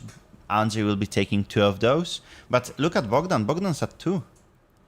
Somehow the game got slipped away from Bogdan's side. The cock got untapped, and the Spitfire is being resolved. And now it's 2 damage towards Andrzej. But that's not enough. That's just not enough. It looks like it's not enough. Andrzej can say no blocks, take the gamble, and say, you know what? Oh, actually, he wants to be safe. Yeah, he just assumes that Tunic will not be stacked. That's the moment to game, drain that vampiric value from the Tunic. And now we move the priority back to the Andrzej. And we are cracking copper. Cracking silver. Silver, not copper. Yeah, silver. That's right. Silver being cracked. And the token is not even sleeved. That's a Razor's Edge, I believe. And that's a Kiss of Death. Wow. I think that's the end of the game. I think. Oh wow! It might be a writing on the wall for Bogdan. But unless what a game! I think let's see the game. But Andrzej played it very well. That game was played very well by Andrzej. Don't cross your body out. Bogdan might still be in the game. I'm just realistic. Realistic. I don't think that there is a way for Bogdan to survive this turn. 6, shelter from the storm on the flick, and somehow win the game. Yeah.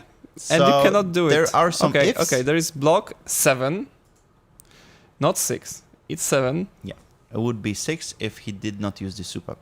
And now he proceed with Persuasive Prognosis. That will pump to 4. Yep. And the keys of them will be flicked. Even if not, he forced Bogdan to overblock in that situation. So, wow, it looks like Andrzej will be winning this one. And that's actually great. I'm very in awe of how Andrzej managed to pilot it out. So that's 2 points of damage. And that's all. That's it. And that's we have all. Fist bump extended. Yeah. And Andrzej, as a sleepy, won. That was a very great game of Flesh and Blood that we just watched. I love casting and commenting these games because you can really stay 100% focused on what's happening. It's not like rewatching the games on your phone or at the YouTube, because previously Huntsman against Florian, I was for sure going to say that, you know what, Florian will lose that one. Yeah. Since the Geminate got banished, the Command and Conquers got banished, and now from that explosive start from Bogdan, I was really hoping to. I mean, not hoping, but I was, certain that Bogdan might have this one in the bag, especially where the life differences were like in the 20s. And I think that both players played this game very well. Like, Bogdan knew what he wants to do. He wanted to end the game as quick as possible. And Andrzej managed to survive this early aggression from Bogdan. Before you say anything else, I will go to the streaming booth and invite Andrzej to interview with you. Okay, great. I'll wait here. So I'll just quickly say a few more words. There should be Dolly, but he's not here anymore. Andrzej managed to play it very well. He just knew that at the end game, I would call it, without Cox on the Puffin side, the Arachne is just stronger hero. That's if we will be able to talk with Andrzej, we'll just come back to you in a minute or two. So please stay tuned, and we'll see you in a second or in the next round. We'll see.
Hello back, and we have Andrzej with me, the sleepy Arachne player, and big congratulations to you. Thanks. It was a very great game to watch.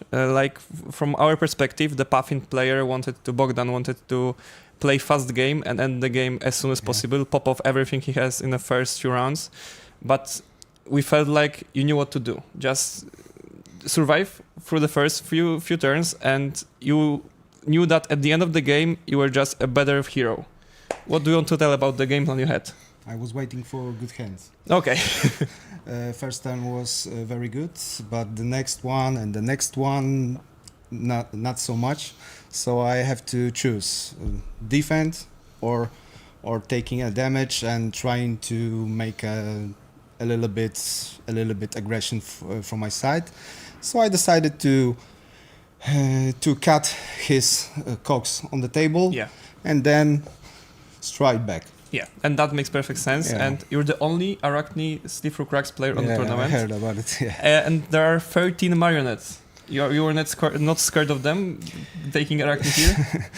I'm not scared because I just enjoy this time, and I've just changed my class, because I've played Ranger from the start. From the start of my career, it was Azalea, it was Lexi, then Riptide, Madeline, but I thought that the time is for the change. I would like to try something other, and Assassin is my second favorite hero class, because Disruption is the best thing in every card game. A lot of players enjoy Disruption. Yeah, I like it very much, and Assassin is very good for me. Okay, did you consider like playing Marionette or even Huntsman, or from the beginning it was just Sleepy? No, just Sleepy, because everyone plays Marionettes, so I don't want to be like any other, and trying making my own way. Okay. This game. So maybe one of the last questions: how do you enjoy the event? Is it? Yeah, really fun? nice, really nice. I'm in Gdańsk since Wednesday, because I'm working here. So we have a great time with friends from Wrocław. Sage was very good. Very good. We'll have it tomorrow as well. So no, I will not. I will not play tomorrow, because I'm going back home from the 5-day absence. Yeah, that makes sense. Yeah, because I have to rest something before next week. So that makes sense. So that's my last day in Gdańsk, and I'm very happy that that day looks like this. Yeah, so I wish you one more win, because I think that locks you in the top 8, and I hope we see you again. Thanks a lot. Thank you. And just one more answer. How many rounds until top 8? It was round 5, and we have 2 more rounds. So stay in for 2 more rounds of Swiss, and then top 8. Thanks.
and we are back for round 5. I don't know if you guys wanted to have something super quick for now or not, because, well, whatever your expectations are, we're not going to have a short matchup this time. So, Dovi, want to say something? Yeah, a subtle foreshadowing. For the next match, we have Fang against Marionette. So, Arachne Marionette against Fang. And it's going to be a Decimator Fang, so so it's going to take a while. Curtain dropped. It's a Decimator Fang player, so another one of those slower matchups. But I know David, he's a player from my local play area. We often play Armories together. And I know that he's a very meticulous player. Yeah. He really finds his specialty in playing in slower decks, playing fatigue decks. So, and I just lost the finals of RTN like last weekend to him. Gravy into Decimator Fang is a massacre for Fang, of course. So, David just won the Road to Nationals qualifier and is for sure a player to be reckoned with on the Polish scene. Yeah, actually, same for Wojtek. Like, he is a local player from Gdańsk. He's also very well known for playing fatigue decks. So, he's also not the fastest player. So it's gonna be like, the game's gonna take a while. That's for sure. Is he trying to fatigue David with the Marionettes? Possibly. No? I don't know if he's gonna try to fatigue the deck, but maybe the opponent with, the tempo of how he's playing. No, I mean, he's making he's not playing like in a slow play direction.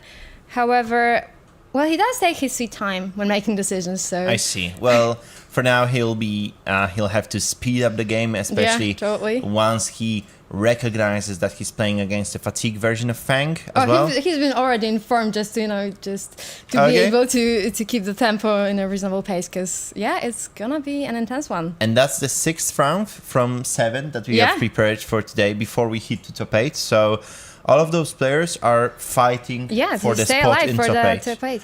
And it's very diverse. So let's just see whoever plays the best Flesh and Blood. Do we see anything special? We have Kabuto, Tunic, Quick Dodge Flexors, and the Arm Pistol from Fang, as well as a Decimator Axe, of course. And when it comes to Marionette, we've got Mask of Deceit, Flick Knives, Fiendal Spring Tunic, and the Arcane Barrier Boot. So pitching to Swinging a Clave, 2 reds. Curious if Wojciech decides to simply give them for the next cycle, or simply did not have a blue in hand. Oh no, we were already discussing this a lot at Armories, that when he's gonna be the first one to go, he's very often just gonna have instead of super offensive hand when you can just put a lot of damage. Yeah, he's just gonna just pitch all the reds because that's all he's gonna draw. 5 go again, asking David if you have a defense reaction, and David surprise. Yeah, there's going to be a lot of them for both sides. So 5 damage covers from 5 threatened, and also gaining 3 life because Fiddler's Green was put into the graveyard. Great opening by David, by the way. Finding that Fiddler was 3 lives ahead of Wojciech, so he can allow himself to do more. But David is marked, so Wojciech did roll for Mario. And that will be the Funnel Web, I believe. One of the Arachne Marionette transitions, and proceeding with another turn. Another Fiddler's Green in the hand of David, by the way. So we'll be seeing Enlightened Strike go again into the swing of Decimator Axe. Yeah, that seems like it. I know if that's gonna be as slow as we think, because those... Oh no, it's gonna be 7. Okay, yeah, well, it kind of makes sense because. Doesn't it look like? Oh yeah, he has 2 reds. He has Fiddler's Green and Shelter. So there was no way for him to swing the Decimator. Yeah, Mask of Deceit committed quite quickly from Wojciech's side, transforming himself into Orb Weaver and taking 5 damage, I believe. Right now, players moved to the priority for Wojciech, and I think David decided to leave the Fiddlers in hand to possibly block the damage from a dagger that Wojciech will for sure be sending. Pain in the backside discarded to pick up the Graphene Chelicera, and now swinging for go again. So I don't think it'll be threatening much from David's side because David has, very tanky defensive deck. Totally. But you still need to think about the future propositions from your opponent and how would you like to approach that. Yeah. So another fiddler's been committed. And he's going to be punished with the Tarantula Toxin. That's a nasty one. I think also it was a good choice for Wojtek. Whoa. Scar tissue into Stains of the Red Bug. That was a biggie. 16 go again, and your free block is shredded, by the way. So you'll be taking 15 points of damage. Yeah, I mean, if you don't react on top of that. I mean, he'll definitely react from Arsenal with the Shelter, but that's still going to be a lot of damage. Wow, that's a bingo from Wojciech's side. Actually, it was a good choice from Wojtek to use the opportunity to block with the Mask of Deceit when David was marked, because that's not something that's gonna necessarily happen come up very every often. turn. Yeah. I was surprised when Wojciech decided to block so quickly with the Mask of Deceit, but apparently it doesn't have an expiration date as long as you just find a moment you can do it as soon as turn 2, basically. Yeah. And the thing is, like, with how pumped this attack was, this is, like, absolutely nuts. Funnily enough, David decided to save the Shelter.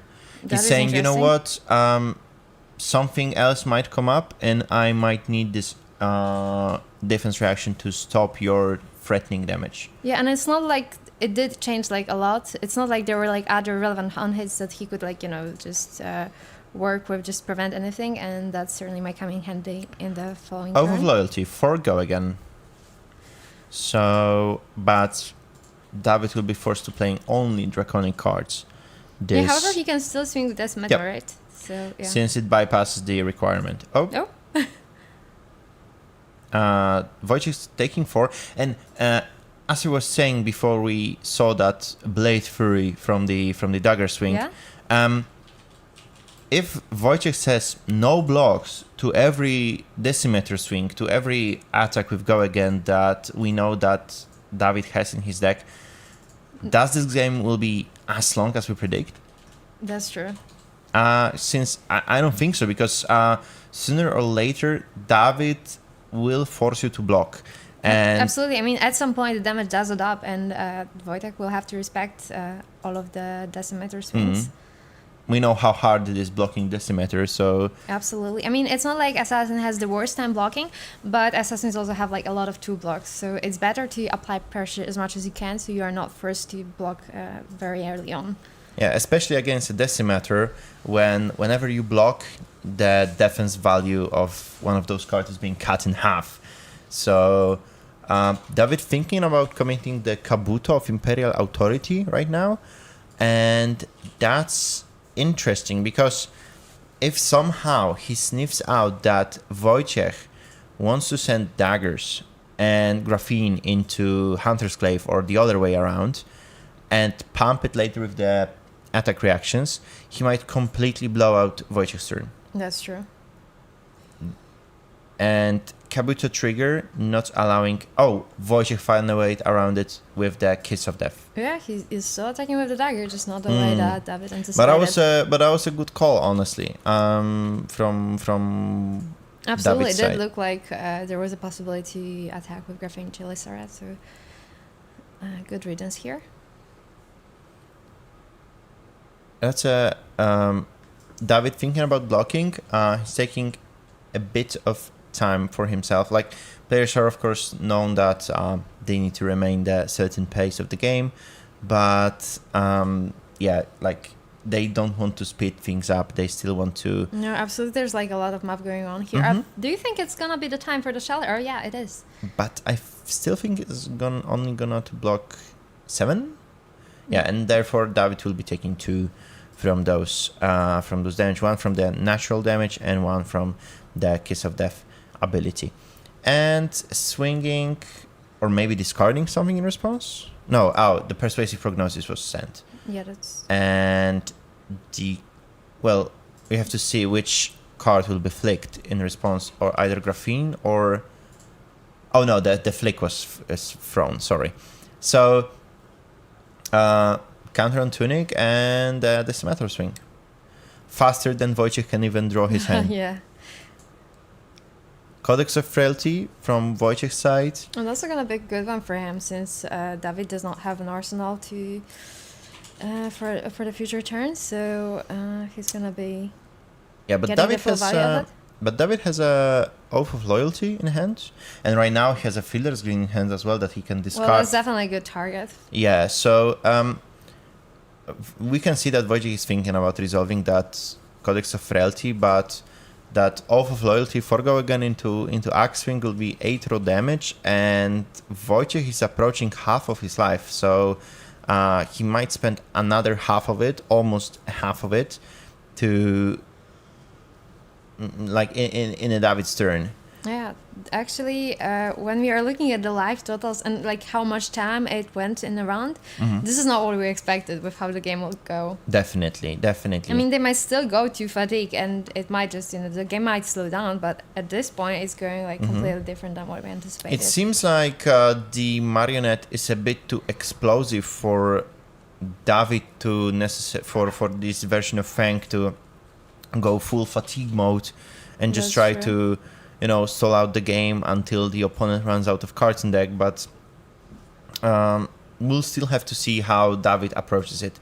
I do believe he has a very certain game plan for that, and therefore he will stick to it no matter what happens. So currently covering 5 from the 5 damage threatened by the Hunter's Glaive from Wojciech's side. And he's going to be gaining 3 life on the combating close. This is going to be up to 29. However, Wojciech will be most likely following up with Graphene Chelicera and played off of Tunic and pumped by Tarantula Toxin. So I think there's a possibility that maybe Codex of Frailty will go to the arsenal. Possibly, or maybe... Oh, just saying Tarantula Toxin. Okay, that's a chance, yeah. That'll be interesting how Wojciech wants to play it out, because he can either wait for Leave No Witnesses and be threatening the disruption of that arsenal, or he can be saying, you know what, pick up the Oath of Loyalty, I'll try to swing something more disruptive towards you. And we'll be seeing that he does exactly that. Wow, I think he took David's card back to his graveyard too quickly. Yeah, the Fate Foreseen and the Fiddler's Green are right now in Wojciech graveyard. Okay, we'll have to definitely remind our players that this happened, because otherwise David will be 1 defense reaction and 1 Fiddler's Green shorter. And a Kiss of Death. A Kiss of Death for 4, threatening a go again from Marionette's ability, but of course it's the most damage that Wojciech can present from single card resolving the Codex of Frailty in that game state. And I think that as long as he's stripping like all of the cards from David's hand, he has to try and go to deal as much damage as possible. Yep. He might not get much more chances for that. And now swinging Graphene for another point of damage, flicking the Kiss, taking another 2. Wojciech applying a lot of pressure to David. Yeah, a lot of pressure. And Stains in the Red back put into the arsenal thanks to the Ponder token created from the Codex of Frailty. Really, Wojciech pilots this game very well. Honestly, if you would see him play any other games, this totally doesn't go the way he usually plays. That's the the influence of the streaming tables. Absolutely. He just said, you know what, my significant other, my dog, my mom might be watching this. Absolutely. And I need to perform. And I need her to not fall asleep. Yeah, so I'm just gonna take the tempo to the next level. I'm just gonna go again. Yep. And Lightning Strike for 5 go again, threatening whatever the next thing might be, because he is under the trapdoor, and I can't really recall what's the last card in Wojciech's hand. He's kind of flicking it a bit too fast to be able to see the art of the card. A Steelblade Shunt, so it blocks for 6, a classic 6 block of a counter of Tunic. David's special, he terrorizes us on the... Oh my god. This is the card that no one would actually expect to be played. Oh. Now, this is a popper that you generally just bring for Prism. However, you can see the face of David like reacting to what's happening. Most likely what happened was Wojciech put like all the cards in the deck just like, you know, and presented like as many cards as possible. I mean, he knew he would be facing the Decimator Funk, so he probably wanted to be as likely to survive the fatigue as possible. And this is the result. That's no one's coming, honestly. And I mean, he bought the whole hand from David, so it worked. He still has the Arsenal. And oh wow, that was, I think that's a card from Super Slam. Yeah, I can't really recall its name right now. Chest buff, I think, or one of these. So another passive turn from David's side, and we're going to Wojciech. But the passing on David's side is actually not bad for him. He doesn't necessarily need for this game to go as fast as it's going right now. He can slow it down. He can block some. He can block out Wojciech and then send some damage.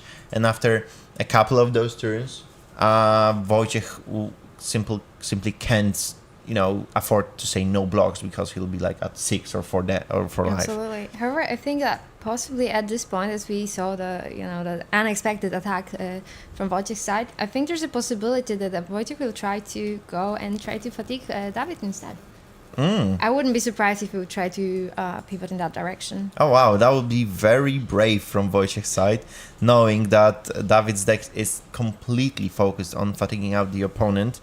Yeah, however, if you just take all of the cards from your opponent's hand, you're actually going to be at some point the one who will fatigue your opponent, because, like, you know, he's going to be pitching cards to attack, and David is going to just be blocking with them. So if Wojciech will manage to keep it up, it will actually give him a chance to try to fatigue David. Quick Dodge Flexors committed. Hunter's Clave pumps up to 2 due to the piercing written on the card. And now we've got no defense reaction. We've seen... Wojciech taking that back, creating the Orbweaver Spinneret, resolving the Orbweaver Spinneret, Graphene, and now there's... And now in Infect. Infect for 6, and... Oh, I see what will happen. Wojciech has still stains of the red back in the arsenal. Therefore, it might, you know, take David out. It's 9 go again currently, paying 1 for it since David wasn't marked, and now he can try to swing the Graphene again. And that's an Oasis Respite targeting the Infect. And gaining David's 1. Going to get full value off of that card. Yeah, so he blocked per se 6, gained life, but he'll be still taking 3. And no, sorry, he'll be sinking a card.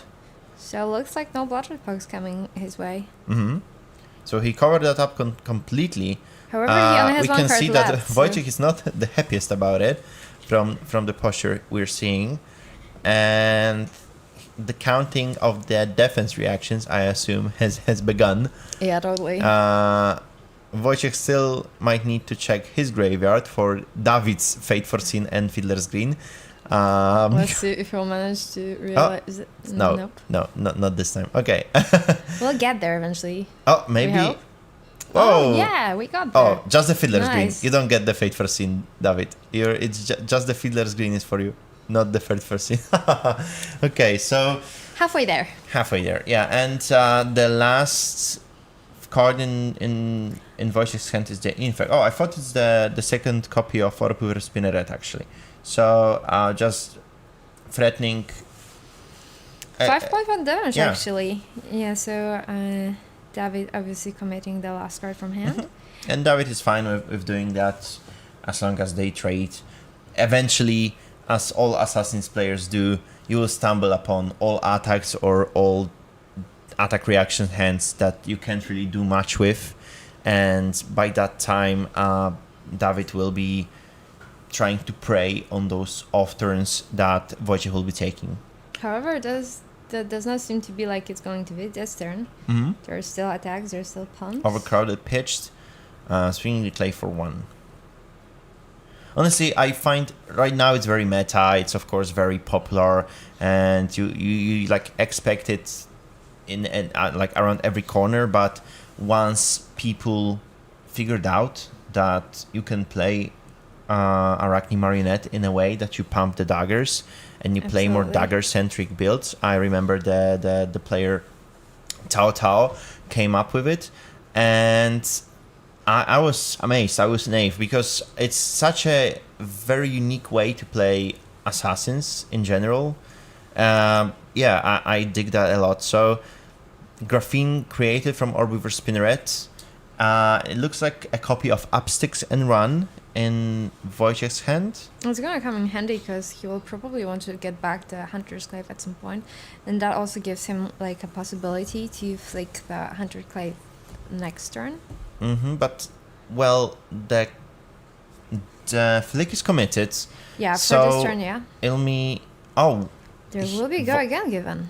And Wojciech will be using that on a card of step. Oh, and now David will be committing Oasis Respite, gaining a life, preventing 4 of the damage. So probably one more Oasis Respite and trying to go for the full value. Yeah, and leave no witnesses. And with only 1 card in block, it's either that or blocking with equipment. Yep. So again, stripping David slowly but surely from every hand. It's been like 3-4 hand cycles. It's been yet another one, and as of now he's only losing cards and the armor. So right now Wojciech is progressing pretty stably here. Yeah, we can see that David is not the happiest about it. No, he totally did not anticipate that. I mean, neither did we with the turn with plus million damage, like with all of these pumps. That was unexpected for all of them. If I were to say that even that Wojciech is your local player, Anya, you were like, counting him off, honestly, at the beginning, that he might not be the speediest and the most experienced. So they're the kind of people, like, everyone has like their, I would say, default tempo of playing games. For example, I'm playing just super fast, and sometimes it costs me a game. Wojciech has a tendency to play way slower. Sometimes it costs him a game. Okay. So, there are people that are kind of in the middle, which is probably the most efficient way to go. I was a bit worried if Wojciech will manage to, keep up the tempo, but I guess he was just, he decided that, hey, maybe if it's gonna be a long game, I'm just gonna make it a bit quicker, and then it will work out. So I guess for now it's working out for him. So, Hunter's Clave being swung, and David responded with the Shelter of the Storm activation. There's still free prevention floating as the priority is being passed to Wojciech. Wojciech thinking, because he got quite a turn, so he would like to flick the Graphene. Of course, he will be covered up by the Sync. No more attack reactions declared, so Shelter prevents. Oh wow, and a complete blow up looks like it. David was waiting with that ripple away on Wojciech Orbiver Spinneret, and I think the tables have turned at this point. Yeah, and we can see that from Wojciech's side, he's very, very, very not happy about it, because what Ripple Away does, you can on instant discard this, and if an action card would create 1 or more tokens this turn, and Graphene Chelicera is a token, it doesn't get created. It creates that many -1. So if you were to create 1 Graphene Chelicera, you create none. That is a blowout, absolutely. A complete blowout from Wojciech's turn. The flicks are committed. You have no way of escaping that, really. David presented a beautiful Pro Tour London promo, Sing Below, and now we'll be back to Axe swinging, from what we can see. Yeah, this was completely unexpected. Like, the game just got turned into a completely different direction. Yeah, imagine Anya, you're playing as a Gravy and you get that. That does not sound very nice. Yeah, honestly. if you ask me, that's not a great feeling. I mean, honestly, when it comes to being rippled away, it's never a good feeling if you're trying to get something good for you. I remember just, every single time when you were playing Casbones and playing KO and they were just getting rid of that agility, always sucks. However, like, you were still getting value, but in case of Graphene Chelicera, it's... That reminds me that I need to get a copy of Ripple Away for myself. Oh yeah, absolutely. But because this card will sooner or later be very relevant. I want to pinpoint at one thing that's happening throughout this game, that how David is meticulous with his arsenal usage. This arsenal that he has, he's been having for quite some time now, and Wojciech committed like a lot to his turns right now, and I think David still has a lot of defensive in his deck.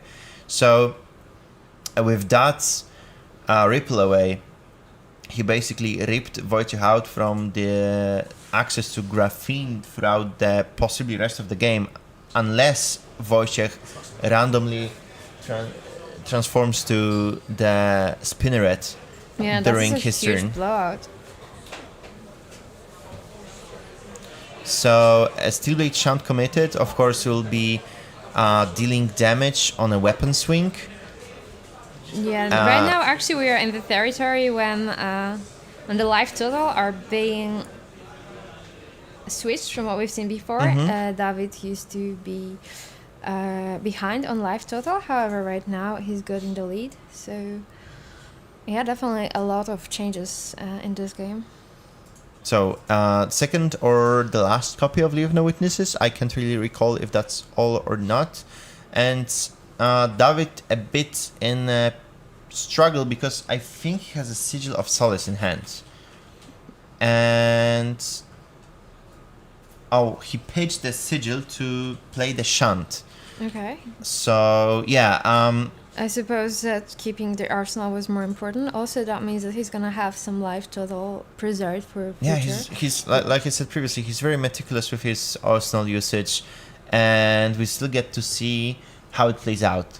I think, like I said, maybe it's because I see Wojciech for the very first time at this Battle Hardened, and David is a local player of mine, but we can see how he approaches the game and how with like a surgical game plan that turn by turn he's going to realize. And even if it requires him to take some off turns to play sub-optimally, you could say, because pitching a Sigil of Solace to play the blue... I mean, come on, when do you want to pitch red to just play another card? Like, never, basically. However, if you think about it in the long run, it might actually turn out to be a more efficient play than just straight up playing the Sigil of Solace. Definitely. If the game goes to fatigue, he still has the Sigil of Solace in the deck. And for now, at some point it won't be about how many cards you have in the deck. It's how much damage can the daggers deal, how much damage can be kind of prevented with Sigil of Solace. It can literally be buying another turn or two. So right now a bit of a clunker for David, because he has Sigil of Solace in hand and Heart of Fiendal. So Wojciech catching David with the last copy of Stains of the Redback, and saying that it's a 6 unconditional go again, and now David taking 4 damage. The attack is not for 4. Just to clarify that for the viewers watching. And there's a swing of Hunter's Clave, and I think block 3 is the best David can do, since he has 2 no blocks in hand, one being the Fabled Heart of Fiendal, and one being the Sigil of Solace. Yeah, and actually getting to a lower life total with Heart of Fiendal could be... Oh yeah, to the point, absolutely. Yeah.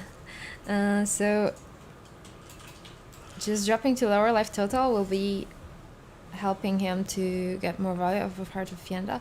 How much do you think that the Mark token will be relevant? So right now Wojciech has the arsenal. We can't remember what's in the arsenal, and he'll be looking to transform himself into, I believe, the Black Widow. I think that's a 1. Yep. So Black Widow, arguably one of the most powerful chaos assassins that you can transform yourself into. True. You have to pay the waifu tax, of course, by transforming into her, but apart from that, a great, very relevant hero text. And right now there's a Fable being pitched, gaining a life, swinging the Decimeter for 4. And Wojciech can, of course, don't respect it. Right now, David will simply use the Sigil to gain another 3, bumping himself up to 19. And now the tempo is in Wojciech's hand. If he's able to utilize this turn very good, I think it'll be very crucial for him, because David is sub 20 life, so you can try to utilize that, but we still get to see how it plays out. I think what's also important is the fact that Oh wow, double saver bloodshed is definitely he a turn. He definitely wants to hit this turn. So if David will not commit enough blocks, there's gonna be many cards drawn this turn. And that can turn to be really nasty. I wonder if that's the defense reaction in David's arsenal. If that's the defense reaction that he was waiting for so meticulously to use. Because right now it's 9 go again. Possibly an attack reaction from Wojciech's side. Well, if I were to say so myself, most likely an attack reaction, a dagger pump. But we'll have to see if Wojciech is able to resolve saver bloodsheds, a double saver bloodshed, and draw 2 cards. This is gonna be a massive. Yeah, this turn can get very nasty very quick for David.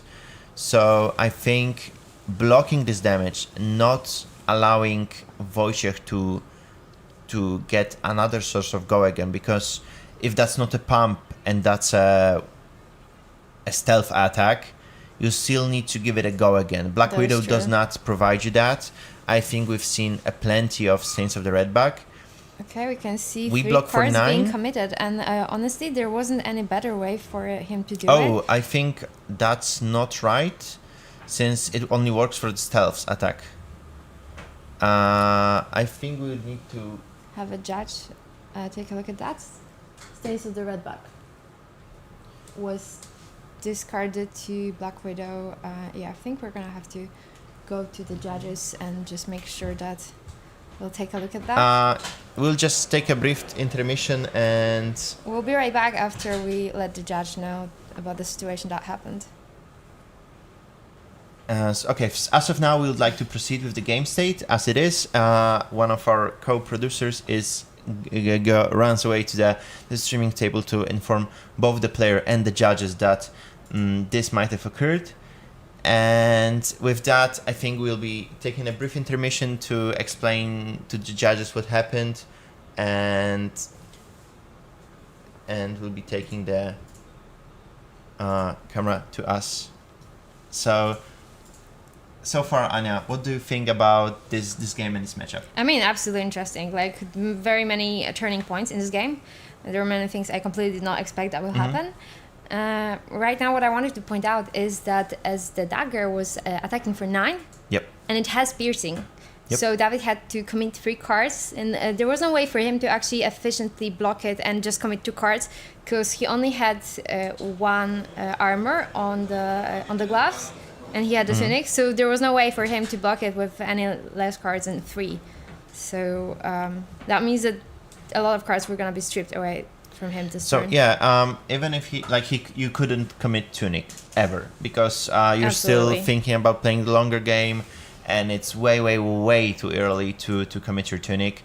And fortunately, the game state seems reversible, or we proceeded with what David did. So yeah, we'll be proceeding with the match as of now. And yep. Okay, we see on the chat that Black Widow says that it pumps any assassin attack. Sure. So Cut from the Same Cloth is being resolved now, and our players, David is showing Wojciech his hand, and as you can see, it defends for some. The overcrowded is defending for less than 3, so it's a suboptimal card in the deck as of now, and will be most likely pitched to the Decimator if it's not used defensively somehow during this turn. So yeah. We'll be looking for another most likely big pumped attack from Wojciech's side when it comes to dagger swings. And sure. So yeah, that's 5 go again. Absolutely. And I would like to point out that with the judge call, turns out that like everything was okay. We just did not get the Black Widow on hit trigger. So like there was no banishing cards when the dagger hit. However, the damage still went through, so there's still quite a big gap in life total at this point. Wojciech managed to just strip away cards from David consistently, nearly turn after turn. 5 damage blocked as of now, and we know that David has a defense reaction in hand still waiting. Leave No Witnesses will be perfectly covered by the defense reaction that David holds in the hand, and we'll be most likely seeing a swing of a Decimator in a response from David.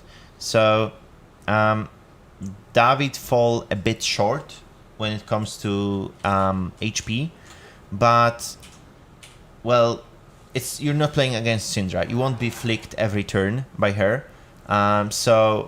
And David only has a 1 dagger. So if he somehow flicks the dagger and it doesn't connect by any chance, it might be another blowout turn for Wojciech, and the life discrepancy might not be as relevant. Yeah. But what I'd like to point out is that David is still playing against Assassin. There's a huge life total gap. There will be attack reactions. If David does not have enough defense reactions, it still might get tricky. I don't think Wojciech will be blocking the Decimator swing. Well, for now he doesn't need to, but yeah, so I think he's only like 2-3 swings away from having to block it actually. Absolutely, but I think that at this, oh my goodness, this is not what I expected. That's a 7 from. So this is half of life total of Wojciech. So I think that what David might be trying to do is making sure that if Wojciech will let it through, the next 2 swings, the Wojciech will be able to take 1 more swing from Decimator, but that's it. He won't be able to afford to just take another one. Mm-hmm. Definitely. So Wojciech saying no blocks, taking 7, and that will be a pass from David's side. Shunt Steel Blades, and so cut from the same cloth again, showing whole hand of David's. Yeah, definitely a good moment to know what your opponent has. If what you're trying to do is just kill him at this moment, very important to know of the defense reaction of the sigil, because it does change the map completely. So now Wojciech can just calculate everything more reasonably with all the info given. But you still have the 1 swing of a dagger, like the sigil. It might not be the greatest, but we might encounter the stuff that happened before. Like you get to either use the sigil now to efficiently block for free. It's of course not the same, but if you were to take 3 damage and heal 3 damage, you're net 0 on life. So we can somewhat say that, but you can even try to pitch it again, the sigil to use to the Steelblade Supremacy. That is true. I think that David is going to be waiting till the very last moment to actually make the decision about this. So Pain the backside now committed from Wojciech, so taking a bit of turn. He's not trying to pump this dagger into the infinity. No, but also, I think what we want to point out is that he's going to be arsenaling turn to Toxin. So another sigil committed, blocking 4, and now David is stripped out from the gain 3 life effect of the card and taking a counter on tuning and passing, and the whole tempo is again in Wojciech's hand. So Wojciech knows that there's no defense reaction from David coming from Arsenal. Wojciech has turned to Toxin. He has a lot of cards. Oh, well, he's now also going to have all the info. So this is going to come in handy. Okay, so there's a Sing below, there's a Cleaving, there's a Oath of Loyalty, and the last card, I can't recall what it is. Overpower. Oh, I see, Overpower. So 3 of them block for 3 and 1 of them blocks for 4. But since the defense reaction was revealed, David will be marked. Up 6 and run. Very important that right now Wojciech has a chance to, at instant speed, just remark David again. Yeah, with the available dagger that just right now happens to pop up. And now currently blocking 6 into +3/+3 and 5, and the dagger pump is it's a lot. So we'll have to wait for our players to confirm if that's being if that's whole damage, and but now it looks like David covered the whole amount of damage that Wojciech was presenting, but now correct. while being at 6, he's being attacked by the Black Widow for 4. That's true. I mean, there will be no on-hit effect because there is no cards left in David's hand. However, Wojciech will still flick with the dagger. David can consider committing a Tunic, which honestly wouldn't be unreasonable at this point, because if he will take the Black Widow, the mark of the Black Widow in his face, he will drop down to 2. Then the flick will get him down to 1. So I think at this point he probably should consider committing Tunic. And you're 2 flicks away. Yeah, if you take that hit, yeah, then you like go down if to you 2. do not have a shelter to prevent damage, you do not have life gain, you're just dying on the spot. So I think that this is his turn to commit to Tunic. Yep. They're looking through their graveyards. Keep in mind that Wojciech has another Fate Foreseen of David's. So yeah, I will definitely have to remind the players about this. Funny thing, they have very similarly looking sleeves. I mean, they're not the same, but they have like very similar colors. So as both of them are likely playing 3%, it's kind of easy to miss when going for graveyards. Yeah, it's a Syndra versus the Emperor when it comes to sleeve choice. But apart from that, I think that's the pivoting point of this game. David saying no blocks, taking 4, going back to 2. It's a very scary place to be at. But I don't know if you noticed, but Wojciech did not flick.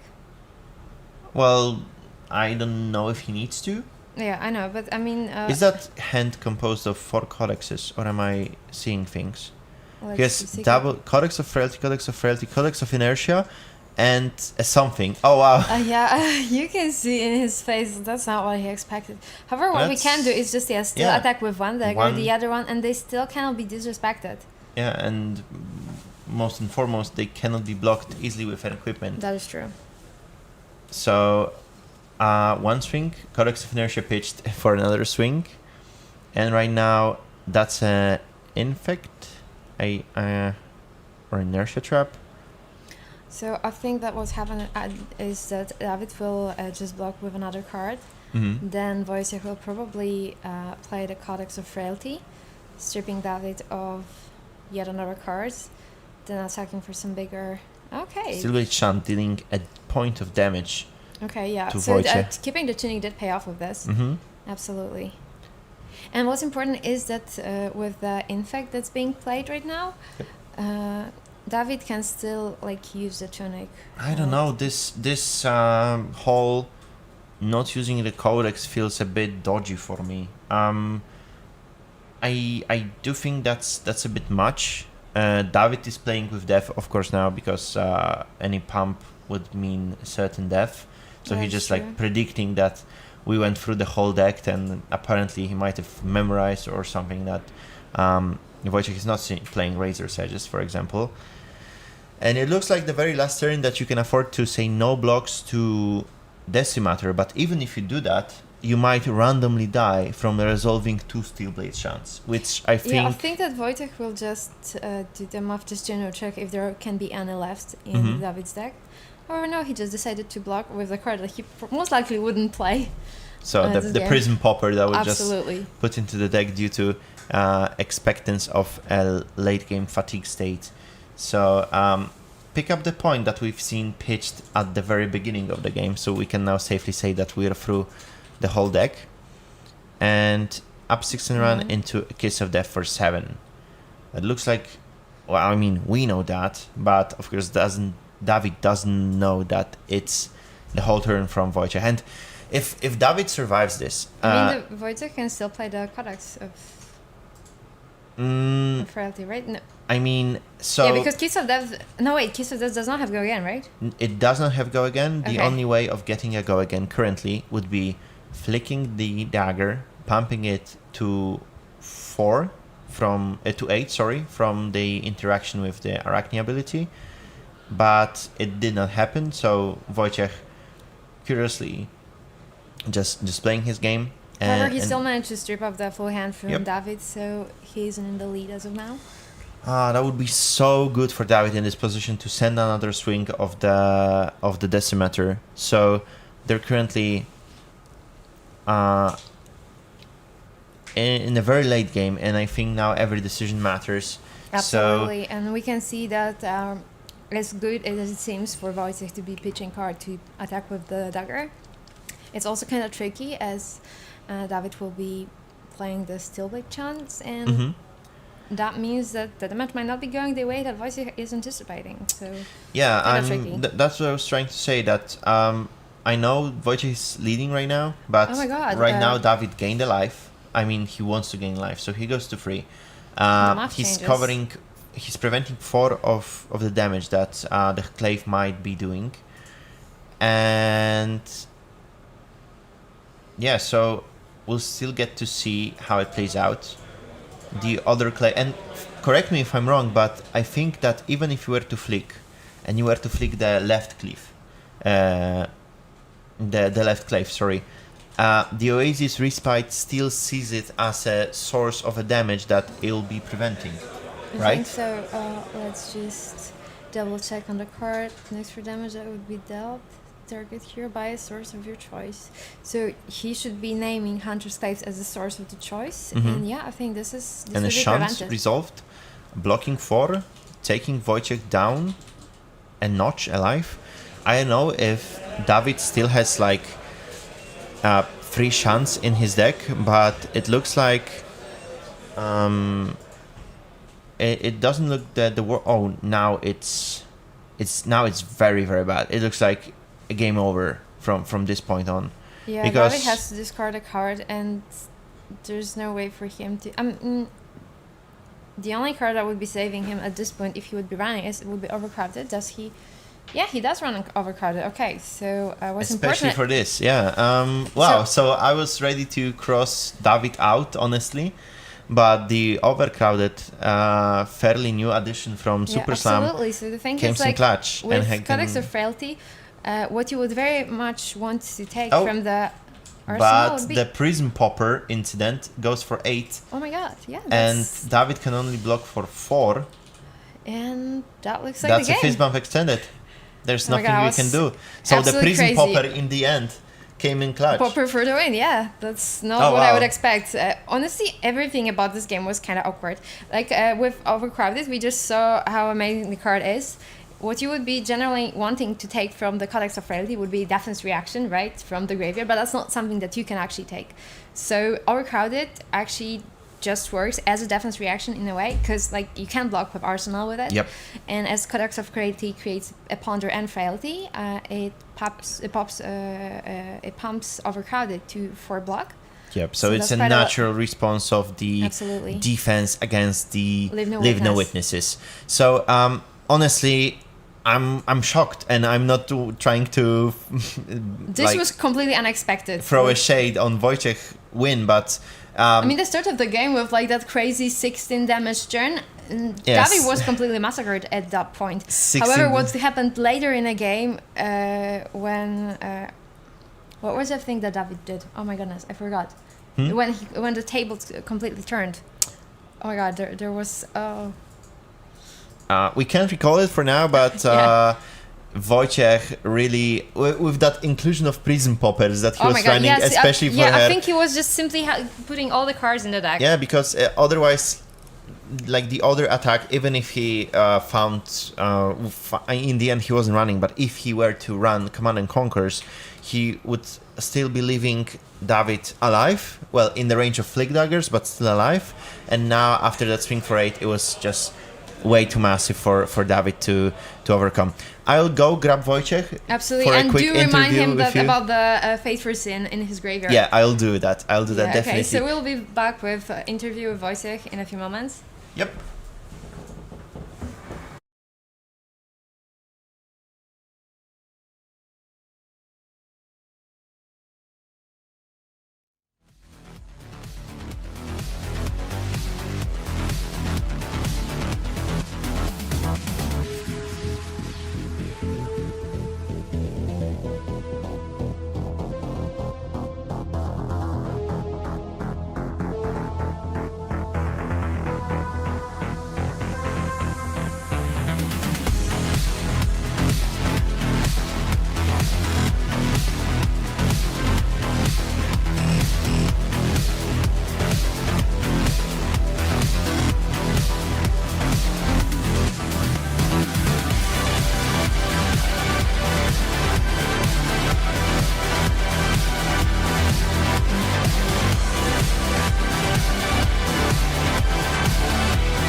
Okay, so first of all, Wojtek, congratulations. Thank you. Nicely played, nice tempo. We did not expect that as much of you, but I'm glad that you delivered like some really cool stuff. Yeah, you warned me. Yeah, I did. Don't play slow, don't play slow. No, and you just gave us like that 16 damage turn that was like, you know, the push through. Yeah. This was absolutely crazy. The game took a really wild turn from that point onward. And tell me one thing, honestly. Okay. After the ripple away happened, other than the fact that you were completely I was so just surprised. Yeah, well, not super surprised, wasn't it? Yeah, but I was so lucky to just throwing all the Shaliceras before that is and never punished, of course. That is true, absolutely. But at the end, actually later on, I was very lucky to draw a lot blue, so like 1 blue per hand. So it was crucial for the like 1 attack with Hunter's Clave? Yeah, with Hunter's Clave. And but there was another big turn when I drew 2 cards from the Saber Bloodshed. Yes, exactly, that was the crazy turn. And draw perfect hand just to send 5 go again E-strike and follow up with. That was absolutely crazy. Yes, crazy. Like this game had like a lot of back and forth. If you wanna watch something cool, I do recommend you just watch this game. I will, for sure.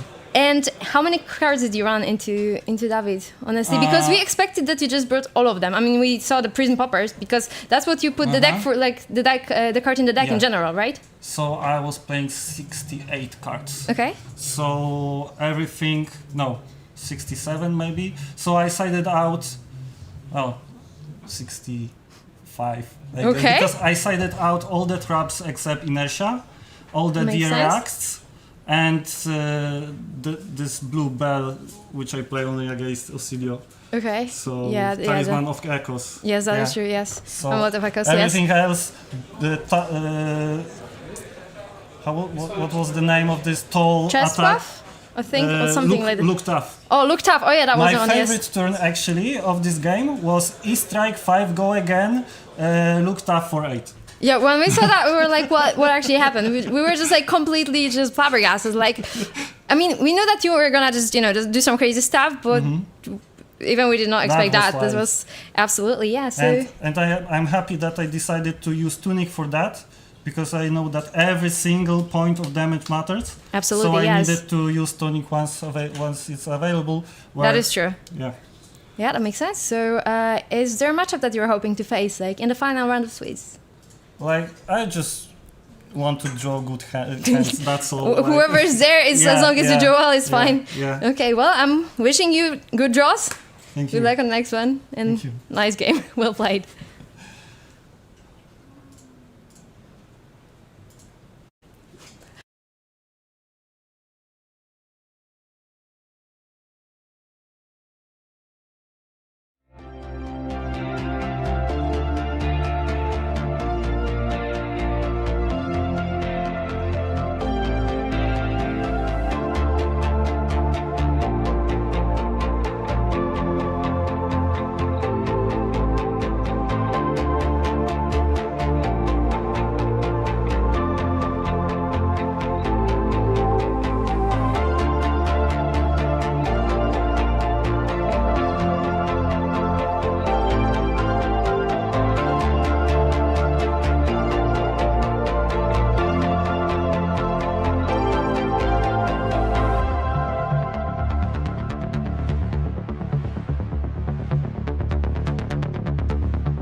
Hello and welcome you in the very last round of Classic Constructed Battle Hardened Gdańsk. That's a 7th and their last round of Battle Hardened ahead of us. And we've got quite a matchup for you, hopefully. Yeah, Jan Wojtecki is returning to us on his Dorinthia, and he will be facing Kasai. So the Warrior matchup, the Warriors that are on the rise in this after the current banned and restricted. So... It depends on the standings, but we believe that this is just a win and in situation. So one of the players will be locked in, and the second probably will be missing top 8. Mm-hmm. So it's quite interesting. Yeah, and I think we can jump to the players. Yep. Yeah. So Jan Wojtecki on the left and Paweł Kręcki on the right. Paweł Kręcki playing Kasai, and we are basically waiting for the players to start. We think that this is quite interesting matchup. We know that Jan Wojtecki is the main... Dorinthia aficionado. That's right. So Janek mains Dorinthia through and through. He plays top 4, I think, in Polish Nationals 2025 as Dorinthia as well. And honestly, I did not see Paweł Kręcki earlier, but it's Kasai against Dorinthia, Dawnblade Dorinthia, and Hatchet Kasai. Yeah, that's very interesting. I thought it's normal Saber Kasai, but it's quite interesting that we can see the hatchets in action. Yeah, so quite a spin, quite a flavor for the Kasai, but apparently it's working since Paweł gets 5-1. Yeah, and if we look at the equipment, is there anything interesting? So both of the players are playing Kabuto to prevent the weapon attacks every turn. And other than that, just a standard equipment. Dorinthia on the boots that gives go again. I don't remember the name as well. But when you hit, your weapon gets go again. So and Valiant Dynamos on Kasai's side, that's just a standard. Yeah, so you get Dynamos, you get the Courage of Bladehold, you get Kabuto of Imperial Authority, the Braveforge Bracers, and I can't recall the name of the Jan Wojtecki leg equipment, but it gets go again. It's an old card from WTR, the first ever set of Flesh and Blood, so, it have been with us for some time, but it only played in this specific Dorinthia build. I see. Coming back to the game, I think that's a Authority of Ataya being pitched. We have some glare, but I think that's it. And before Paweł passed the turn, Jan healed free. So it's 40 flea plays 40, and we got the confirmation that the leg piece for the ring player is called Refraction Bolters. That's right. What to expect from this matchup? So I think that historically, the double weapons builds of the Warriors usually beat the Dawnblade Dory because of the value that double attacks generate and heavy defense from those decks. On the other side, the Dawnblade Dory, she has to hit the first attack, and the defensive stance of the opponent players usually stop that. I think we see double Singing Steelblade resolved as of now. Ooh, and the Glint following. So go again and draw a card, and exactly 1 point of break point above the 4 blocking from Paweł Kręcki. Yeah, so I was just about to ask you, since I'm not that familiar with how the Warriors play out their mirrors, not the mirrors especially, but matches inside their class.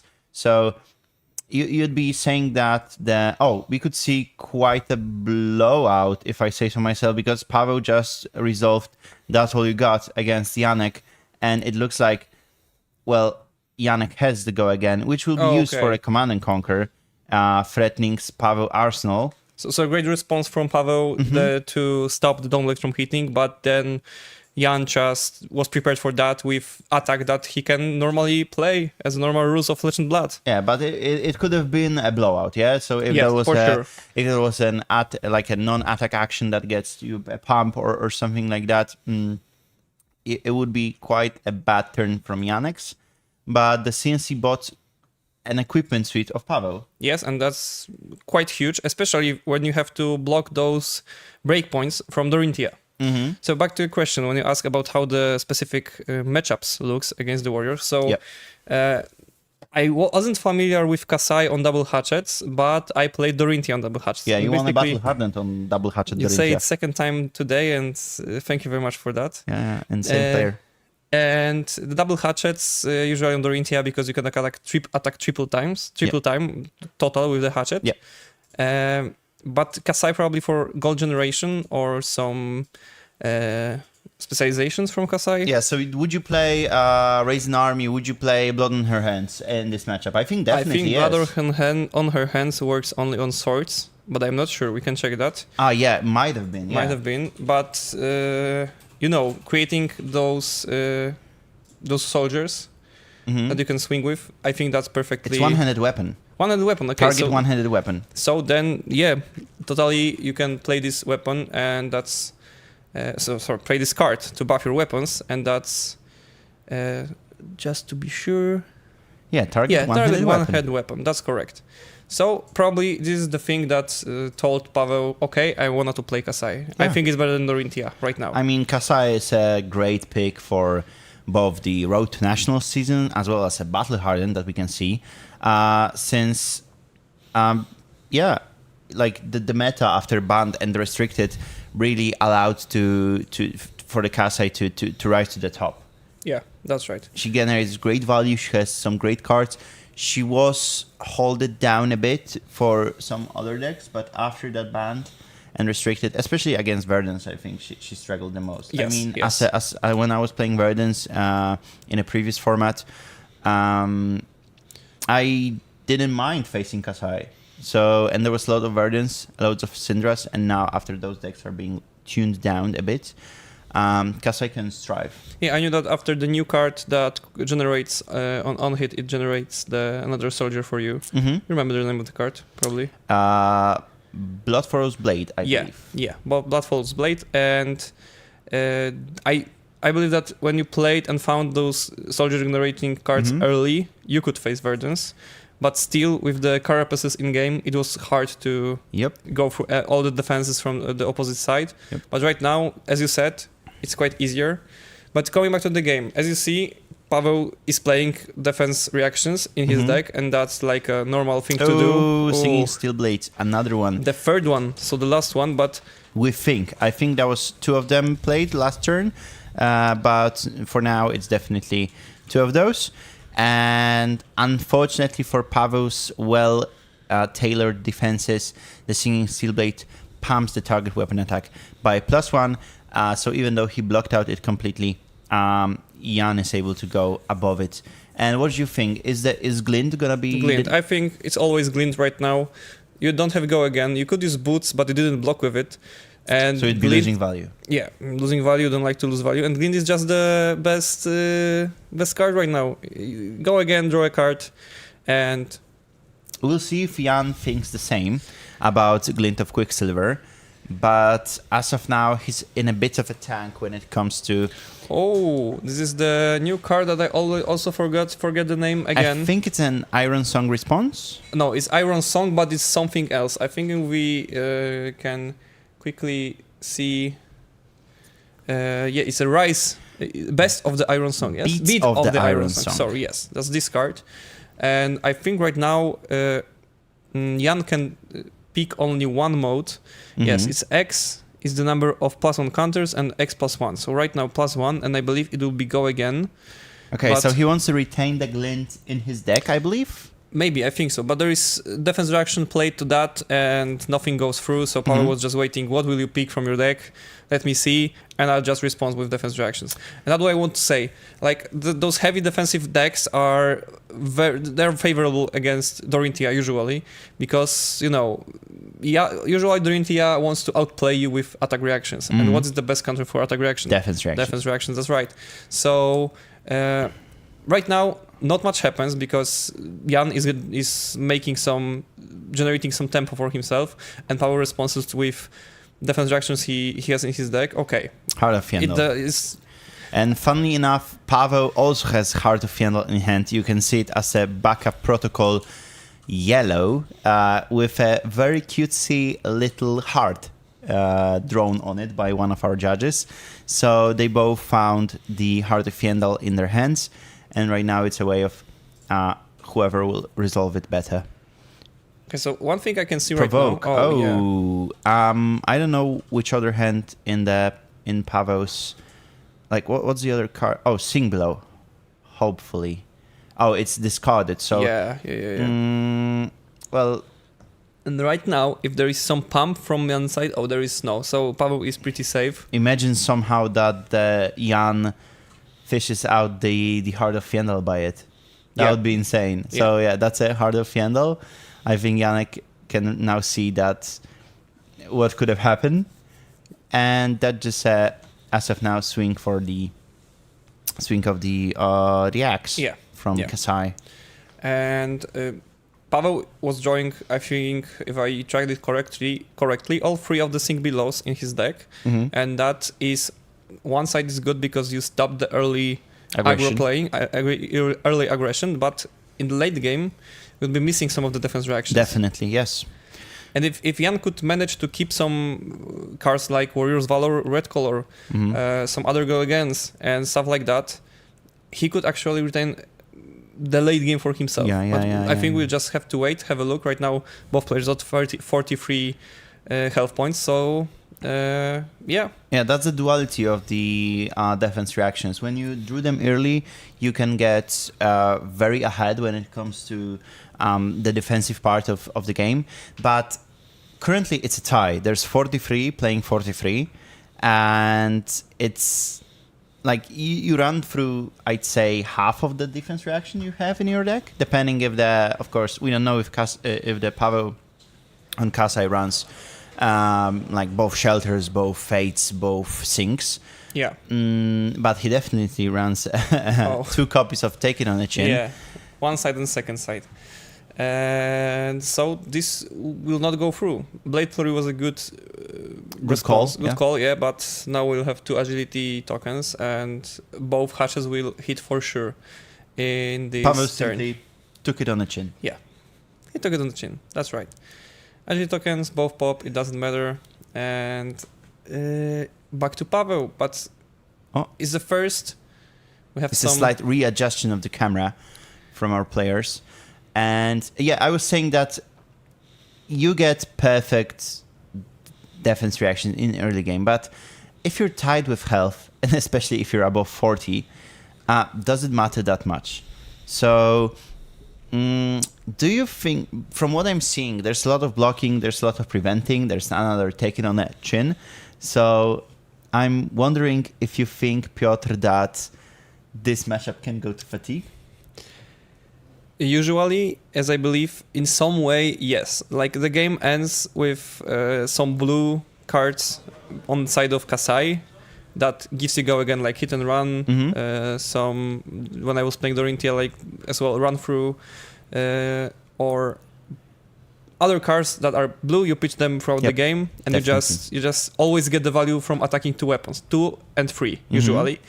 When from side of Jan, you also have the blue cards, but they generate less value in the end game, and that's just it. And usually, we are blocking with Spillblood, but yeah, I can see the hand, 2 Shelters at the end, and Fate Foreseen. So we can most likely say that Pavel is aiming towards that fatigue, I'd say, because like a places of all the defense reactions and a pumps and etc. It's like a lot. Now we can see that after shuffling, the Ataya came back to us, and Pavel had to pay for Fate Foreseen. Yep. But as we said, this is again the same situation we talked about before. We are drawing the defense reactions early. Yes. We got 3. The other 3 are right now. We drew them right now. But okay, we pitched 2 of them, so that's fine. That was a very defensive hand. That was a Fade. That was double Shelter. Yeah, and Spillblood that was took blocked. It on the chin. Yeah, and Spillblood that we blocked with is like the most powerful card in the whole deck. Not so powerful as in Dorinthia, because Dorinthia could use 3 times the effect. 3 times the Dominator, right. In Casa is only 2, but it's always a good way to pass from damage through. But Jan is also using a lot of powerful cards from Dorinthia side, right? Okay, so this attack will go for 8, I believe. 8 on hit, go again and draw a card and attack second time with the Dawnblade. This is something you want to block for sure. So now 2 of those defense reactions would be quite handy. But I was just about to say that I think Paweł did great job when it comes to keeping Jan off the counters on Downblade. Because like whatever happened throughout this whole game, Jan is off the counters. He does not have a single counter. He never gained one. He never dropped one as well. You can look at that way. But now Paweł safely and comfortably said, you know what, just take my hand. I will block 12. And now unsheeted resolved. Blue pitch to afford for that the whole turn, and it's 9 go again. So the Rymphia comes back in a full swing for Paweł, and we'll see how he will react on that one. You can block with your whole hand again. Well, maybe not the whole, because you have the Riches of Tropoldani in your hand. Quite unfortunately, you cannot block with it. So now Jan can easily bump it over 1 or 2 or 3. And he does so, I believe. But he's using all Beat his... of the Iron Song, pump it +1. Go again is already there. If it hits... Oh, no, it's just here from unsheeted. Yeah, so 1 goes through. How would you feel about... Attack again. How would you feel about blocking with Kabuto on that turn? That was quite a big swing with Go again. You would be expecting yourself to get, swindled with attack reaction most likely. Because I thought about it, and I don't know if that's correct. I don't think it's the correct use of Kabuto, but it's a very strong weapon in this warrior equipment, mirrors, right? Equipment. And I would say that if something goes wrong, it's like get you out of jail card in some way. Yep. Because you could easily stop the counters generation. Definitely. Or just destroy the counters at the end of the round. Definitely. I think you could use it in the better way than just right now. Like also using it at the... Spell Blood, pitching the Riches of Tropoldani. But do we have Go again? We have Dominate. We have Dominate, we have Gold on hit, and we created Gold this turn.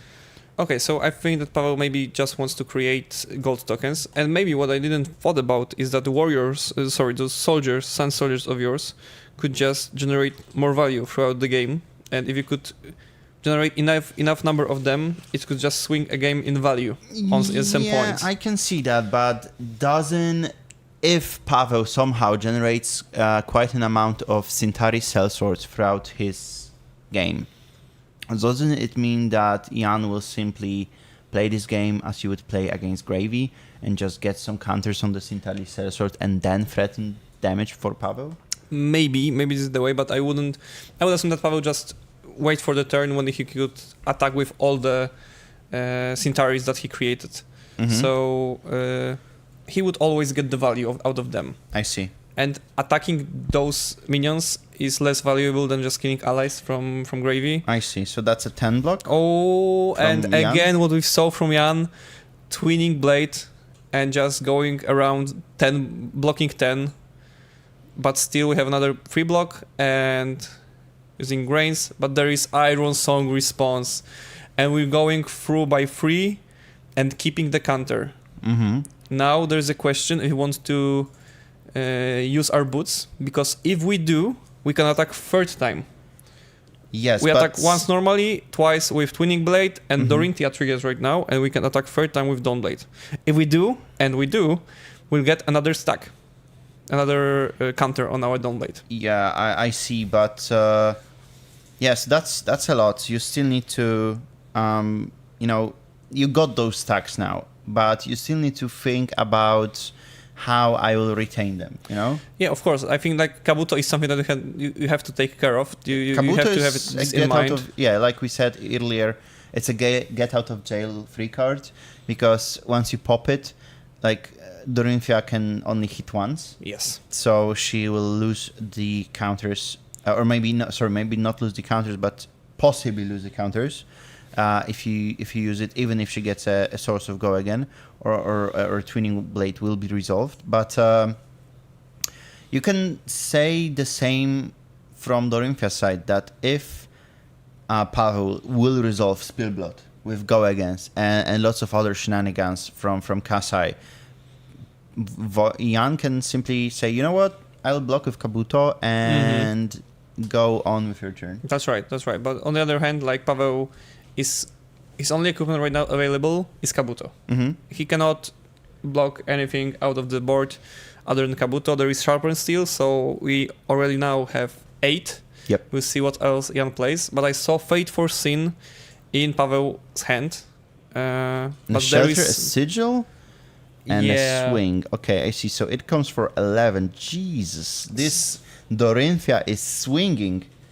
Yeah, and looking at the fatigue side of the thing, is 11, and I think that Paweł has to give out away 4 cards. Yeah. For your 2 cards. So we are 2 cards ahead on our opponent. On a fatigue race, and it's not the first turn that Paweł is forced to do so. So Jan might be ahead by a couple of cards in a fatigue state, but Paweł being having his deck constructed more on the defensive side, I'd say, just finds all the necessary defense reaction needed to proceed with the turn. So now Spoils of War committed, just 2, nothing else will happen. And he's stacking those powerful non-attack actions, I think, for a later on. Yeah, but I second, maybe third cycle of the game? don't think he will be favorable in this late game, because as you see, I think Jan is in quite good position right now. Yes. A lot of defense reactions have been already played from Paweł's side. Although he dropped 2 counters from the Dawn Blade. Yeah, but those counters, in my opinion, was just like a bonus that you received. It's not something necessary that you have to do in this matchup. And the only equipment left is Kabuto, and you have 41. Plays 31. Yeah, you have 10 life differences. And that's the safe spot for you, when you can just wait for your opponent to go through the rest of the defense reactions you have, and then still try to find the powerful cards to go through and generate the stacks again, the counters again, and maybe gain advantage at the end. Okay, so we can see the blue hit and run. Yeah, guaranteeing the go again for the Dawn Blades. Yeah, so maybe we can see another Command and Conquer, or Jan could try to push through Dawn Blade. Yeah, we'll see. So if Jan is playing 1 Command and Conquer, I can assume two of them are still hiding in his deck, and I would like to know, in your opinion, what's the out for Paweł right now? Having an off turn of Janek? I think not. Having an off turn is not giving you much, because you are not a very aggro deck. Like usually, what you can do is 9 to 12 is the top damage. If you do 16, it's just crazy. So I think you just have to burn through all powerful red cards from the Dorynthia side. I see. That is in my opinion, what would be done. But as I said, the Command and Conquer was here, and there are other cards taken away from Paweł. Yep. And as long as Jan is having tempo on his side, and as I can see, he's having, there's another Dauntless Plate. So defense reactions from Paweł's side are costing. The first one is costing 1 more, I believe. Yep. And giving the Dawn Blade +3, like usually every warrior card does. Yep. And yeah, those 2 cards are put into block. So okay, we are rethinking that. Maybe he still wants to overblock, but there are Spoils of War in hand. It's Paweł plays very reactively to what Janek does. Yes. Janek is basically from the very beginning of the game in a full offense mode, and he's just swinging. Like now, it's Dauntless into Jagdetch, and it's a Fate Foreseen, another one. And you have to pay for it because of Dauntless. So yeah, so it will be only 1 card left to block, possibly. But Janek said, you know what, it's okay.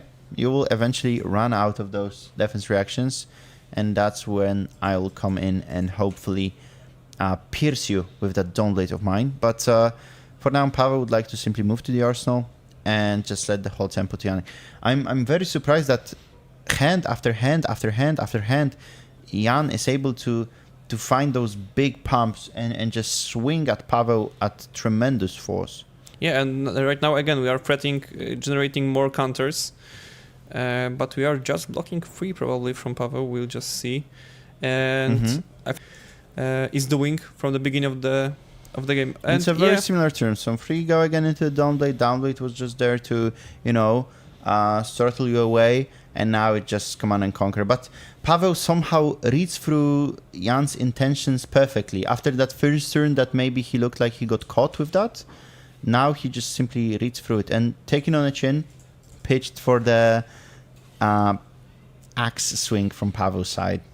Yeah, that's correct.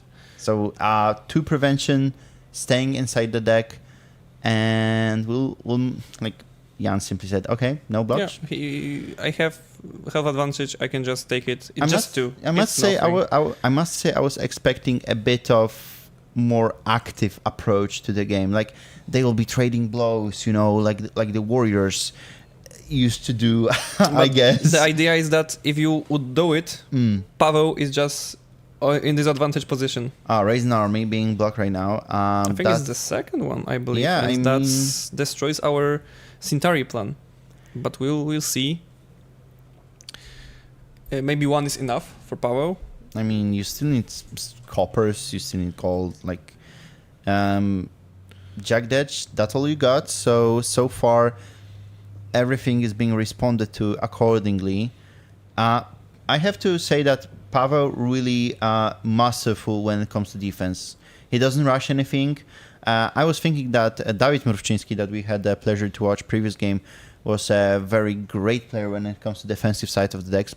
And I was expecting Paweł, when I saw the 2 warriors playing against each other, the more value-based plays. But right now we see that, it's like 5th or 6th turn that Jan is just swinging whatever he has into Paweł, and Paweł is just like reading perfectly what he needs to do.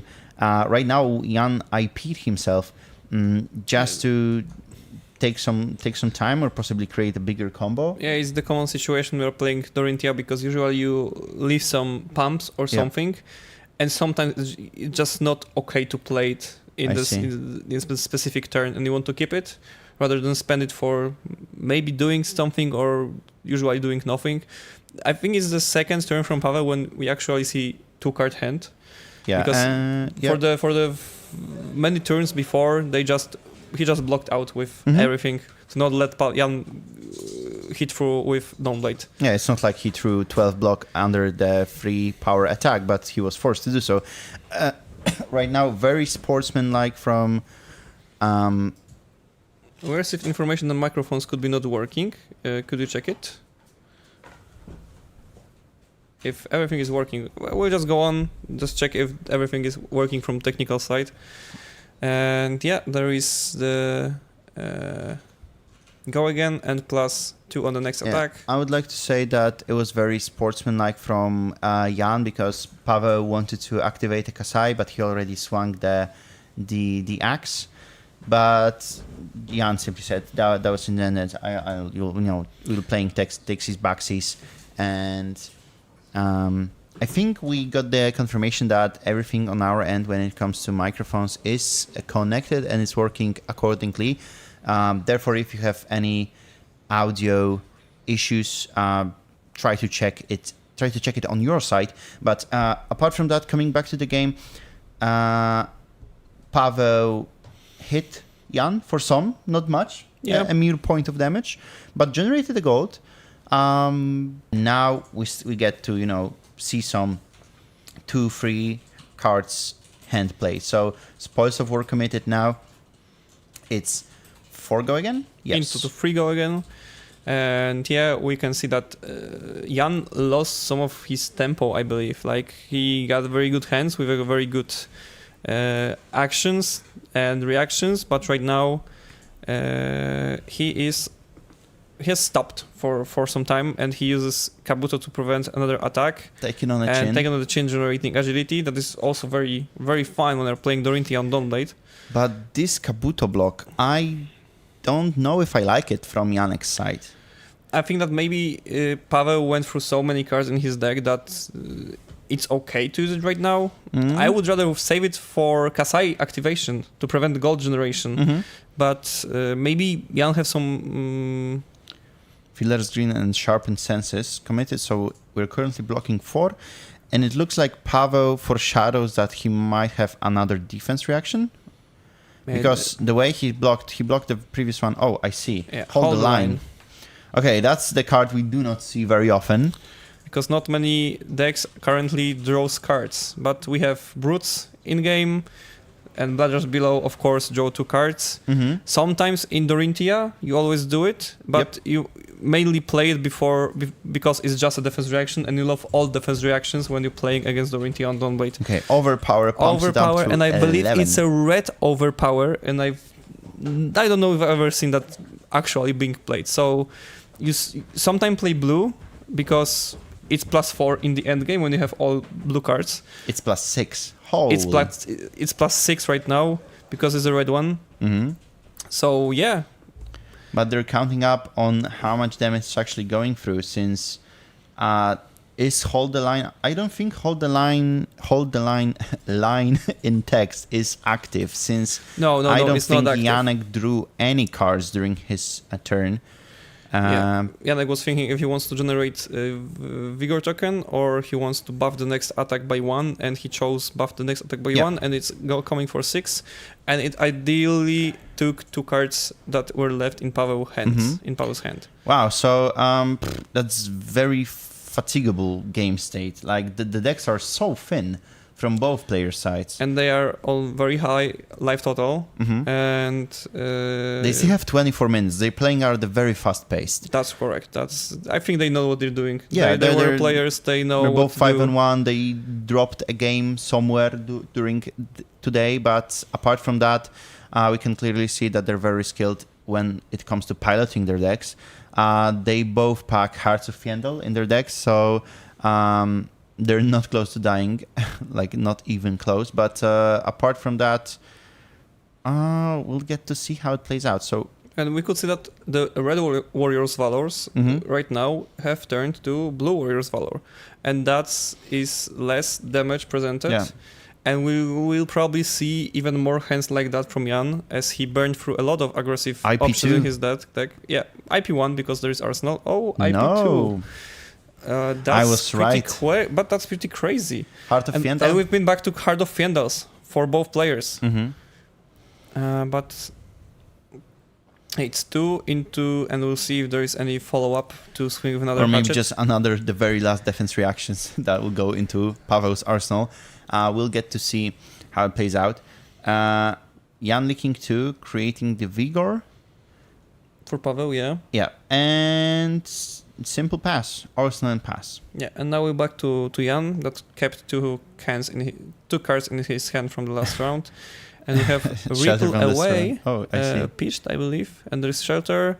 So I think next to it should be another Shelter. I think there were 2 shelters next to each other. I think one was used and one was pitched. Okay, so maybe it's only one here. If you were to take a gamble right now, it's this game state, this life totals, this deck size.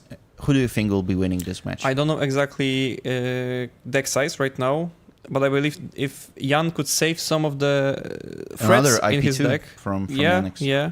But this is how Dorinthia plays. It's just basically the game plan. If opponents blocks poorly, you can just blow out with these cards. If not, you just have to leave them in hand because you don't have anything to do with it. But I think that right now Paweł could take a breath and just attack with some actual good attacks, not only 2, but probably give +1, +2 on the next attack, +3, and actually gain some tempo. Oh, there are 2 shelters, as I seen correctly, but it's 2 into 3 and threatening gold generation. So those 2 goals might not seem like a lot, but those are two Centaris. Yeah, and there's still at least 1 or 2 copies of Raisin Army in Paweł's deck. And that might... Oh, wow, this deck is like less than 20 cards. Yeah, I think like even 10, closer to 10, I would say. I cannot see the deck size of Jan. Because no, even if you don't have red cards in the deck, you still have weapon that attacks for free. Yeah. It's still a lot. Right now we can see hit and run, so it is if it's not blocked, it would just went through. Yeah, keep in mind that whatever Paweł does, he has the Riches of Tropeldani just as he has it in hand right now. So in a late game state, if he doesn't utilize every gold that he has, he can just pitch the riches to draw a card, even if he doesn't have a card in the deck actually. To just swing the hashes for free, right? Yeah. So now pitching for spoils for creating another gold, and it's 4 go again. That's correct. So we'll see if we will see some more aggression in this game from Jan. Right now we are blocking the first hatchet for 4 with Shelter from the Storm on Janek's side. And there is another 3 coming up from Paweł, and they are carting them their decks. Paweł is like on 6 or 7 cards. In a deck. Yeah, and Jan is like 10 or 12. So I think Jan is favorable right now. He has more total HP. If he could save some go against to clear those Centaries on time, he will be just favorable in the end game. His weapon attacks for 3 with no cards in hand, with no go against. Paweł's weapons attack only for 2, and he can make only 1 attack. So, yeah, only 3 gold, no coppers. Interesting. And Paweł is drawing some of the last cards in his deck, and 2 of those cards are fables. Are fables that are not blocking. Yep. And we can see swing for 2 for 3, and I wouldn't be surprised if it just pass, back to you. I just swing a weapon. It's like a hammer that just deals 1 less damage. So it's an inferior weapon. It's not a hammer. It doesn't swing for 4 or 6. Okay, provoke. So we're just training 1 card for 1 card, but it's good for Jan because he has more cards and he wants to strip Paweł cards as soon as possible. Overcrowded. Yeah, overcrowded. So we're blocking 3. There's no auras, therefore it's blocking 3 in total. So covering up the whole Dawnblade swing. And now it's like this hand and the next hand for Jan. I think it's 8 in total, I'd say. I mean 9 in total when we consider Jan Arsenal. Another Casa activation, and we'll be seeing how it plays out. Yeah, that's correct. So we are generating another gold, probably going up to 4 this turn if Paweł can manage to hit with a weapon. And if he does that, probably the 1 copy of creating Centauri spell source will be used to try and regain the tempo in that game. So it's 2 go again. Glint used simply to get a go again. And we got generated the gold from Kasai, so that's what Paweł wants. But where's the Raisin army? In the arsenal? I can imagine. Maybe arsenal, or maybe those 4 cards that. Or maybe do you think that there will be a turn big enough that Jan, like Paweł, will create such amount because he's healthy, he's at 30 life. So maybe there'll be a turn when Paweł just creates so much gold and so much Centauri cell source in the end that Jan won't be able to deal with them. But you still need go again on your weapons, right? Yeah, you have to keep some cards to generate go against for your weapons, because if you do, it doesn't matter how. If you don't, it doesn't matter how much Centauris you have. You won't be able to swing with them. Yeah, and it's even worse for you because Jan can gain some counters on the Dawnblade if you're not careful enough. But yes, wow. If you'd say at the beginning that this game can go to this distance and to such a state, I would be having some hard time believing that. So that's reinforce the line committed, blocking free when it comes. Hold the line. Hold the line. Right, blocking free when there's 3 damage threatened from Jan's side as of now, and we've got. I think we've got like Fables in hand. Ooh. We've got Shelter. It's a double Shelter again.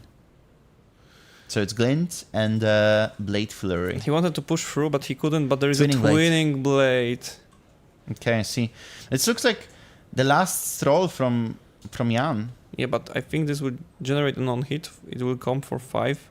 And I think this must hit. Oh no, there's a Kabuto on another the last Shelter. There's still Kabuto in the last Shelter, yeah. So actually, Paweł thinks for a second if that is a correct play right now. Well, you can't really. It's either that or no blocks. Yes, I would say that's correct. There's a question from Rayleigh. He is playing Raisin Army, but it's either blocked with or currently somewhere in those 2 cards of his deck. We, as the commentators, couldn't really, pinpoint it. Yeah, track it down. So we'll still have to see. So no defense reactions. Okay, so it just Paweł taking just 3, using the Kabuto, and I don't know. I mean, I still think Paweł has a chance. Yeah, I think so, because right now, okay, there are like 3 or 4 more cards in Jan deck against 4 taking on the chin. We saw it pitch later. Where is the Raisin Army? I think. I mean, if we did not see it, it's like the deck size is 4, basically. It couldn't be like the last card in deck. If it's not, it's just... I cannot see how Paweł wants to turn this game around. Yeah, I think it's, as Riley is saying, that we've seen all the cards from Paweł, and Raisin Army must have been blocked with throughout the whole game. Yeah, maybe he forgot about not blocking with that. Maybe that's the case. Possibly, but isn't it a bit odd that a player that can go such a distance and play into such a late game fatigue state? I was watching his game against a Florian, and no, it's hit and run, taken on a chin, Shelter from the Storm, Heart of Fiendal, and Riches of Tropuldani. Yeah, I think that's the 5 cards left in Paweł's deck. So, I mean, he can, use the riches to draw a card, making his... You cannot draw a card if your deck is empty. No, but you can use the interaction? No, if you don't draw a card... I see. You have to have a physical card in your deck to activate the Kasai's passive. I think that Kasai's passive doesn't work only for swords. No, it definitely says that the weapon attacks are free. Okay, we could see. Because Paweł resolved it throughout the game firstly. So definitely Kasai says that, if you've drawn... your sword attack. So basically Paweł is playing this hero only for the Centaurs that he actually in the end did not generate it from his deck. Oh, wow. Intriguing, very intriguing. I wasn't expecting that at all when we picked people to play the finals of the Swiss. And as a reminder to our viewers, it's most likely a win and in for either Jan or Paweł. Yes, that's correct. So right now, a plan for Jan is just swing with weapon every turn. That's massive, but you will always do it, and you will just do 1 more damage. But there is a tricky part. Even though Paweł's weapon is making 1 less, he will be healing himself from Heart of Fiendal. Jan also has a I know, but he will not benefit. He will not be benefiting from it because he is on a higher life total. Well, and as of now, Jan is lower. You're right. Jan is healing now from Heart of Fiendal as we speak. And he's pressuring the last card that blocks in Paweł's deck, except from Shelter in the arsenal, I believe, to not let Dawnblade hit again. And there are 4 cards in deck, 2 cards in hand, 1 card in arsenal. So it's 4, 5, 6, 7 total. And we'll just slowly go to the end game. Paweł is thinking if he has anything else that he could do in this game. Even though there is 28 to 29 life total, this game is very close to an end because of how warrior matchup is working right now. Right now Jan will simply gather the counters and blast Paweł away? He will not be able to gather the counters as he won't be able to generate enough go-agains, I believe. I don't know how many are left in his deck. So what will happen basically now? Attack for 2 versus attack for 3. And because of the Jan has more cards that block in his deck, I think that in few turns he will just gain an advantage and win the game. Yeah, you have taken on a chin in your arsenal, so you can create agility token and resolve it to swing 2 hatchets. He kept the specialization that generates you counters if you hit this turn, and I think that's just the end of the... And Paweł knows. Paweł recognized this. What a great game. Wow, really a great game of Flesh and Blood, and Jan again shows us that his understanding of Dorinthia as a hero is on completely another level. Yeah, that's correct. That being said, a huge congrats to Paweł, because also he showed us one heck of Flesh and Blood when it comes to discipline and when it comes to how he plays as a Kasai. Like Hatchet Kasai, we don't see that very often. That's correct. And he's now 5-2 in a Battle Hardened, which is also... There is a possibility for him. There is some possibility that like 1 or 2 players will probably be able to make a top 8 with X2 result at the end. And Janek is for sure locked in for top 8. I'll scoop up for a bit and we'll go and grab Jan for yet another interview after winning that one. So we'll take just a minute or 2 when it comes to break and come back with Jan for a quick interview before we reveal the top 8 to you guys. That's right. So stay tuned, please. Stay tuned, see you in a sec.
Hello and welcome back. I have Jan with me, the top 8 locked-in player. Congratulations to you. You've been 2 times on stream today.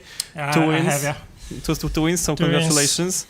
I was not expecting a game like that to be played on stream, actually. I was not prepared for what happened because as I played the Hatchet Warriors, it was Dorinthia in the past. Dawnblade Dory was actually one of the easiest matchup to play because of how many defense reactions you were playing. Yeah. And the Kasai was playing a lot of defense reactions, but I felt like she couldn't generate enough aggressive plays throughout the game. Yeah, I mean, I also learned new tricks as Dory. I play a more mid-rangey defensive kind of list. Mm-hmm. I'm like prepare to fish out the reacts first cycle, save the attack reactions, and then be more scary second cycle, and we keep going for the last few cycles pretty fast. So yeah, obviously defensive warrior is super scary for Dawnblade, but you can navigate it, and I managed to do it. I didn't actually know he's playing hatchets like a super defensive version. I played 66 cards in main board. I could go up to 70 and have a remembrance, and then I, on one hand, win more comfortably to fatigue him, but on the other, maybe at some point I wouldn't have enough gas to, be scary enough. So yeah.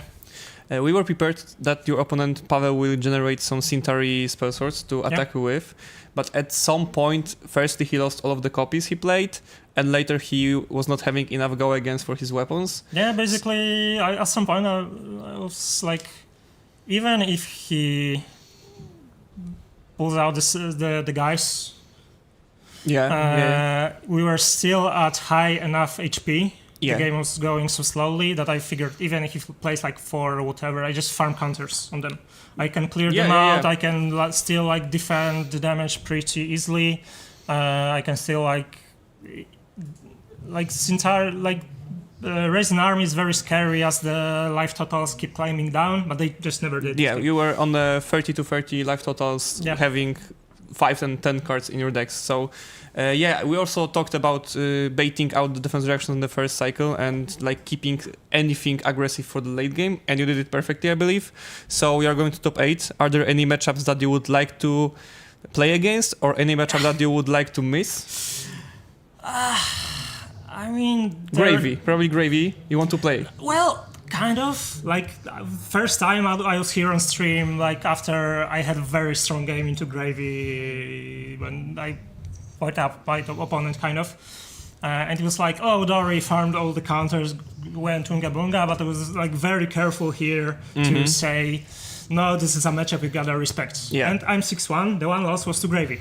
Okay. So... yeah, it can happen, definitely. For sure, it can happen, and it's not even 10% for Gravy. It's more. For sure, it's more. Gravy can be really scary, can really punish you with big offensive turns if Dory kinda chokes on all red hand and no go again to clear allies or whatever. Also, again, as the life totals keep climbing down and Gravy can keep full hand and it gets more scary. Respond with a big ley line turn, it's just a lot of damage. Okay, thank you, Jan. We wish you good luck in top 8, and I think they're announcing it right now, and we'll be showing the standings just after this on mainstream, and we'll bring you the first matchup of top 8, and then we'll stream all the top 8. So stay tuned.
Hello guys and welcome back after hopefully a short break.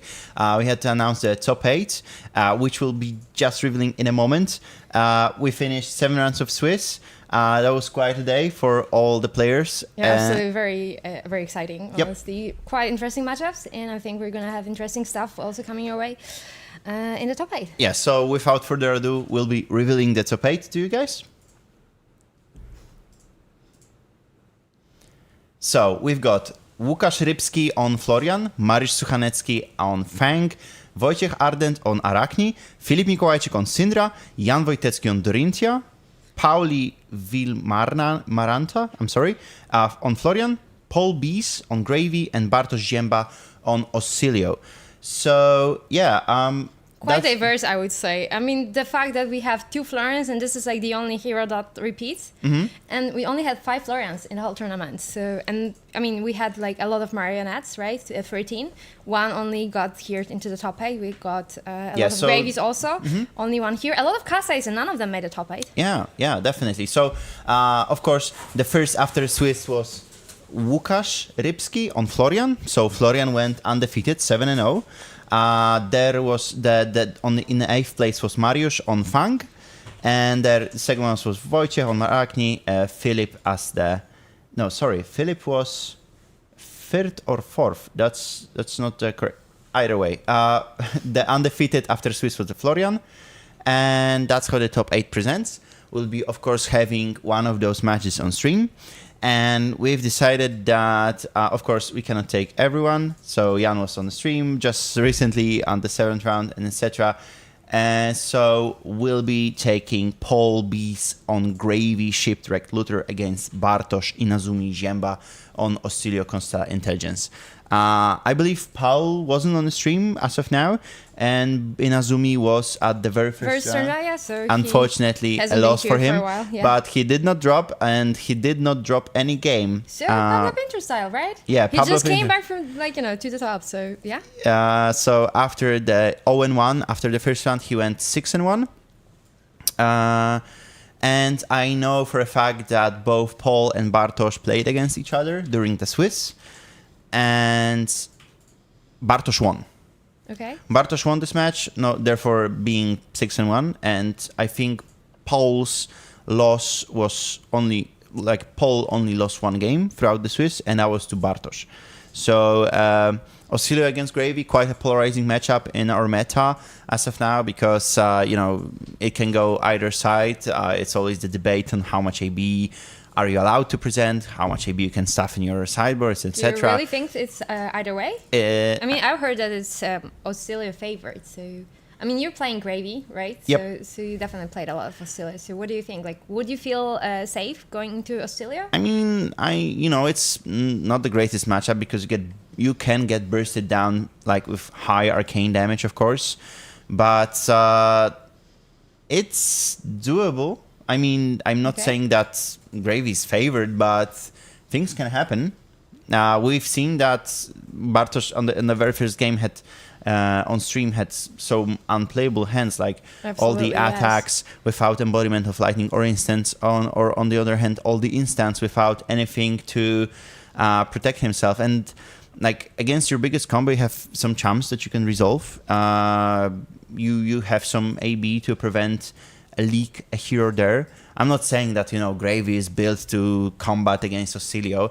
I don't know. We'll see in a bit. Hopefully, if Paul is running the Amulet of Echoes. Yeah. How many would you run into Oscilio? I'm running 0 because I'm saying that Oscilio does not exist, and even if I so cop him really hard, I say. No, I mean even if I stumble upon one on the RTN level, since I'm not playing anything above that. As of now, because of course the very first tournaments of this new year were Hardened Gdańsk for me, and I have a very big pleasure of commenting that instead of playing.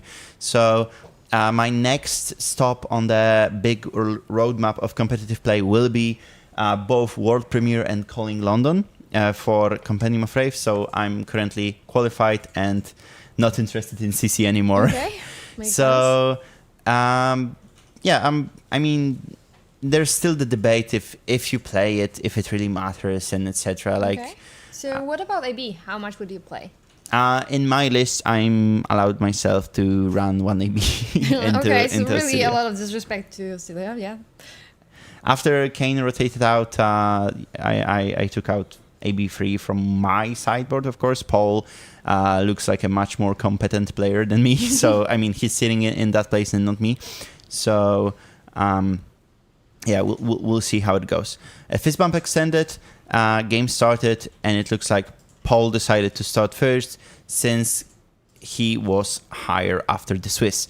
Call to the grave, looking for a chum. So yeah, I wonder when he's gonna realize, or maybe Inazumi will remind him that his equipment is not cloaked, so he kind of has to reveal it. I mean, as soon as he would like to reach out for the hook. Oh yeah. Oh yeah, now's the time. Okay. So Balance of Justice and AB1. Yeah, at least pretty classic equipment suite from. So when you're Gravy playing side. AB1, it's also Northern Boots? Yep. Okay. Yep, it is. Compass resolved. Of course, we didn't have a chance even to see it. Paul resolved it so quickly. That threat activated. Fearless Confrontation pitched. And there's 4. No, it's not the attack. It's the usage of Chum ability to discard the Anka. Anka might also be good for against Auxilia, actually. Yeah, because he's gonna be drawing some cards, right? Yep, definitely. So, And I mean, Inazumi already has the channel in place, so definitely having Anka right now is gonna come in handy for Paul. yeah, before Paul passed priority in an attempt to end his turn, and Bartosz resolved Scissor of Solace, gaining +3 life and resolving Channel Lightning Valley against Paul, and now swinging the Comet Storm, I believe, since it's pitched so highly. Yeah, it looks like it is. So it's currently 5 Arcane coming towards, or is it? Come on, Bartosz. No, it's... or maybe he resolved both sides, now trying to ping Paul for 1, and of course threatening the Lightning Valley trigger, and later we'll be doing the Comet Storm. Okay, we see the one chum is in play. Yeah, Another it one is was going Beast, into the chum. Yeah. So as one of them was just killed, the other one was Beast. Mm-hmm. We're not. I mean, unless Paul is going to play Call to the Grave, we're not gonna see another one very soon. Exactly. Seafloor Salvage. I don't think there's a target for that. Portside Exchange into Soulbones. Another good card for this matchup. Those prevention can really stock up. And Absolutely. Auxilio is not the greatest when it comes to dealing with the allies. You still have to do your game plan. And especially when you get your pop-off turn and you said, like, it's time to go. I need to go with my combo and not really care about the allies. So... Other than Soulbones, is there something else that will be helping Paul into Auxilia, into preventing the damage? Well, of course, you get the chumps, right? You get the Soulbones.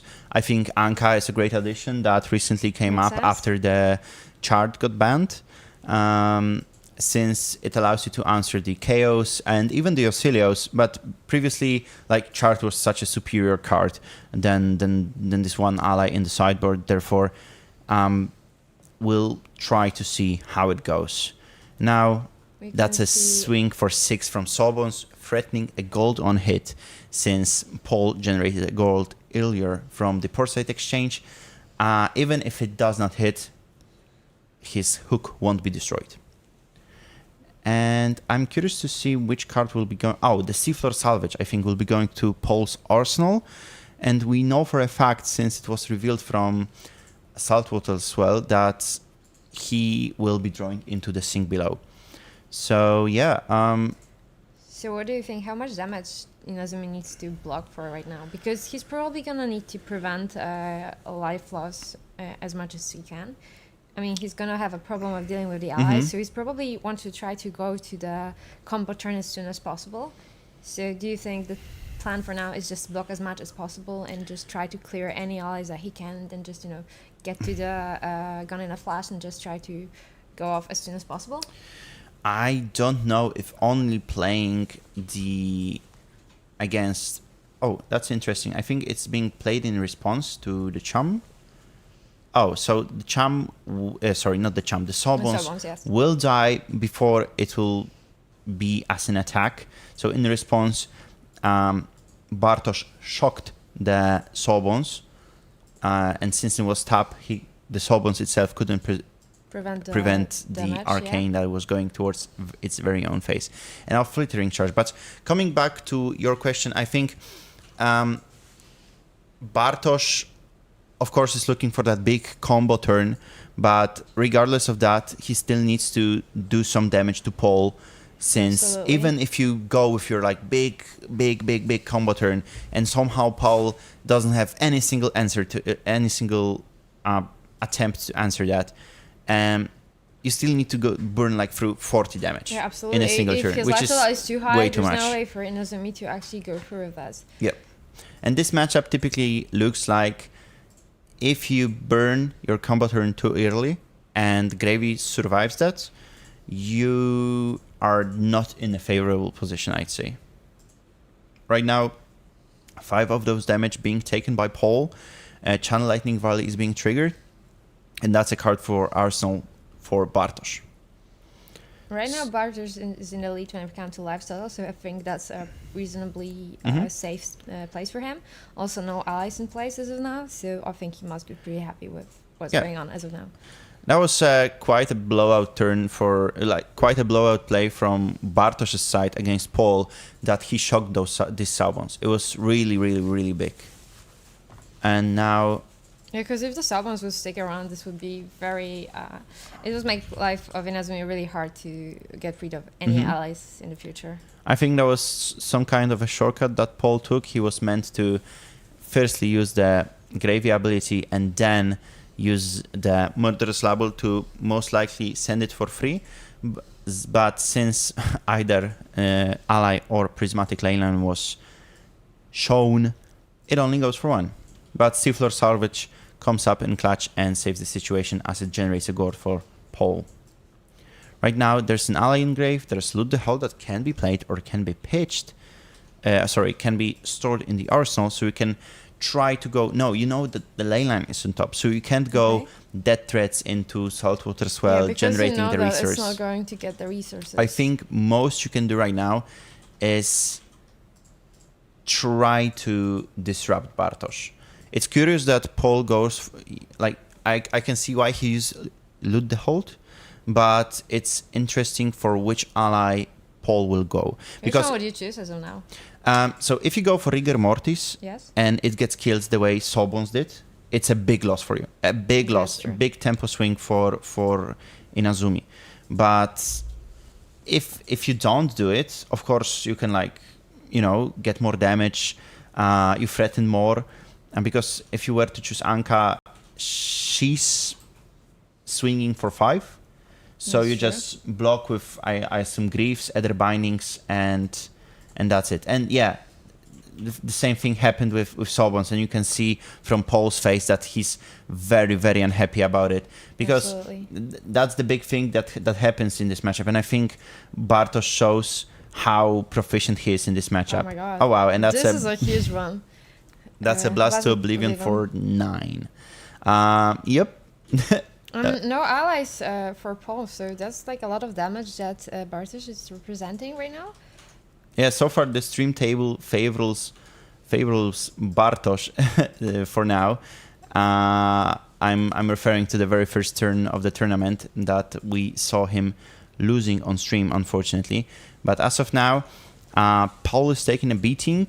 And ally in play. Bartosz is in the lead when it comes to life total. Definitely. So yeah, Bartosz is in a winning position as of now. But we can see from the beautiful marvels that Bartosz has that he drew quite a lot of instants, and we'll have to see how Paul will be addressing that. Of course, Paul doesn't know about that, but we'll have to see how Paul would like to play it out, basically. Because the thing is, if he will have some kind of disruption, Inazumi won't be able to properly block it with all of these instants. But the disruption turn happened last turn. Now he says, you know what? I'll try to wait. He drew double Prismatic Leyline. So that thinks like he's going to set up for that really huge turn. But that's only if Paul is allowed to. Most likely would like to use blue attack, something like a Tipple, something like a blue Swell, blue Murderous Rabble, and then into an ally swing. Paul took an off turn, and I think I was about to say that Bartosz is taking one as well, but I think there's 7 Arcane, right? That's right, no, coming that towards like Paul taking a break, face. really, yes. That's 23, and the future is looking a bit grim for Paul, if I say so myself. Absolutely. I mean, especially since right now there was like no physical damage, no chance to block with Balance of Justice. I wonder if he'll ever actually have a chance to block with it before he'll have to use it. Yeah, we'll have to see about that. So, Portside Exchange, Prismatic Leyline, Sink Below, and the last card I can't remember in Paul's hand. We know for a fact that another Prismatic Leyline is in Paul's arsenal. Paul took a peek on what's on top of his deck. Double Leyline turn. So now Inazumi was pretty surprised with oh wow, what it's happened. Okay, it's a room. It's a Jittery Bones plate, not discarding anything, so it gets natural go again from the room. Yeah, that's going to be quite a lot of damage right now. So it's +3/+3. It's plus it's 8 go again due to the usage of Gold Kiss Rum, and most likely we'll be seeing the Anka being played and swung for another 7, 8, 9 points of damage. That's going to be quite a lot. That's quite a turn, but however, Inazumi still is sitting at a comfortable 34 lives. Yeah, so, that's 11 points lead. He's just allowed to take it. He's not. It doesn't seem like he's going to be punished for it. That's 11 points of damage when it comes to difference in life totals. So even if Bartosz says, you know what, no blocks, he'll be of course taking quite a dip in life totals. As we can see now, he has still some equipment to block with. Well, yeah, but usually when Osilio is blocking with your equipment, you know, they're going to pop off the next turn, at least from what I saw. And now we're closing the combat chain. The Jittery Bones, hits the graveyard, allowing Paul to summon Anka and swing with her. Do you think Inazumi is just going to take the damage? Well, that's 9 points of damage again, so that's a bit much. I think Bartosz is going for that very rare occasion in Osilio deck that you can actually afford yourself to block the card with the cards you have in hand. That makes sense. Totally. But Anka is still in play. I wonder if Bartosz has a way to deal with Anka. If not, it might be... Oh, wow, Etchings of Arcana. That's quite a draw. But regardless, another Etchings from the arsenal. And God, double that's sigil. A brilliant play. Oh, nice. wow. That's 7 points of Arcane. Or no, 5 points of Arcane. Going towards Paul's face. And Paul can only AB 1, so I think the surge effect will happen. And I think there's another Sigil of Brilliance in... yeah, in there's... Arsenal? No, in Bartosz's graveyard, so he can try to, you know, take it back from the etchings, but we can see the grin on Bartosz's face. He's really in control of this matchup. And as you said, it's Osilio favored. I mean, I'm not saying that, you know, you can go through it as a Gravy Bones, but you can definitely try to play it. So, and I think that's that's like so awesome. I mean, sorry, I like all of the marvels, like, you know, brilliant sigils. Yeah, Bartosz bringing out the bling. Right now, the blinging. Yeah, right now Paul deciding that, oh wow, that's double Conqueror on the hand. And red swell, so you really need to hit the blue off the top, I think, if you are Paul right now. So let's see if he manages to. Yep. Okay, yes, he did. So that's 1 go again, 5 resources in a pitch zone. But I don't know, even if you send the Conqueror, like, is it enough? You'll be having the Sawbones, of course, to summon and swing. But, I mean, to summon only, because you'll be needing... I mean, depending on what's in the Paul's arsenal, because we lost the track of that. But, 8 go again. Conqueror of the High Seas. Jesus, that card is so good to resolve. I love it. Absolutely. So sink below. Oh, and we can see. Sink below wow, we can see that there's another sink in Bartosz's hand. Yeah, we can see that Paul did not expect that. Is not very happy about this. Yeah, Bartosz makes such a funny faces when you can see how he plays, but he doesn't want to sink anything. He's just happy that the deck allowed him to cover up the 8 damage. We can see that. Well, who's not happy about it is Paul. Soulbone's being summoned, but it's either pitching for it. Yep. And now swinging with it, I assume. Anka stays on board. But hey, you have Anka, you've got Soulbones. Hi. So it's actually attacking with Anka. Yeah, but it looks like Bartosz will have a source of arcane damage and is looking to utilize the block value on the other bindings. So before all of the sigils will wear off and that their triggers will happen, most likely Bartosz will use the other bindings to amp for 4 and draw 3 cards. Or will he simply... No. He'll be doing that, so the other bindings will be amping for 3. You can see how excited he is for all of these triggers resolving right now. That's anything in response? No. Sigil of either Aider of card activity, Mind Warp. Oh my goodness, this is going to be brutal. And Blast Oblivion. Oh wow, so... That's the turn? Or at least, second to last, I'd say. It's quite a good turn. If Paul somehow says no blocks, or worst case he decides to block, there's a Mind Warp at the end waiting for him. He already has Amp 3. There's Channel Lightning Valley that will be played. The fact that he's gonna draw a card off of this is gonna be absolutely crazy. Oh wow, so that's gonna be like... he has a Blink as well, so he can play the Blast Oblivion, give it Blink, gain an action point. Do you think he's going to use the shoes, even though he did not block with it? I think he can wait.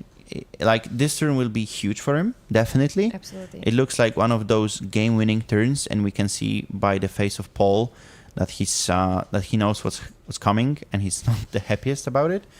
And we're still behind the Mind Warp. Interesting that Bartosz decided to go with the Etchings of Arcana right now. So that's 6 points of damage coming towards Paul. Sigil of Brilliance most likely will be resummoned. Oh, I see. Channel Lightning Valley trigger.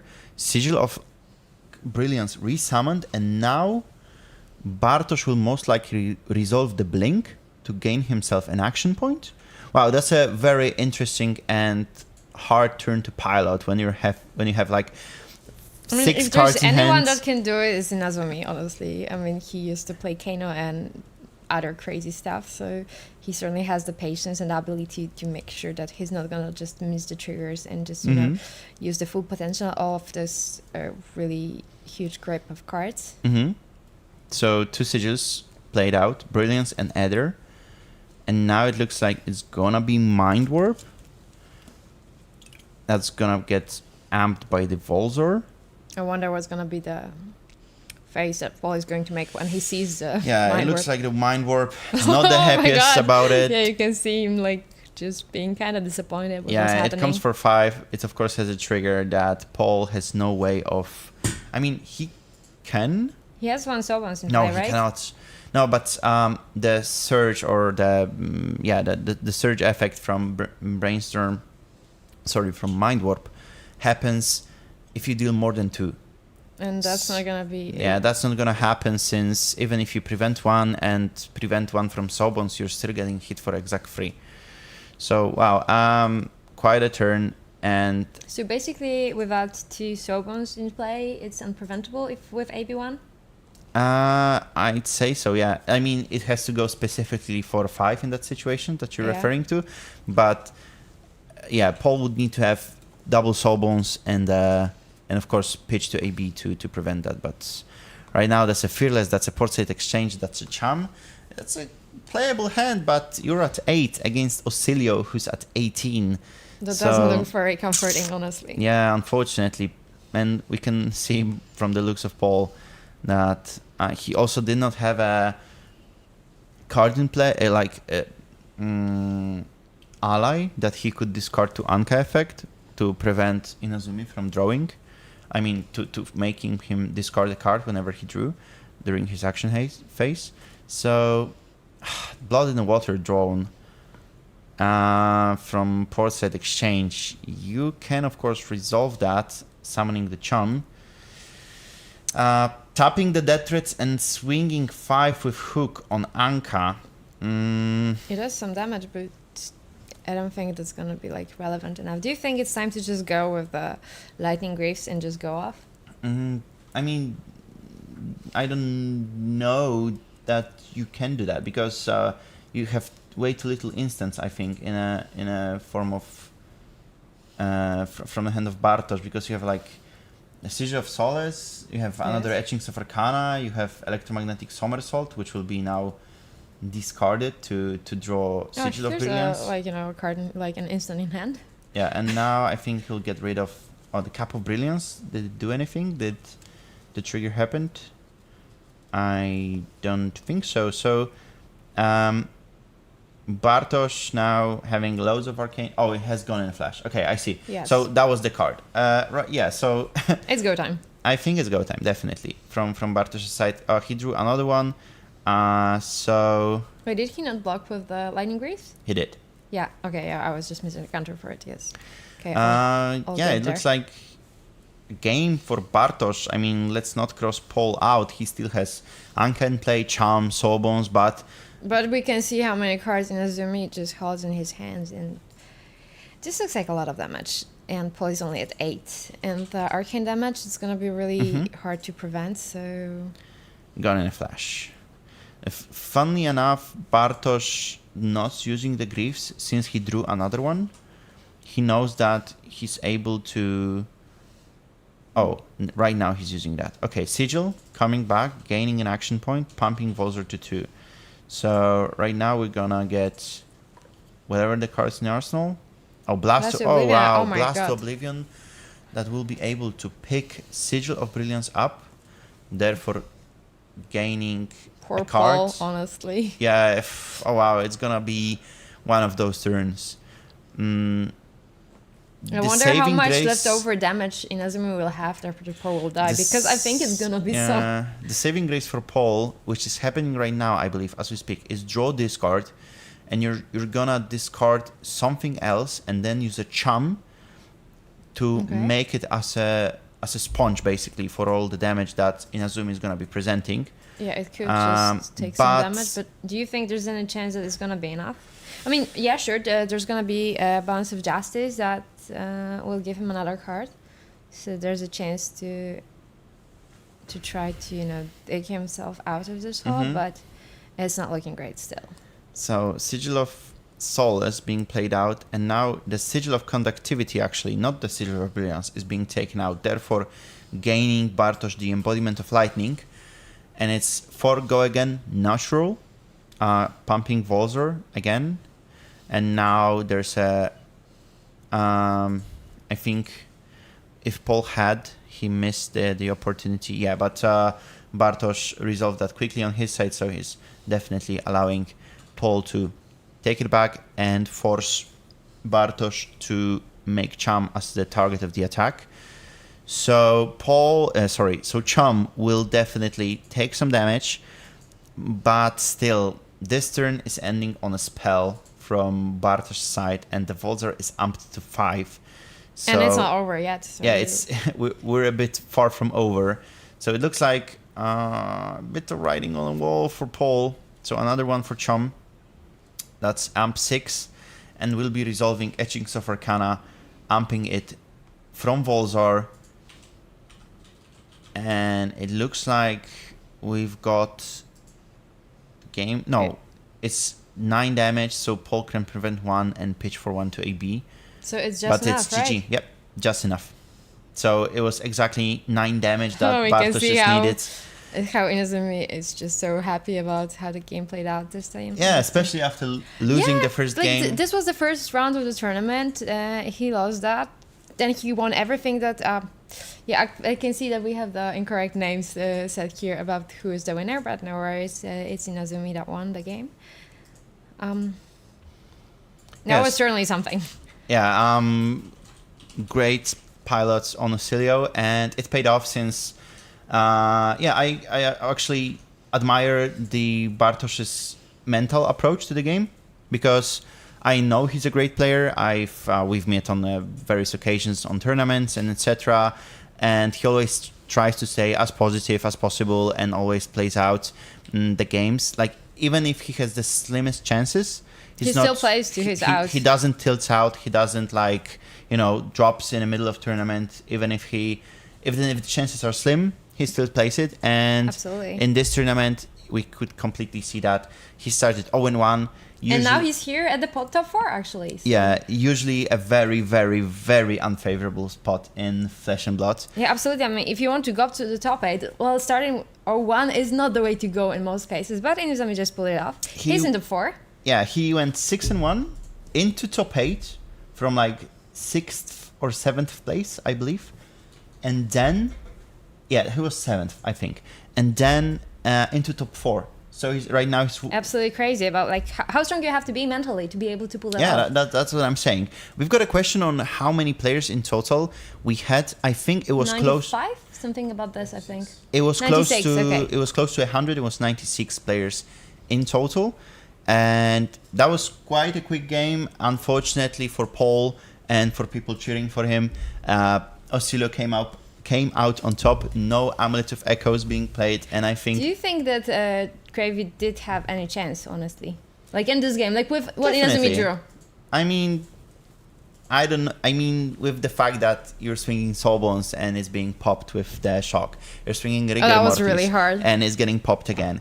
We could see that on Paul's face that he's getting, not irritated, but annoyed by that, Absolutely. The fact that he did not just drop the cards, at his opponent, it's still, something to respect him for, because it was really hard. Definitely. In this matchup, as a Gravy player, as a wannabe Gravy player myself, you're fighting a bit of an uphill battle, definitely. I never said that Gravy is favored in that matchup. I think you have a chance. It's absolutely not 100-0 type of matchup. We both know, Ocilio has a lot of instants. There's a chance he's just going to draw a lot of instants. He's not going to be able to block, and that can be the game. Just like we saw in the very first game that Inazumi played Ocilio against Kasai. We were expecting a big pop-off blowout turn from Inazumi. And it never happened, because when he had the pieces to combo off from the attacks, he never had the instants. It was one or the other, not both of them at the same time. Yeah, and when he had the instants, he never had the attacks. So kind of ruined by problems. Yeah, it was just Ocilio things, as you would call that on the internet. So that was the very first round of the top 8. We're playing top 8s simultaneously. Therefore, we do not have any other matches prepared. We'll be streaming, of course, the top 4 matches and updating the final bracket as we know the scores, and presenting too as well. But as of now, I'll try to go and catch Inazumi for a quick little winner interview. Let's have him here. And we'll be... he was so happy. He has to just ask the stories about what was going through his head. Yeah, especially after what happened in the round 1, right? Yep.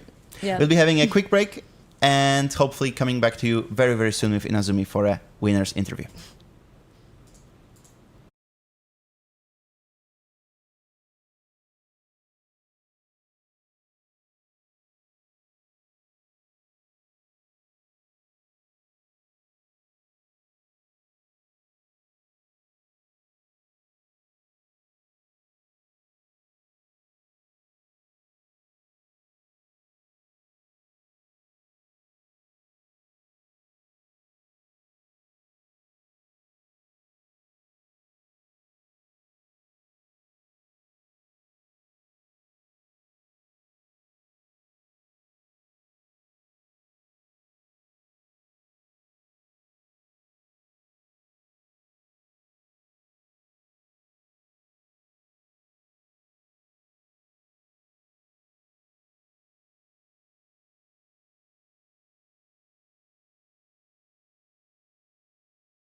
Okay, so we have our winner here.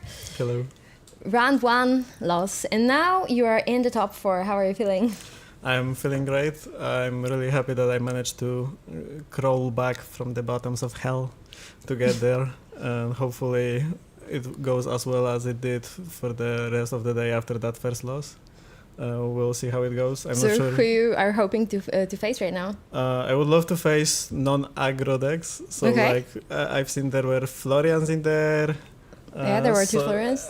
There was a Decimator Fang that I've played against. I wouldn't mind playing against him again. I mean, you beat him in Swiss, so I suppose exactly. So playing again would be pretty nice. Auxilia is a pretty strong deck, but he really struggles against decks that can attack him and not give him time to set up. Absolutely. So against Gravy, for example, or like Florian, it's really easy because they give you so much space that you can set up your perfect turn, and against all the aggro decks you have to go fast, so you need to get lucky, and it's really hard whenever you sometimes draw a card with 4 instants, you recycle one of the cards, get another instant, and that's not what you were aiming for. Yeah. So what was the moment you knew that you are gonna win the game? Was it like at the very beginning, or? Everything was lining up from the start. I had shocks for both of his first that was just brutal. Then whenever he played Conqueror, I drew double sync below. Then at some point I had 3 Sigils of Brilliance on the board, and that basically never happens. We could see that it was just... Everything that could line up was lining up, and then double search turn. Like I didn't even need that was huge, yes. Use the shoes this game probably to get there. Yeah, anyway. We were thinking about when are you gonna use them? Are you gonna use them at all? It was like kind of surprising, honestly. Yeah, the deck is really strong even without it, especially if you can get an embodiment of lightning to start your turn, because getting the go again on the first one means that you can either get some go against embodiments of lightning again from bouncing Sigil of Conductivity or Sigil of Lightning, or you can get the go again from Current Funnel.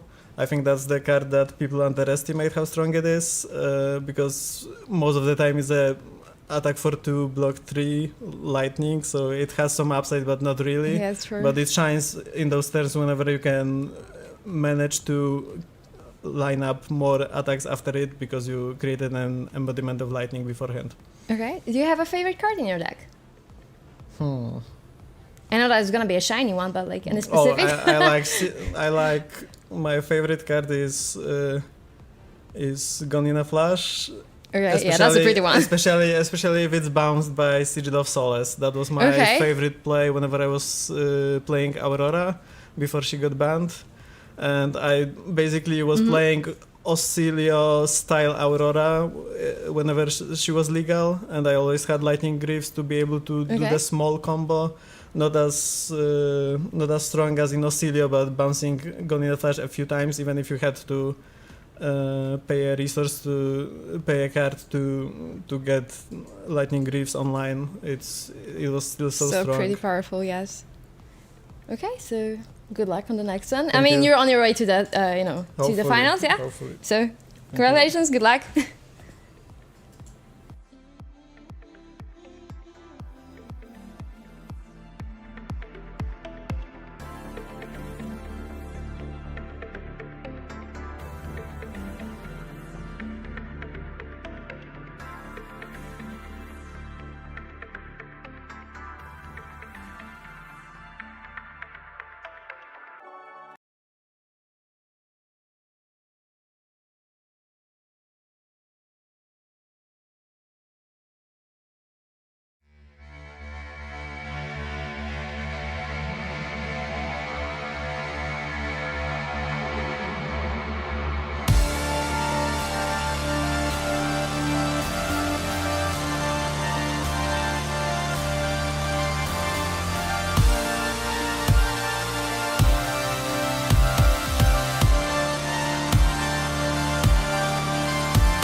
Welcome back after a break. We had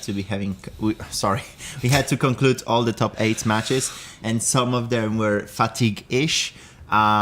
We were having that Decimeter Fang. The other player is also playing on that, and we had Florian against Dorinthia, which also went to a bit of a fatigue state, if you'd say so. So as of now, we got all the results for the top 4, and we currently have the top 4 players ready. Our Battle Hardened in Gdańsk ready to play. We'll be watching Fang against Fang against Syndra actually. Yeah. So, and the Fang is a Decimeter Fang because there is quite popular here in Gdańsk. Apparently, yeah. It somehow works. So I think we can jump to the players if they are ready. Or to the bracket firstly. Well, we can go to the bracket because it's also interesting how it looks for now. So we will be watching the top part of the bracket: Mariusz Suchanecki versus Filip Mikołajczyk, Syndra versus Fang, and the other part is Florian versus Osilio, Pauli Vimaranta versus Bartosz Ziemba. So Bartosz Ziemba and Filip Mikołajczyk still in the house, as I would say, one of the two best of players from Poland, and it would be nice to see them in finals. But everything can happen, and we can't be biased as commentators. We can be biased, but every final would be great for us to watch, to comment. Every of this player deserve to be there and compete and fight for the PTIs and for the grand prize from the first place, the gold foil, legendary, of course. So I think we can jump to the Fang versus Syndra. I don't know exactly how this matchup will be going for us.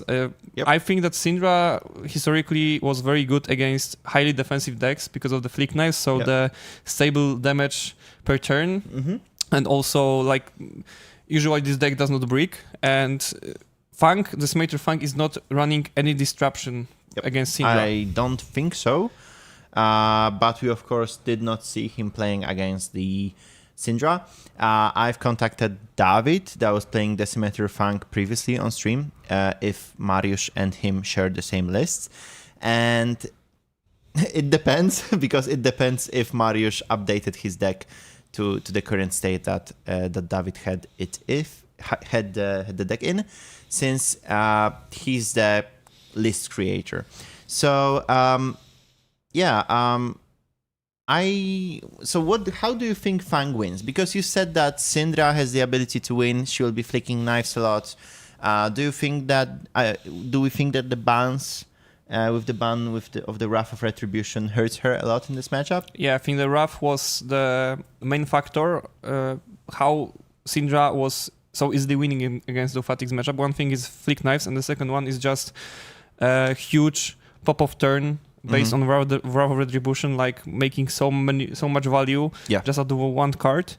It helps for sure, but right now it's still quite okay for Syndra.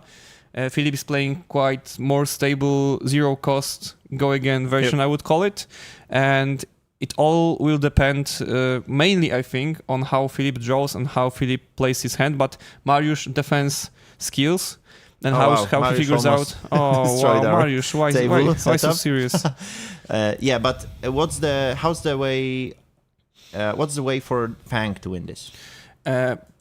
Hope that Syndra is not just high rolling as hell, because if that's what happens, I don't think you can do much. You are the passive player. Yeah, you're the reactive one, not the active or reactive one. Yeah, the right so one. That's a Decimator swing, allowing Philip to possibly filter or leak some early damage. We'll have to see if... Oh wow, that's a Sing and a Shelter from the Storm in the hands of Mariusz. I think that's good to see, basically. Definitely. I mean, the Mask won't trigger for a long time if we're talking about that kind of hand. And Philip saying no box? I don't think so. They just thinking about what to do. Maybe they were checking something on the side of the table. So I think that there is no disruption from Fang.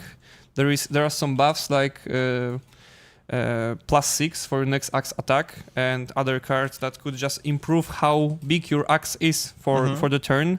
But other than that, it's just defense skills and using those flexors. As effective as it is possible for you. Okay, so Mariusz will need to use all of his game knowledge as well as a bit of luck on his side to possibly defeat Philip in this matchup, right? Yeah, I would say so.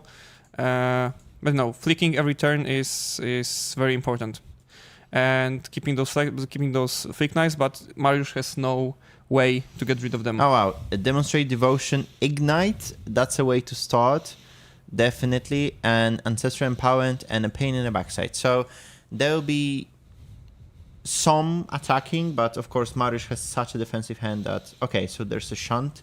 I'll have to see if Mariusz decides to use this shunt on such a low value attack. I don't think so. Like I think that the shunt should be used for those bigger attacks like Lava Burst that attacks for 5, and Mariusz. He'll slop for him. Yeah, but maybe I don't know the exact list of Mariusz Sonecki, but I think his nickname is Xir. But maybe there are some Command and Conquers. Maybe there are some on-hit attacks because Command and Conquers does not hurt you to put in the list. It blocks free. It's red. I get it, but it's still. I mean, the shunt is red as well, and costs you 1 to play. So yeah, of course, but shunt is just very very broken card if you are playing Tunic, because red 1 blocks for 6 for 1 resource. Yep. So this blocks 6. The craziest place to block Anotos for 6 with shunt is just 7 value from Tunic is just crazy good. So yeah, right now we just have you to. You really miss swinging with Anotos, don't you? I miss swinging with a lot of hammers in this game. I love hammers. Hammers are great, and axes are good as well. But I never played Decimator.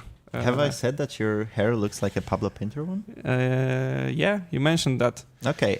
Back to the game. Philip decides to not arsenal a card. Interesting. I thought that maybe he would, and especially that it's an Ancestral Empowerment, I was thinking that maybe he will be trying to use as much 5 cards hands as possible in those games to possibly catch Mariusz off guard. Yeah, I think that in this turn, what Philip wanted to do, he could have used Ignite's ability for Devotion for cost 1 for attack and create Fealty. But Mariusz, Philip's idea was to flick later and then get resource from the West. From the West, I see. But there was a shelter, and the plan was not. So he was checking executed. if the Mariusz has another 4 block in hand, basically, with that Demonstrate Devotion, right? Yeah, maybe that's correct, but also pitching Ancestral that will come later during the whole cycle of the game. That will also benefit because Ancestral is very good later when Mariusz is basically. Yeah, so it's basically a new brand of the Cinderclaw? In some way, because it like cheats it a little bit, like gaining fealty and making something draconic in another way. Oh, Philip, you cannot play it as the last card in combat chain. It should be the first card. But I think it was just a misplay from his hand. A misclick, I would call it. Yeah, definitely. So, well, Mariusz is aware of what Philip will pack into his arsenal by now. But apart from that, some chip damage presented by Philip, and Mariusz is going down in life. He'll be presenting some more. He will be gaining 3, sure, but every turn he's, losing a bit of HP. Yeah, I would assume that for now, the Xir situation after these 2-3 turns looks pretty okay. He managed to keep some cards in arsenal, keep swinging with Decimator, and, just not leaking too much damage as he has 4 life advantage right now. I see. Sure, but there's, as I was saying in Fang against Mario, there's a finite amount of turns of which Philip is afforded to say no blocks. Because every turn that Mariusz is able to retain a blue card in hand, you're swinging 4. And after 10 of those turns, I know how maybe abstract it sounds, but it's realistic.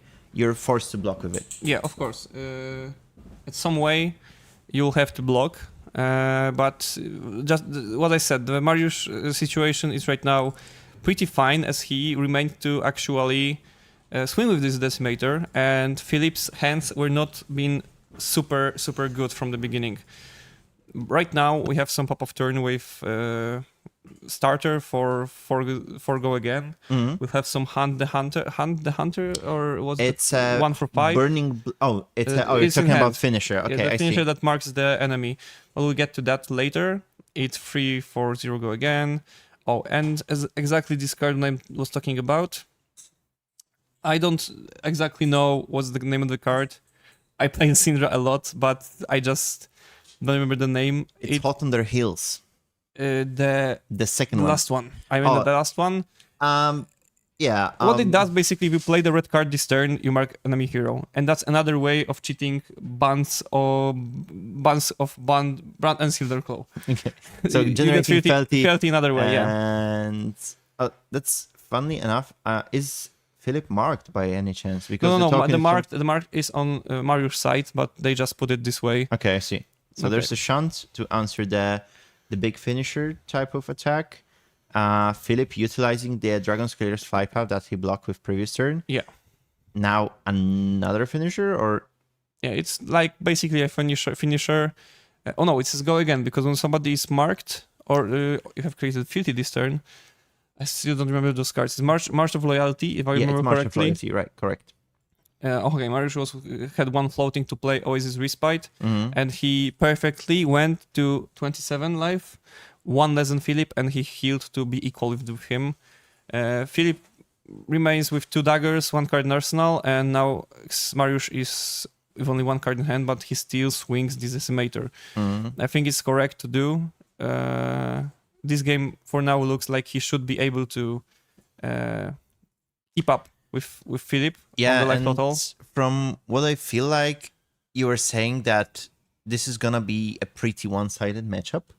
And as of now, of course, I'm not trying to gather dark clouds over Philip, but I don't feel like Syndra pushed that amount of damage to really threaten the game in a turn or two. Yeah, like what I told you. Like, I don't think that the Philip's hand were great, but right now, as we can see, there's 3 go again into 4 go again, and there are some options like now you can even do 5 into 5. E-Strike go again into Lava Burst as the 4th or bigger chain link. You can see that Mariusz is prepared for that in a form of defense reaction in hand, but Syndra has Flick Knives available this turn, and we'll be seeing most likely one of those kunais being flicked to keep the chain link live, as they say when it comes to mask interaction. That's correct. And blocking 5 and then blocking another 5 to D to stop the mask trigger. That would not be so easy with only 1 defense reaction. Probably some equipment would be put in front of that. Yeah, but we will see. I definitely think that Phil will follow this turn with E-Strike, go again into Lava Burst for 5. We see that, speaking about next turn for Philip, we see that Art of Dragon Blood was on the top of the deck, and Philip has a Felty. Most likely he'll end up with 2 Felties during this turn, since, Mariusz making quite an interesting approach. So Shelter before the Rebel is played to prevent from flicking, but now it's still going for 3. 3 was pushed. I don't know if that is correct, but maybe he was playing around something. And also there is a situation if Philip goes... Philip could also make it 7 and hide the hide. Yeah, and he wants to keep the 1 cost in arsenal because of the Art of Dragon Blood on top of his deck. Because it just works really good together. Yep. So, so far, Mariusz preventing a load of that chip damage coming from flicks and etc. from Philip's side. But we'll have to see how much will it last. So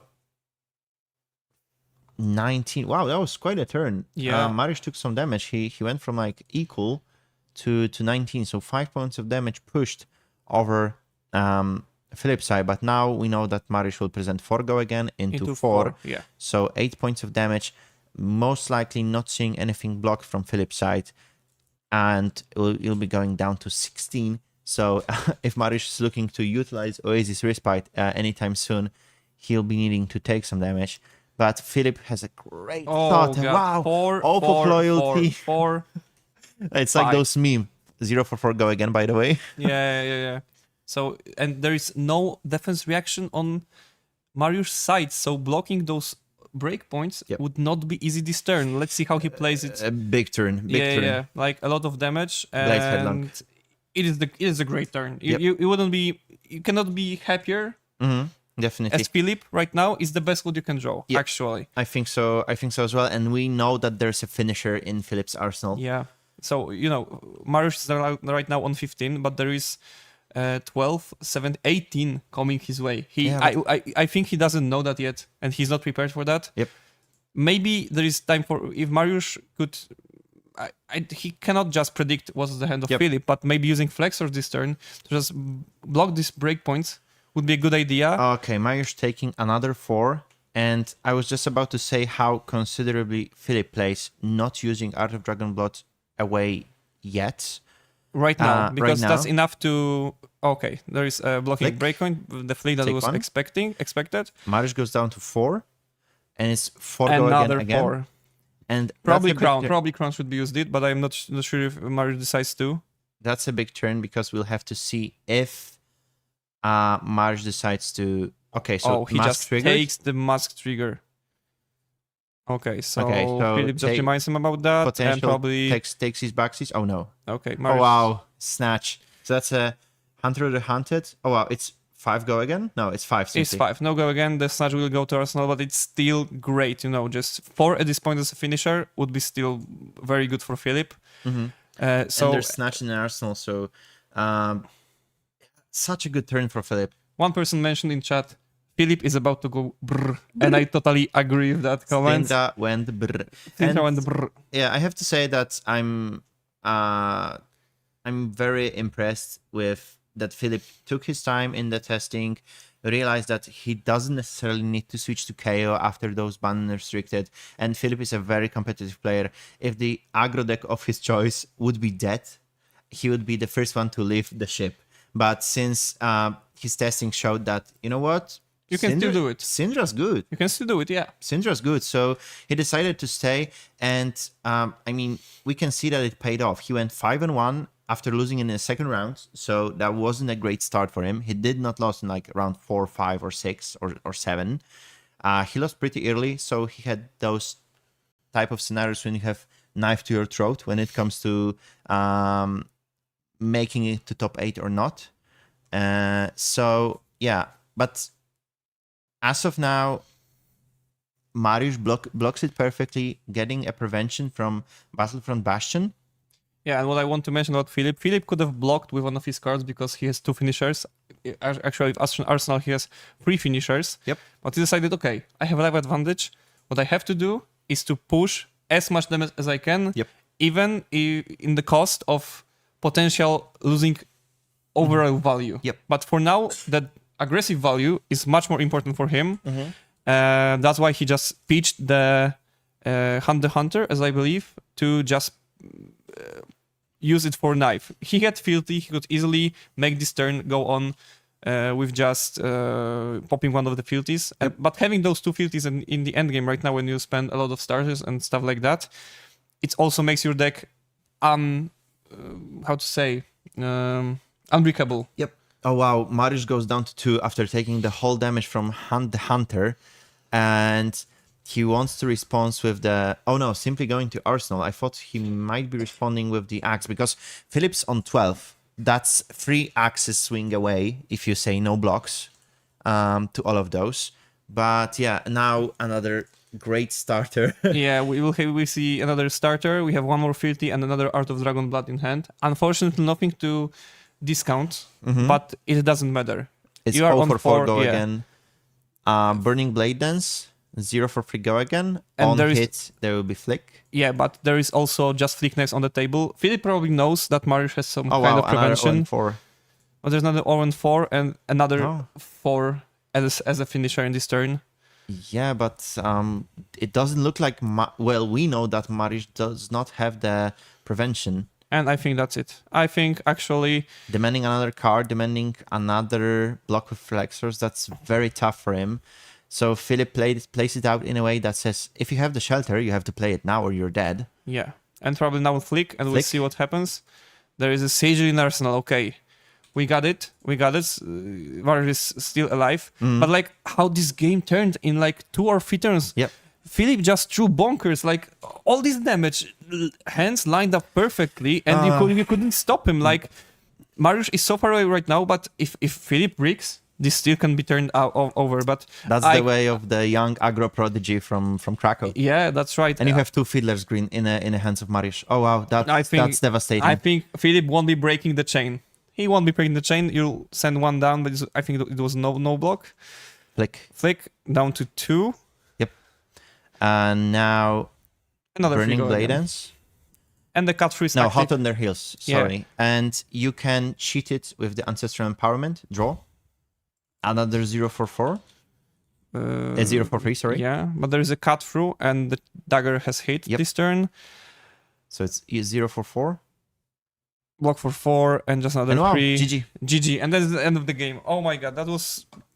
It turned around so quickly. I was thinking like, okay, Mariusz was being quite ahead with keeping up with life totals, but the hands of Philip at the start were just not so good as I mentioned. And when he drew like 4 into 4 into 4 and gone and on, he was unstoppable actually. Yeah.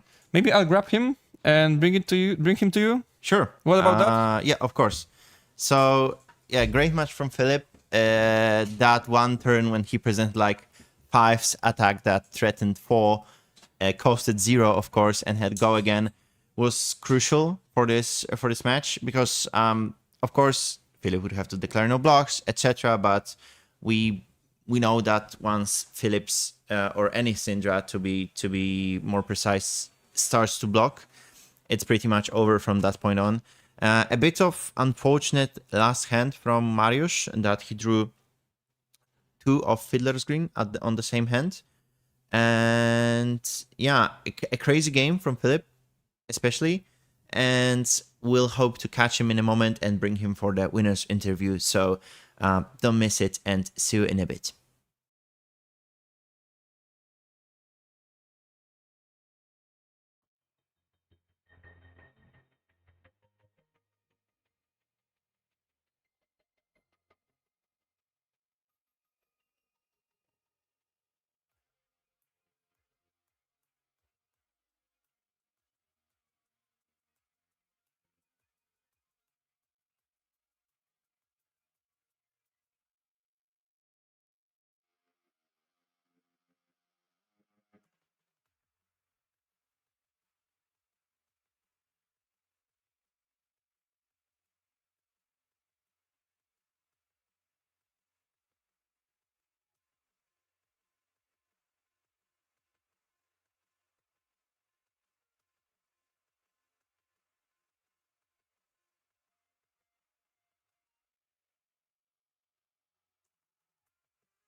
Okay, guys, welcome back. We've got the winner of the match, Philip, here with us. Congrats on your win, Philip.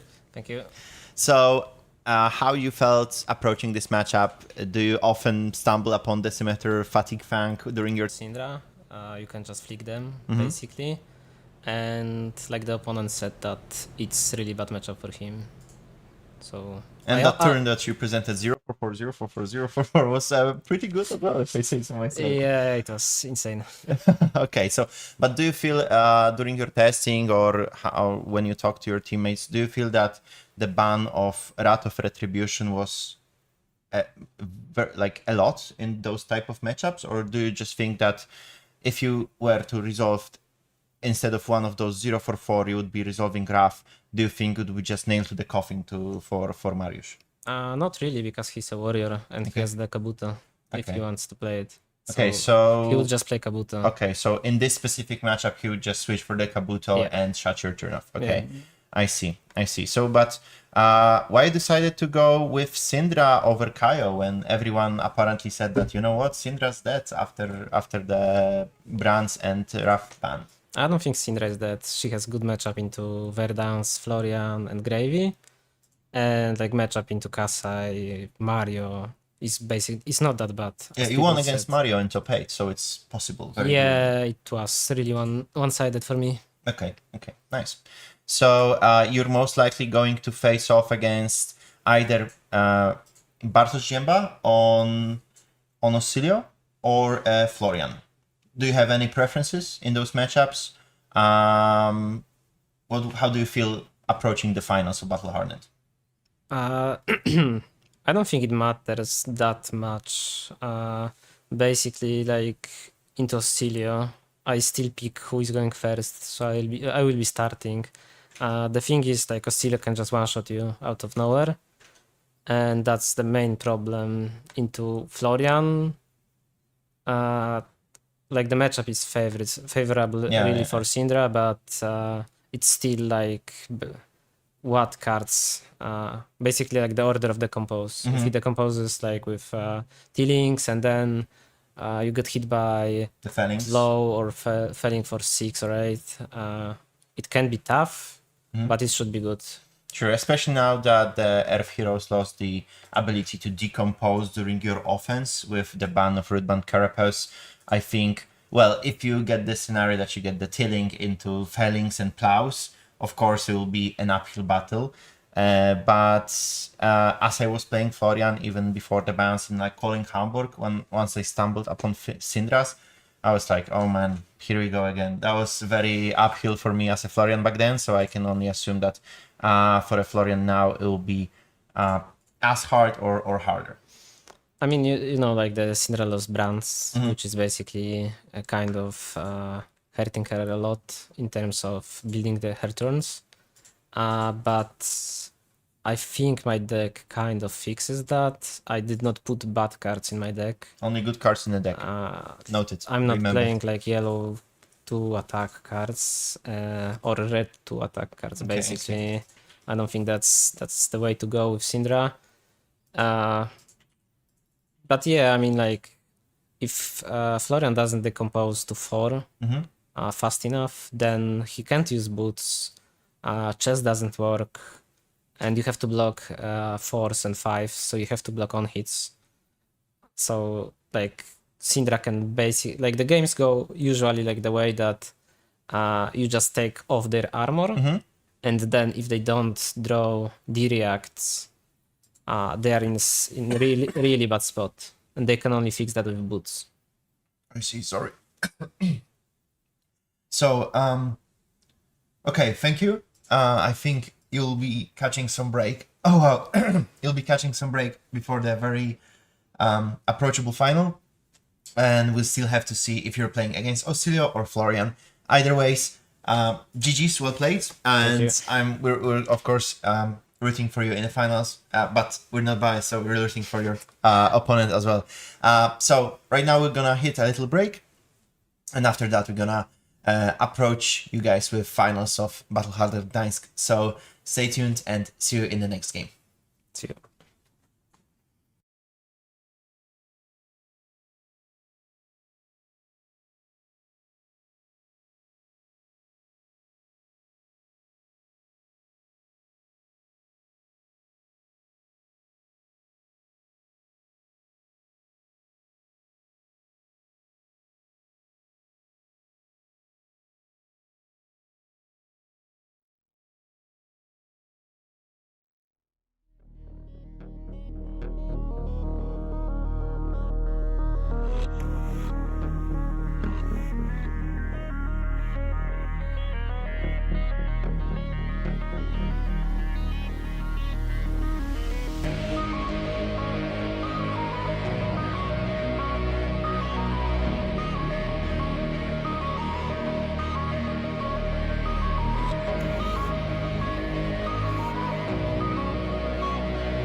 Ladies and gentlemen, welcome to Battle Hardened Gdańsk final match. It will be against Pauli on Florian versus Philip on Verden, on Syndra. And we have the gold foil that will be awarded to the winner of this match. Sorry it took us some time. We thought that possibly the Osilio versus Florian matchup will be a bit quicker. That's why we announced that we'll be coming back to you shortly. But it was down to the very last cards in the deck. And in the end, Pauli won. Yep. By semi-fatiguing, overwhelming Osilio with the damage that he proposed. And winning the game in the end. It was tricky because Pauli put on the table 2 Amulet of Echoes that counters Osilio pretty good. And so he stopped 2 of those. So, and Bartosz had to find a way to try work around them to somehow win the game. He was close. It was really close. Pauli was left on 4 life, but he couldn't end it, and Pauli just killed Bartosz. Couldn't end it, and in the end, the Command and Conquer was the card that allowed Florian to take a win. So, without further ado, I think players are ready, and we would like to invite you to the finals of Battle Hardened Gdańsk. So it's Filip Mikołajczyk against Pauli, Vimaranta, Florian versus Syndra. I think they're both ready to start. And we'll let them know, and here we go. We wish the great final. The great final. We worked the whole day for it. So good luck, have fun to both players, and may the best one win this. That's right. So we'll talk about the players sometime during the match. Mm-hmm. We know Filip pretty well. We have to find about Pauli. And so Filip is one of the best Polish players right now, playing Syndra and aggro decks all the way. Aurora, Syndra, KO, those are his signature decks. But once I had the ability to attend Worlds at Philly, I saw Pauli over there as well, and I think he's the die-hard Florian fan from the bottom of his heart. You can see it by the way the deck is blinked out. You can see it from his merch that he's wearing. And even you can't see Pauli's playmat, but he has full-on Germinate playmat as well. So, coming back to the game. What I found about Pauli, he did final Finland National Championship top 8 last year. Mm-hmm. So that's a great accomplishment. I don't know if you want to talk about Filip because he did some...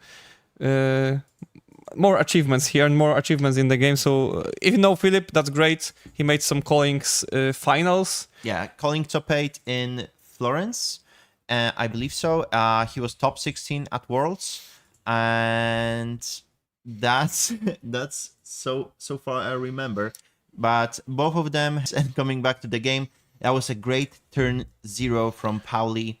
He healed 1. He channeled Mount Heroic with flow counter, therefore passing to Filip.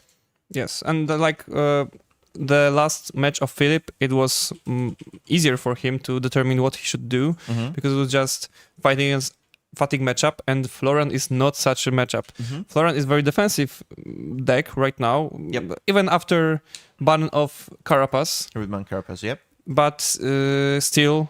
Florian plays Sinks, Fates usually. Yep. I don't know about this deck list specifically, but a good block value and a good attack value, good rune chance. The typical Florian stuff that we talked about during the day. And at Filip's side, we can see the Spell Void Dagger to just prevent those one more arcane damage every turn. To just don't get too low against Florian. And we'll see how the match will go on. Right now, the first turn from Filip as he was the second player. And we have some pretty similar turn. 3 into 6, like leaving a card in arsenal. I flick, leaving card in arsenal to prepare for the bigger turn to probably trigger Mask somewhere in the future. And Pauli is waiting with his Mount Heroic to probably have the biggest possible use of it and gain as much value as is possible. Yeah, I think from my time playing Florian in this matchup and 2 rune chants, so 10 go again in total. That's free value right now. Yeah, that's something.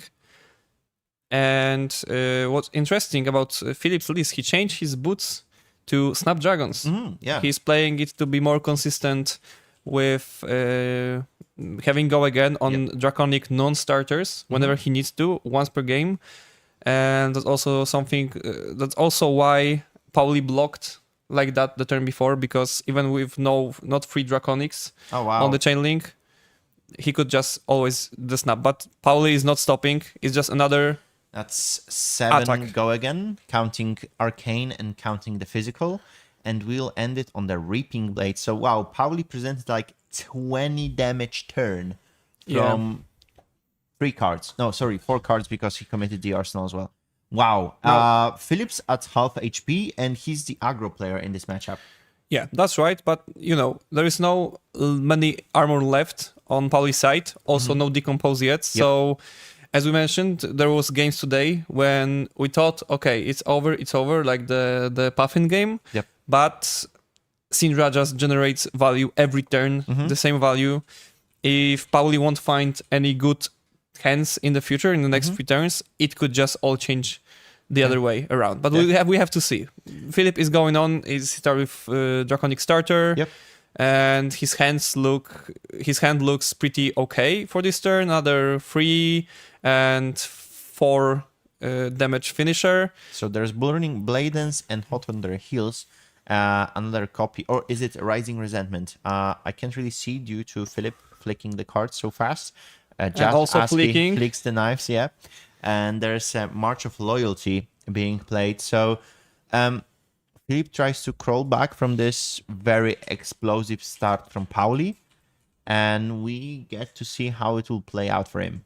Yeah, and the 1 armor piece that blocks 1 is used to prevent mask trigger, but it does not prevent Philip to just keep pushing damage. And right now, even though Pauli gave up 2 cards from hand and 1 piece of armor, it's down to 28. Yep. So the life totals are a bit more even right now, but we'll see. Maybe it's some kind of failing or tilling that still presents a lot of damage. Tilling would be better right now because it would go for 8. We'll get the maximum value. Yeah, failing only for 4, but still having this effect of giving 1 card at the bottom of the deck. So you see the response, and Philip is thinking about the last card to probably Arsenal to again prepare the turn to or if he wants try to trigger push Mars. actually. Yeah. We'll see about that. Yep. So Philip in a tank for a bit since he thinks about arsenaling or playing the card. Ends up in arsenaling the card. Focusing more on pushing the mass triggers every turn. It's important that Burning Blade Dance hit, and Philip decided to, you could say, flick, since the Burning Blade Dance on hit allows you to hit with the dagger, and if the dagger has hit that way, you destroy it. And he decided to go for the Claw of Vincerakai, so reserving the AB from him. And now Pauli, knowing what he needs to do in this matchup, resolving the very first felling, so it's only for 4. But still the effect counts. Yeah, the effect still counts. Philip puts 1 card at the bottom, instantly saying no block, because it just slows him down. Is not what he has to do in this matchup. And probably the players are talking about some situation from the past turn, probably. And I don't know if the judge is around, or we should let them know, or I think they just the judge is with them, and they are correcting something, or maybe talking about Philip the missed previous turn. something and he wants to correct the game state.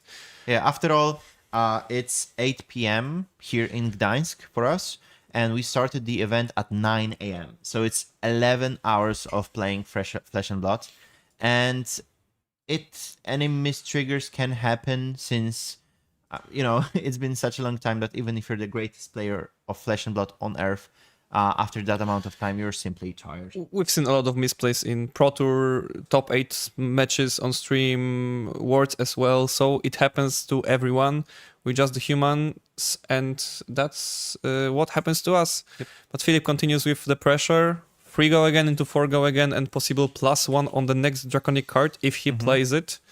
We see a red card on top that creates Filthy, display loyalty, as I believe. It's very hard to read Pauli's hands since he keeps them so close to him, but the Philip starts to shorten the distance between them very, very much. So it's now 4 go again from the first Tenet Fire, buffing the next Draconic. So it's 4 again. Pauli reaching out to block with a card and the last piece of equipment available. And Well-Grounded are not yet available, as we have only 2 Earth cards in Banish Zone. So if Philip manages to flick and then present another attack, that is probably a breakpoint.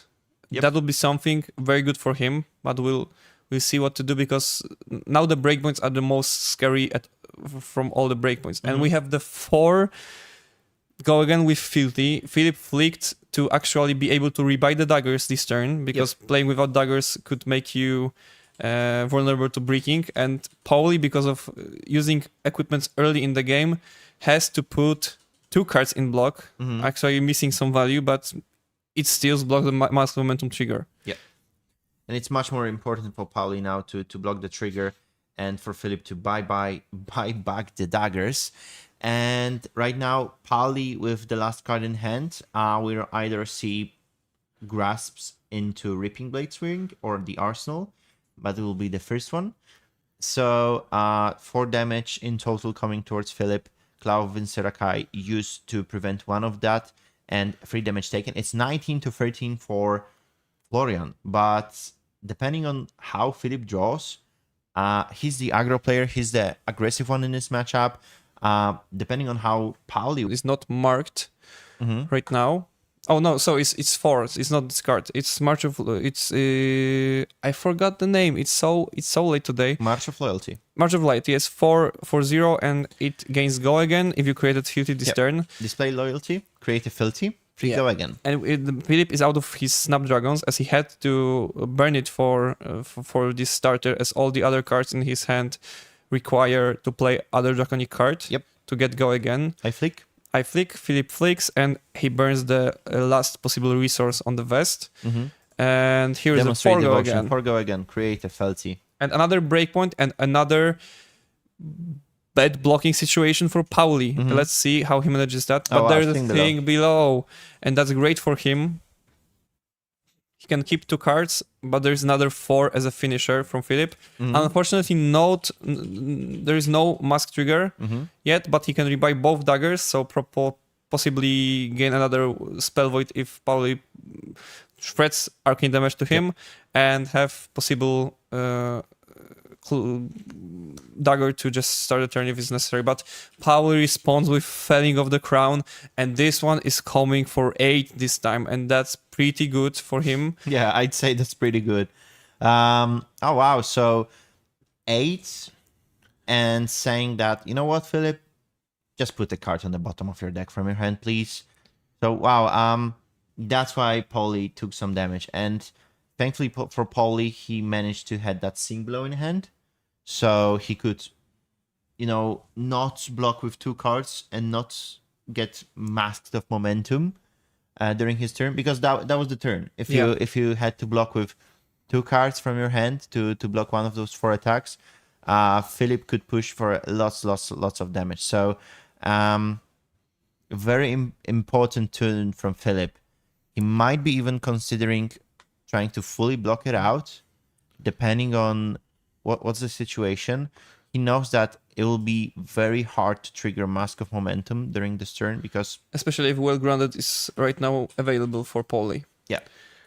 So maybe preserving some life totals and saying, you know what, let's try to play for a bit of a longer game, taking 1 in total from the felling. So, 4. Oh, yeah, 4, sorry.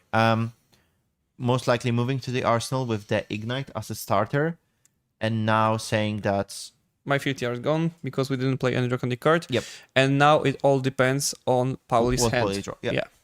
So if it's, I don't know, somehow pitch to the grasp and swing the Reaping Blade from 4 cards, Philip's in a great spot.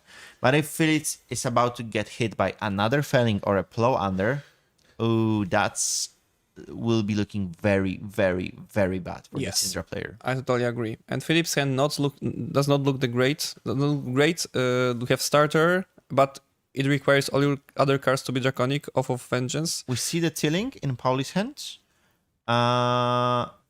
And Swarming Gloomveil, I think, and the Shelter. Shelter, yeah. And Throttle Long, Swarming Gloomveil, and the Shelter. So it will just be 8. Just 8. It's well almost lethal for Philip, but if he manages to just... I think Florian is online after the decomposition. We have to check if Pauli was doing it, was counting it.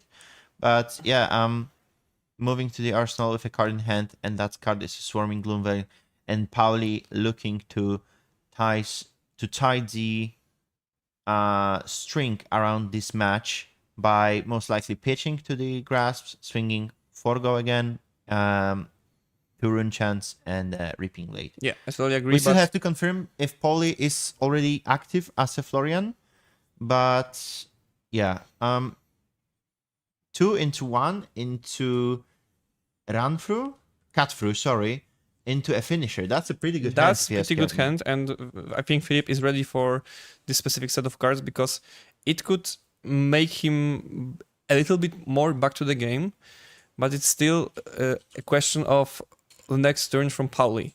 We know that Philip is not... He's threatening some cards from Pauli's hand. Oh, well grounded. What a good use of well grounded from Pauli right now. Especially important that if Phillips wants to threaten 4 right now, like the Chainlink dies, you don't no longer threat. No matter what you do, you don't no longer threaten the Mask of Momentum, and that's very important. And I believe that Pauli activated it before the attack was actually an attack, not in reaction step, because then Philip could have responded with flicks to push it to push the dagger hit no matter what for cut through. But right now it looks worse for Philip, and I believe Pauli knew what was coming.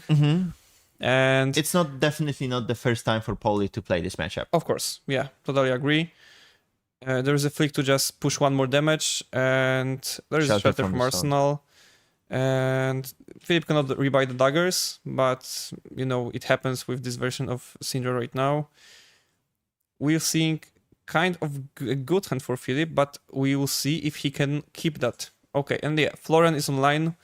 We have 2 rune chants from Grasps, another 4 rune chants from Arcane Seeds, live, and Gloomveil. Yep. And that's pretty much... I think Florian is not yet online because Pauli presents 3 rune chants. Oh, it's only 3. Okay, so that's so it's not so bad for Philip right now. He can still use his Spell Void to prevent one of this. So take 2 down to 5. Down to 5, and he's getting 4 go again from 5, and then he'll be facing the Reaping Blade string. Well, I think Pauli forced Philip to block, but if somehow Philip finds a way to get a somewhat decent turn from himself, Pauli's at 8 as well. So, and every piece of his fridge as a Florian is used. Yes. So, if Philip finds a way, that would be great. But also Philip's on the clock. If Pauli finds a way to decompose offensively, every turn Philip will be getting 1 damage unprevented. And when you're at 7 and most likely taking some damage during this turn, it will be looking very, very grim. But for that, Pauli needs to decompose and make Florian online as well. Yeah. We know that the last card in Pauli's hand is Fate Foreseen. That's for sure. I saw it. Okay. So as well, Pauli comes to Philip's turn prepared defensively. Yeah, there is a Spell Void, so only 2 Arcane goes through down to 5. Now it's 4 go again, and Philip is not sure what comes next, but he probably he can think about another Gloomveil. If so, it's pretty bad for him. But if somehow that's another Gloomveil or Rune Ranger Swarm from Philip, it looks like a writing on a wall. for the Syndra player. But as of now, we know it's going to be a Reaping Blade, which doesn't make the situation for Syndra a lot better since you're at 5 and currently facing 4 go again towards your face. So I'm curious to see how Philip is able to maybe navigate out of this situation. Yeah. Because we were saying that in a post-game interview with Philip that he feels pretty... Because Oscilio can, as Philip said, randomly one-shot you. That was his words. And Florian is strong only if he is able to find a way to effectively decompose turn after turn with plows and fellings. And Pauli Pauli quickly resolved 2 out of 3 of his fellings. So you can say that it was a bit on the better side for Pauli. But yeah, it's not what we possibly would have expected from this matchup historically. Even not feeling any affinity towards Philip. Just speaking historically, that Earth Heroes really struggled with Syndra. Okay, we are down to 1, and Philip keeps the mask, not blocking, even if staying on 1 is not the best situation for Philip against Florian that can then generate 1 rune chant, and Philip is not having spell with dagger. Maybe he can rebuy it this turn if his arsenal is draconic card, but maybe he wants to trigger the mask. But we know already that there is Fate for Sin in arsenal.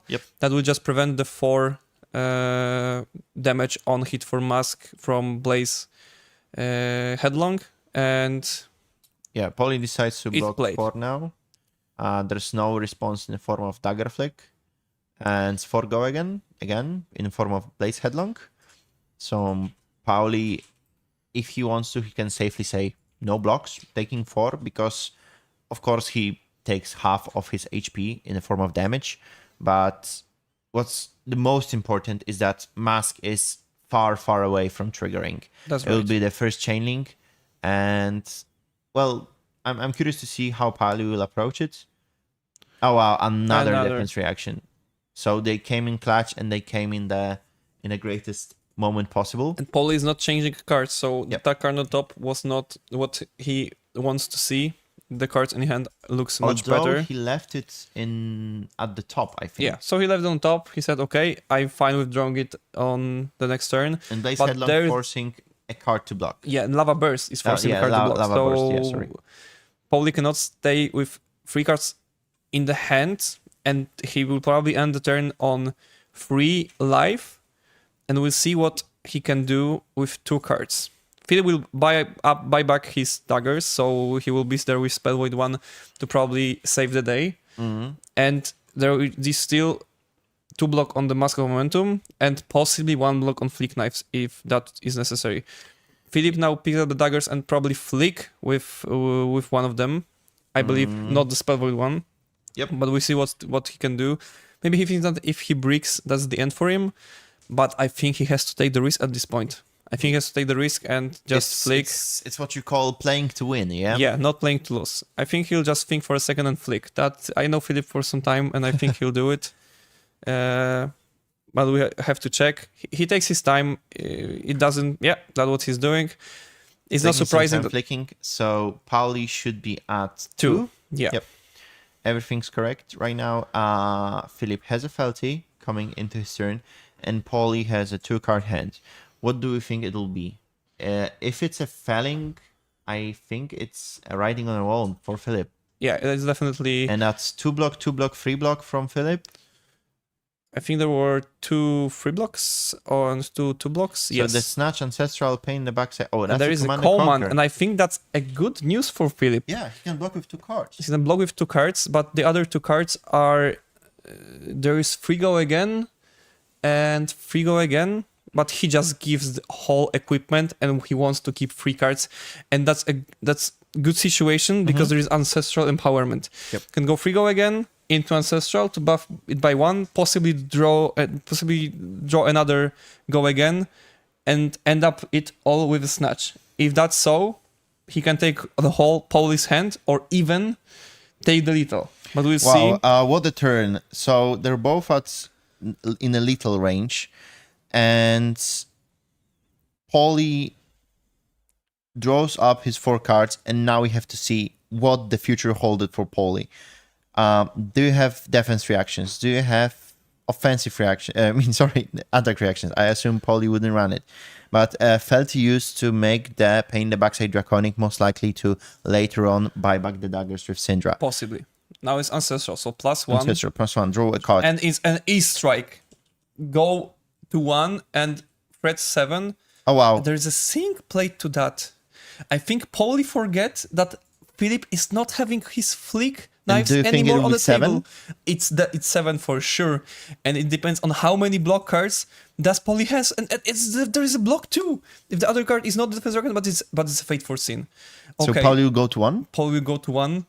And Philip will have a whole hand.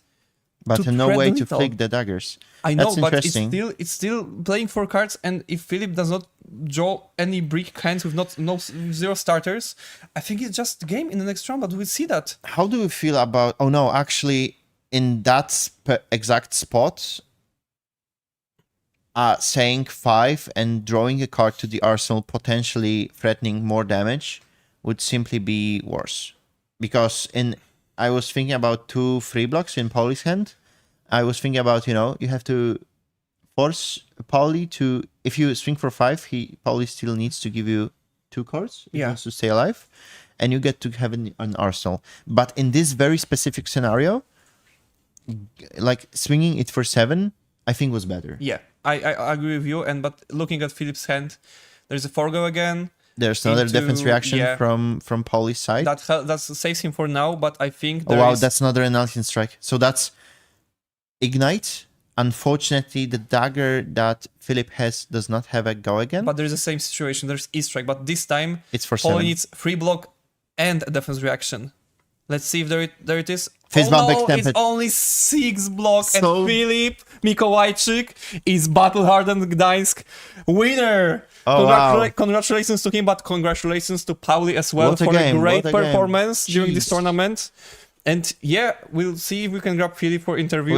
We definitely have to grab Philip for an interview. I think he may be going late for the train home. Doesn't matter. But doesn't matter. We tried to grab him. So congratulations to Paulie and congratulations to Philip. The great performance. Great to see Polish player winning the tournament, but also foreigner from Finland to come back to come to us and compete in Polish tournaments. That's great to hear. We hope to see more people coming to Poland. Maybe we'll get some calling this year. We would really hope to, but Poland's a very open country when it comes to both hosting tournaments and foreign players coming in towards us. We had a couple players from Germany today. We had the Poli is from Finland. So if you're a neighbor, if you're living close by from Czech Republic, Austria, Germany, potentially Norway, Finland, Scandinavia in total, we very warmly welcome you. And wow, what an achievement from Paulie. I think I crossed out Philip. If I'm being honest, I thought, you know what, you had a great run, Philip. You talked very much how you feel comfortable in a Florian matchup, but in the end, Florian will come on top. But no. But Philip did what he does best. He played to his outs and he found them, as usual he do. Okay, let me see if I can grab Philip. You have to say that this last analysis was a bit of a high roll. Yeah, it was a bit of a high roll. It was a bit of a high roll. Okay, so Pepe is going to grab Philip, hopefully, quickly. And we'll have the winner interview with him as we're closing the Battle Hardened Gdańsk. So, wow. From myself, and most likely from Pepe, who's absent right now, and from Anya, before we close it officially, we'd like to thank you for the whole day of listening to us commentating the games, and especially thanking you for watching it.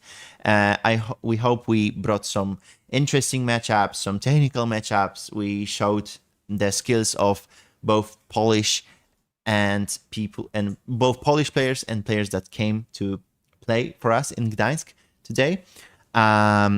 We'll be hosting ProQuest Plus tomorrow, so you might see some of the familiar faces because we'll also be streaming that.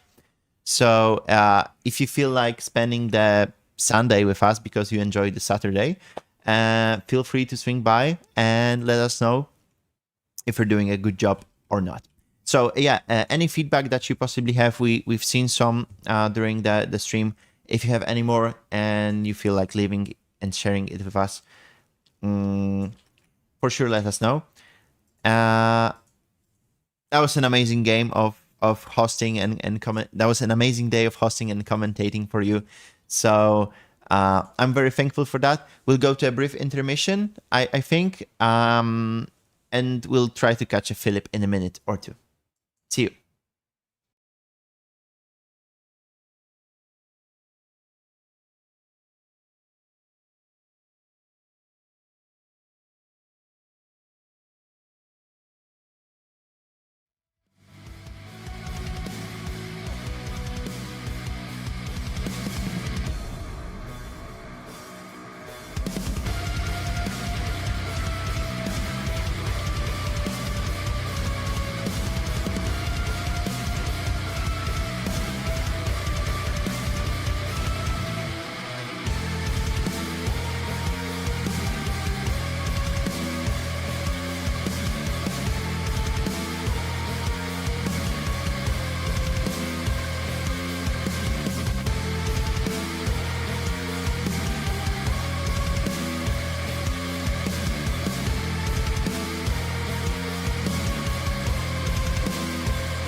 Well, hello and welcome back, guys. We're here with the Filip Mikołajczyk, the winner of today's Battle Hardened Gdańsk. Big clap for him, big shout out. And Filip, that's your gold foil. So, firstly, congratulations. How do you felt in this game? Because we were talking before the finals, and you said that you feel confident. And once we saw the Channel Mount heroic being like, you know what, 10 go again, like 7 go again. You lost 20 HP in one turn, basically. And the game was to the very last moment, at least for us, maybe not for you, very on the edge, and we did not know who's gonna win. But throughout the middle part of the game, it looked like Paulie had an upper edge towards you. What do you think about it? Yeah, I mean, basically, like the 10-0 where he healed one, created 2 rune chance, put it like the mountain, the heroic stuff. It's like gain 3 basically, plus the heroic, which did 6, if I'm not mistaken. So like 10-0 is insane for him. But like when he blocked with free equipment, I was aware that this game could go my way. I could come back really easily if I start hitting the force. And yeah, because Paulie committed his equipment very early, and from that he had very little room to block your 4 go-agains that were threatening mask. Yeah, basically he needed to draw D-reacts, I think right after that, or like next turn, because he couldn't block my force. So like the other way he could win, I mean, I was still like in disadvantage, but like the way I could lose from that point was basically either plows/fellings, which I got hit by, but it was not that painful. And like if he drew D-reacts, he didn't draw D-reacts like early enough, in my opinion. Okay. So he had to give the grasps, then give the chest. So basically, like the equipment did nothing, no value for him. I see. Just flat blocks for my force. And yeah, then I was just triggering, like threatening momentum, turn after another on force. He gave 2 cards sometimes, so I kind of caught up. And then there was like the last turn when I went to 0. That was very, for us, that was very ballsy, because if Florian gets a way to decompose somehow, now he can only do that offensively. So it requires to save not only the card that he'll actually be swinging with, but also a card that he'll pitch for. But like those, the Arcane Seeds Live were putting you in a lethal, basically. I mean, like that's the third copy, right? He played 2. I'm not gonna play around it. Apart of that, I had Lava Burst, I think, in Arsenal, so I pretty much counted that my hand was dealing 8. Okay. So if he blocked with 2 cards and I flicked, so I did 4 for 3/5, right? So if he blocked with 2, he gets he has to block with 3 cards this turn. He gets hit by 7, and then flick is 8. Yep. And I could re-equip the dagger, not even the spell void dagger, but the second dagger.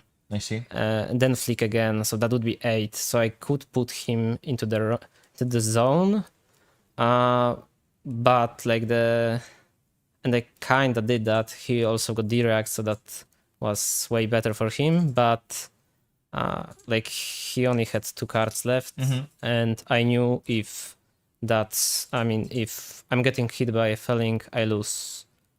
So we had to play, as we mentioned with Piotr once we were casting your game. I think both of you, because I think the same applies to Paulie with him using his fridge so early. I think both of you realized at some point of the game that you have to play to win, basically. And that's play with you going back to 1. You counted it up, but as you said, there were some outs that if you get hit by a Felling, a Plow, or the Arcane Seeds, even if that was the third copy, seeing pretty early in a game, that would still cost you it. In the end, you managed to win it. So that approach, I think, paid you off. In that turn, basically, he arsenaled the card, right? Yep. I was aware if that is the D-React, he's left with 2 cards, which is really problematic for me. But what's the other play you can do? I mean, it was most likely the D-React, but I don't think I could have done anything else. Even with D-React, he had a lot of outs, I guess, E-Strikes and Fellings, maybe Red Autumn Touch if he plays those, right? To do he had to do 7 or 8 with 2 cards to do something, basically, because I could have blocked with Momentum, Flicks, give 1 card, play from 3 cards. Yep.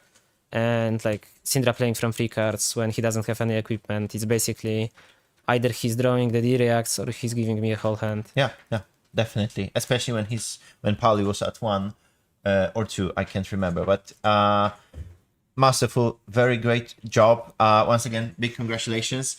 And yeah, how do you feel about being the Polish Battle Hardened champion?